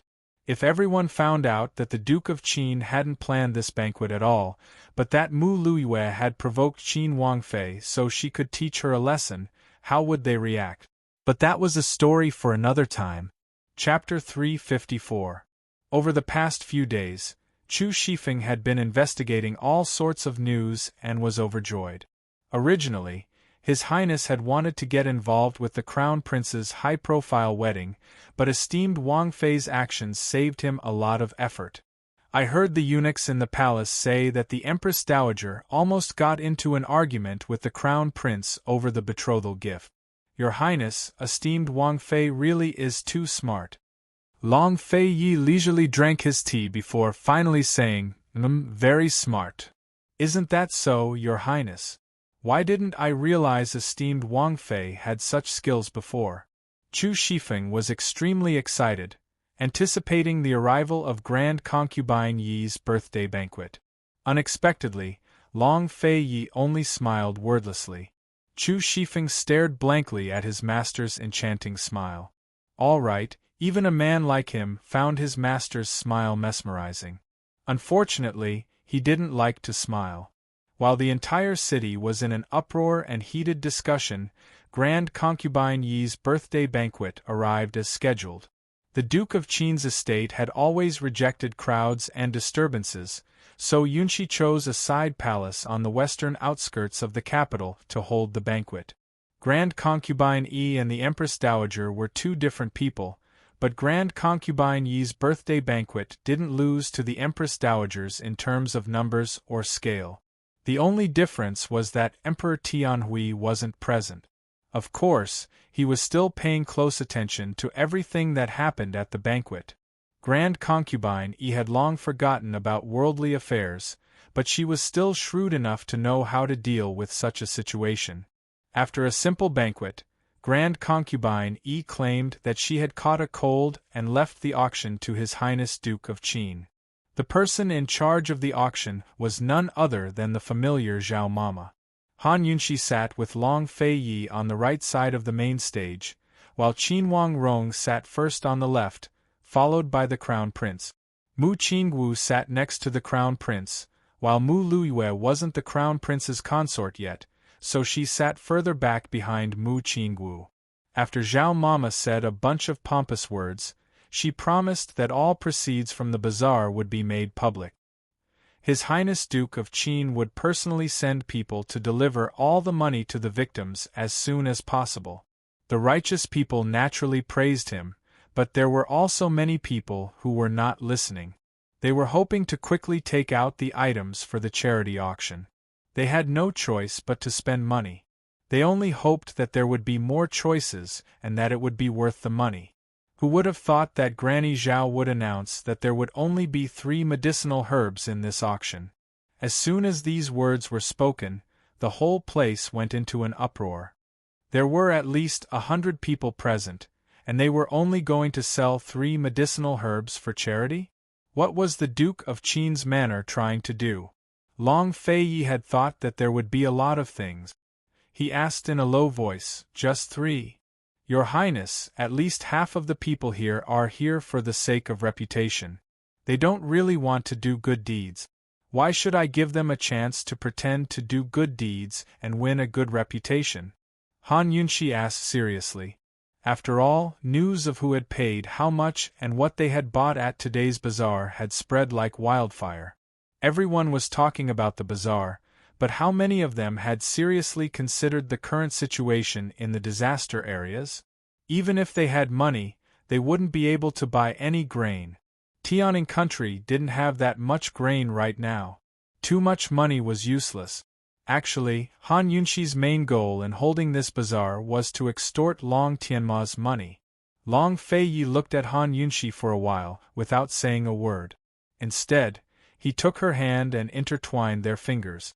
Han Yunxi, who had been in high spirits and confident spirits, immediately lowered her head. Her lips split into a smile as sweet as honey. Although she had refused to hold hands like this in the poison sex forbidden grounds, she really liked it now that the misunderstanding had been cleared up. Mu Liyue's gaze had been fixed on Long Feiyi the entire time. Even though she was about to be married, she still couldn't forget the man she'd secretly loved since she was a child. Seeing their fingers intertwined, Mu Liyue hated Han Yunxi even more. She silently told herself that she had to do everything she could to help the crown prince. She had to make His Highness Duke of Qin see her value. The crowd began to make all sorts of guesses about the 3 items up for auction. How much money could these 3 medicinal ingredients raise from the bazaar? Could it be that these 3 ingredients were all priceless treasures? Many people thought back to Han Yunxi's family's medicine storehouse. Perhaps they really were top-notch ingredients. "Zhao Mama, let's begin. Take out the items," Han Yunxi said with a smile. Han Yunxi sat by Long Feiyi's side, her fingers intertwined with his. Long Feiyi didn't speak, but she did. She was like Long Feiyi's spokesperson, acting like the mistress of the house. "Yes, esteemed Wang Fei." Zhao Mama beckoned with her finger, and a maidservant presented the first medicinal ingredient. It was placed on a plate covered with a red cloth, so no one could see what it was. Just as everyone was curious, Granny Zhao lifted the red cloth and saw that what lay on the plate was none other than an extremely ordinary angelica. No one thought that this would happen. She actually took out an angelica to auction. How much did she want to sell it for? Amidst everyone's whispers, Zhao Mama loudly said, "This is a 3-year-old angelica. The starting price is 5,000 taels. 5,000 taels? Everyone was shocked once again. Even a 10-year-old angelica wouldn't be worth 5,000 taels. How was this a bazaar? This was simply extortion. Long Feiyi didn't know what Han Yunxi had prepared, but judging from the curve of his mouth, he was very satisfied with the angelica. Although everyone was very dissatisfied, the starting price for the first medicinal ingredient was already 5,000 taels. Who knew how high the following prices would be? One had to know that there were only 3 items for the bazaar. Even if they were late, they wouldn't be able to spend the money. Today's bazaar was for disaster relief. Since they didn't spend any money, how shameful and shameful would it be if word got out? Soon, someone made a bid, 7,000 taels.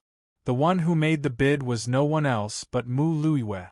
She thought that if she could get the first medicinal ingredient, she would definitely become the most popular person. Perhaps this time she would be able to restore her reputation. 8,000 taels. Someone immediately raised the price. Mu Liyue wasn't in a hurry, but who knew that there would be so many people following her? From 8,000 taels all the way to 20,000 taels. 20,000 and 1,000 taels. Mu Liyue raised the price again. 22,000 taels. Someone immediately followed. At another 1,000. Mu Luiwei raised her hand again. At another 1,000. That person didn't let go. At another 5,000. Mu Luiwei threw caution to the wind. This time, that person wilted. 25,000 taels wasn't a small amount. The whole place was silent. Mu Luiwei secretly felt smug. Although 25,000 taels wasn't a small amount, for the sake of her reputation, she was willing to throw caution to the wind.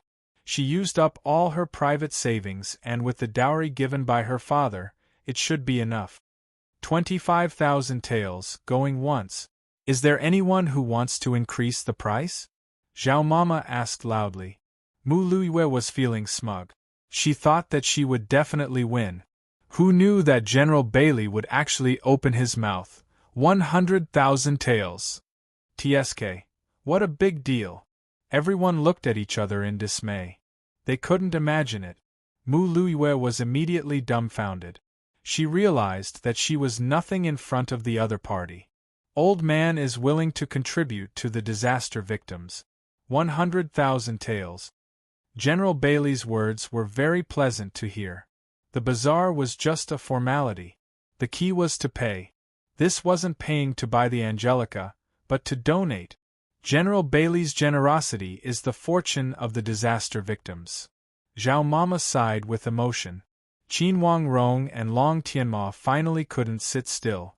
Long Tianma couldn't help but open his mouth. 200,000. This, how could they play together like this? Just a moment ago, the price was increasing by 1 or 2,000 taels. Now, it was increasing by 100,000 taels? When the price was announced, everyone sucked in a breath of cold air. The Crown Prince was indeed the Crown Prince. With the Imperial Uncle's support, he was rich and overbearing. This time, General Bailey didn't bid. Of course, no one else bid either. Long Tianma bought the Angelica from the Duke of Qin's estate for 200,000 taels. Mu Luiwei didn't have any love for her future husband, but she had placed a lot of hope in him. Seeing this, she couldn't help but sigh with emotion. The Crown Prince and his financial resources far exceeded her imagination. She thought that the Crown Prince would be tight on money after spending so much money. She didn't think that he would still be so generous. Who knew how deep his foundation was? Just like that, the first medicinal ingredient was happily won. A servant girl brought over the second ingredient. Zhao Mama made a big move again. Everyone hoped that the second ingredient would be better. But reality proved that Han Yunxi was definitely the most stingy princess in the world. The second ingredient was actually cassia seed. Moreover, there was only one seed. But for this lousy item, everyone had to fight to be the first to bid. Even if they didn't win in the end, they had at least participated in the bidding. This way, they wouldn't become a laughingstock. Just like the first ingredient, the starting price was 5,000 taels. This time, Mu Luiwei continued to increase the price. Whenever someone made a bid, she would immediately raise the price. She practically stole everyone's limelight. Unfortunately, neither Long Feiyi nor the Crown Prince looked at her.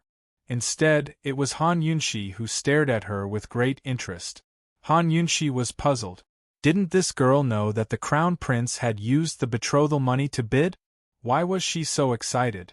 Of course, even though Mu Luiwei kept increasing the price, she still didn't win in the end. That was because the second ingredient was still bought by the Crown Prince. The starting price was still 200,000 taels. When the bidding for the third ingredient started, Qin Wangrong pressed down on the Crown Prince's hand. Your Highness, it's too much. It was over budget. 400,000 taels was far beyond their budget. If they continued to bid, there really wouldn't be a need to hold the wedding.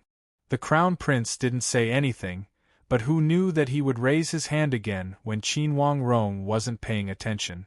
150,000 taels. Qin Wangrong almost spat out blood. The bidding required cash, so where would they go to get that much cash? Could it be that they would have to ask the Imperial Uncle's estate? A trace of coldness flashed through Mu Qingwu's eyes, but he didn't say anything. Behind him, Mu Liyue's admiration for her future husband surged like a tidal wave. She couldn't help but think, how could she not like this man who had wealth, power, courage, and a bright future ahead of him? 150,000 taels. Is there anyone else who wants to bid? Zhao Mama shouted excitedly. Would there be anyone else? Chapter 355. The first two items were so common, so how could the third be so expensive? It was just daylily grass. No one cared about what the ingredient was, only the price. 150,000. Is there anyone else? Granny Zhao shouted again. The crowd fell silent. It seemed that no one wanted to bid anymore. The Crown Prince had won the first two items at the high price of 200,000 taels. For the third item, he had bid another 150,000 taels. The crowd sighed with emotion at the Crown Prince's calm and composed manner. They hadn't expected him and the imperial uncle's estate to have such wealth. One had to know that one had to pay in cash for a charity auction. What was cash? Cash referred to shiny silver. It was money that could be immediately exchanged for silver at a private bank, or a gold card that could be used directly. There were two types of rich people. The first type were those who couldn't take out a large sum of money. Their wealth was the sum of their mansions, fields, businesses, and even their collections. If they were asked to take out a large sum of money, they would need time to convert it into cash. The second type were those who could throw away 1,000 taels of gold without hesitation. The second type were those who could casually throw away a large sum of money. The second type were undoubtedly the most impressive. If the Crown Prince won the third item, the total value would be 550,000 taels. This wasn't a small sum. Granny Zhao had already called out twice. Just when everyone thought that everything was settled, General Bailey actually opened his mouth again. 400,000. The crowd erupted into an uproar. It wasn't clear if Granny Zhao was truly frightened or if she was faking it, but she cried out in alarm, "General Bailey, what did you say?" 400,000. Old man bids 400,000. General Bailey stood up. Granny Zhao nodded repeatedly. Fine, she really was frightened. Wasn't General Bailey's money also her master's money? After all, raising soldiers was the most expensive, especially Navy soldiers. Her master attached great importance to General Bailey's navy. Even though the imperial court allocated silver to General Bailey's estate every year, her master had secretly spent quite a bit on him as well. Had General Bailey gone mad? He actually shouted out 400,000 in one go. This was the sum of the Crown Prince's two bids. Even Han Yunxi was stunned, to say nothing of Zhao Mama. Although His Highness Duke of Qin was rich, this event was for the Crown Prince and Imperial Uncle's estate to spend money, not him. Han Yunxi turned around and looked at Long Fei Yi. She saw that Long Fei Yi was calm. Han Yunxi ponders. Could General Bailey's 400,000 yuan be intentional? Long Fei Yi was probably the only one who remained unperturbed. Long Tianma's handsome brows had long been tightly knitted together. He was very sensitive to this 400,000. General Bailey had offered this price for the last medicinal ingredient because he wanted to share the limelight with him. Before he came to the birthday banquet, he'd already told his imperial father that the Duke of Qin's estate had already won the hearts of the people by using the Grand Concubine's birthday banquet as a charity auction. Now that he'd come to the banquet, he had to win back all the goods and steal the limelight. Only then would he be able to suppress the Duke of Qin's estate and become the center of public opinion. He originally respected His Highness Duke of Qin from the bottom of his heart, but no matter how much he respected him, His Highness Duke of Qin was still his enemy. His Highness Duke of Qin wasn't just a formidable opponent for the throne, he might even be a formidable opponent for the throne. Under these circumstances, he had to stand on his imperial father's side. Even if he couldn't defeat his imperial father in the next few years, he could wait. His imperial father would eventually grow old. As long as he didn't encounter any major problems, he would be able to rightfully inherit the throne one day. However, His Highness Duke of Qin was different from his imperial father. His Highness Duke of Qin was too young. He was only 2 or 3 years older than him. This time, he didn't want to lose to the Duke of Qin's estate. Moreover, he had his own selfish motives. He had purposely overspent the imperial uncle's silver to win the hearts of the people. His imperial father was wary of the imperial uncle's estate, but he was also wary of them. Throughout history, there were many cases where relatives of the emperor interfered in politics and eunuchs monopolized power. So what if the imperial family was respected? There were far too many cases where they held the Son of Heaven in their hands and ordered his vassals around. He didn't want to be forced to listen to the imperial uncle's orders when he ascended the throne one day. If he hadn't been ill for so many years and been abandoned by his imperial father, he wouldn't have relied on the imperial uncle's estate as much as he did now. Now, he could only advance step by step and endure everything in his heart. He hadn't even told Qin Huang Rong about this. Amidst the chatter, Zhao Mama even forgot to ask about the price. Who knew that Long Tianma would suddenly stand up? Qin Huang Rong couldn't even stop him. He said, 500,000 taels. Unlike the previous uproar, the entire place had quieted down. 500,000 taels? How was this still a charity auction? This was a battle of wealth. Who would have thought that General Bailey would be so persistent? 1 million. This, no matter how great Long Tianma's momentum was, he was still suppressed in an instant. Everyone looked in General Bailey's direction, all of them sighing in shock. After the Empress Dowager's birthday banquet, almost everyone knew that General Bailey's backer was His Highness Duke of Qin. General Bailey's bid was undoubtedly His Highness Duke of Qin's.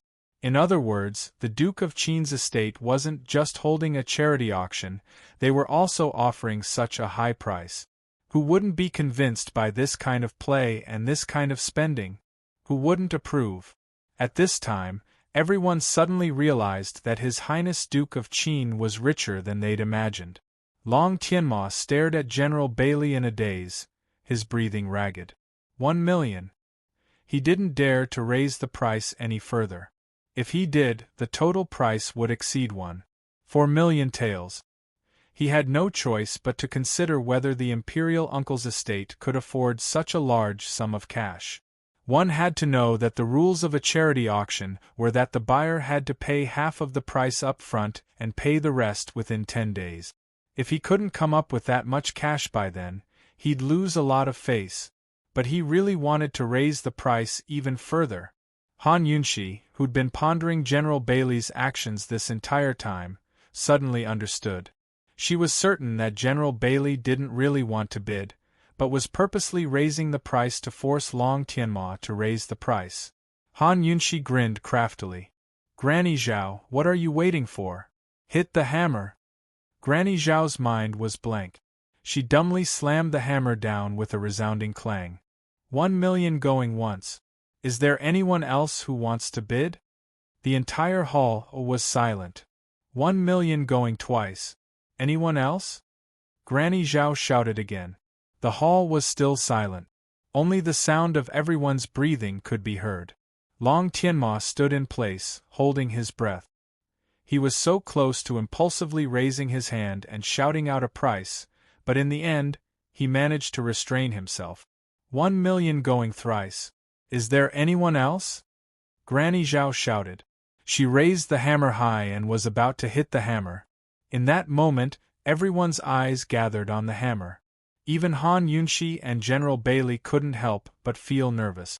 Raising the price like this, would they end up shooting themselves in the foot?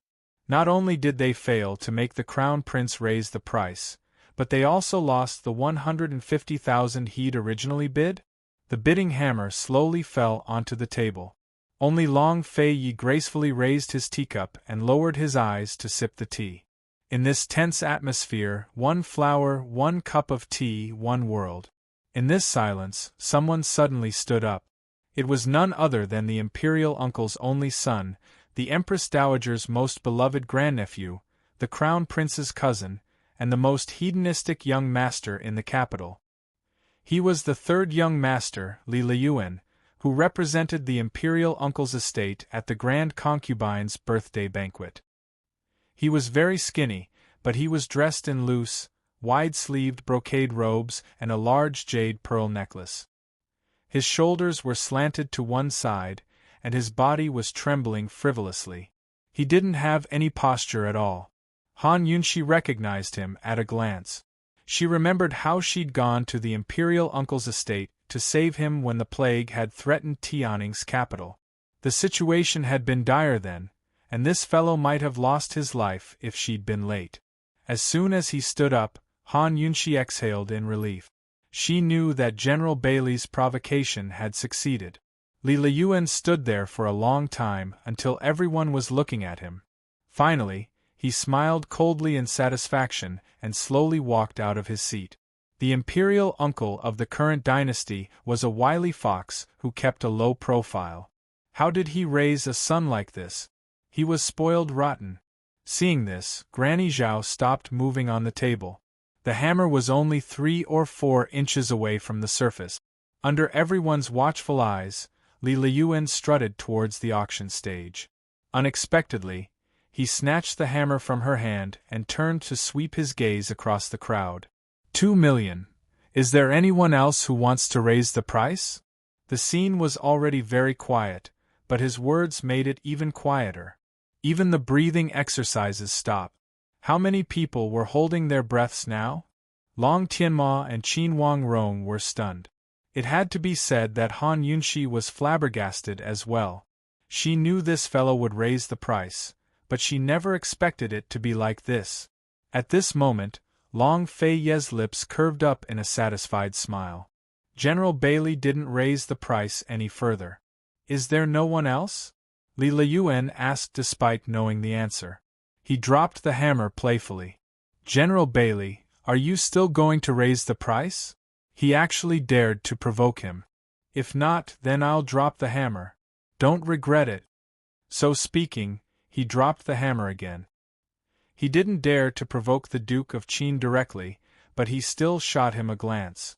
Is there anyone else who wants to raise the price? If not, then this young master's hammer will make the final call. No one. Under these circumstances, raising the price by 1 copper coin would mean paying 2 million. No one spoke for a long time. Li Liyuan was extremely smug. Everyone, my apologies. Thank you for letting me win. With that, he slammed the hammer down. Clang. The sound reverberated throughout the courtyard. The imperial uncle's estate had received an invitation this time, so his father and grandfather naturally wouldn't give face to the Duke of Qin's estate. Originally, his mother had wanted to come, but she was ill, so he had to come instead. He was famous for spending money like water, and his father always scolded him for it. Before returning, his father had repeatedly warned him not to bid against the crown prince and not to steal his limelight. The crown prince had been in the limelight for so long. Although he was itching to make a move, he'd obediently watched from the sidelines. However, when the situation changed, he couldn't sit still any longer. If he couldn't compete with the crown prince, then he could at least compete with General Bailey, right? He didn't care what the meaning of this auction was. He only knew that if the crown prince couldn't hold on, then he had to step in. No matter what, he couldn't let the Duke of Qin's estate continue to be so arrogant. 2 million, it was decided. The auction was over. Was it really over? No. His Highness Duke of Qin still had matters to attend to.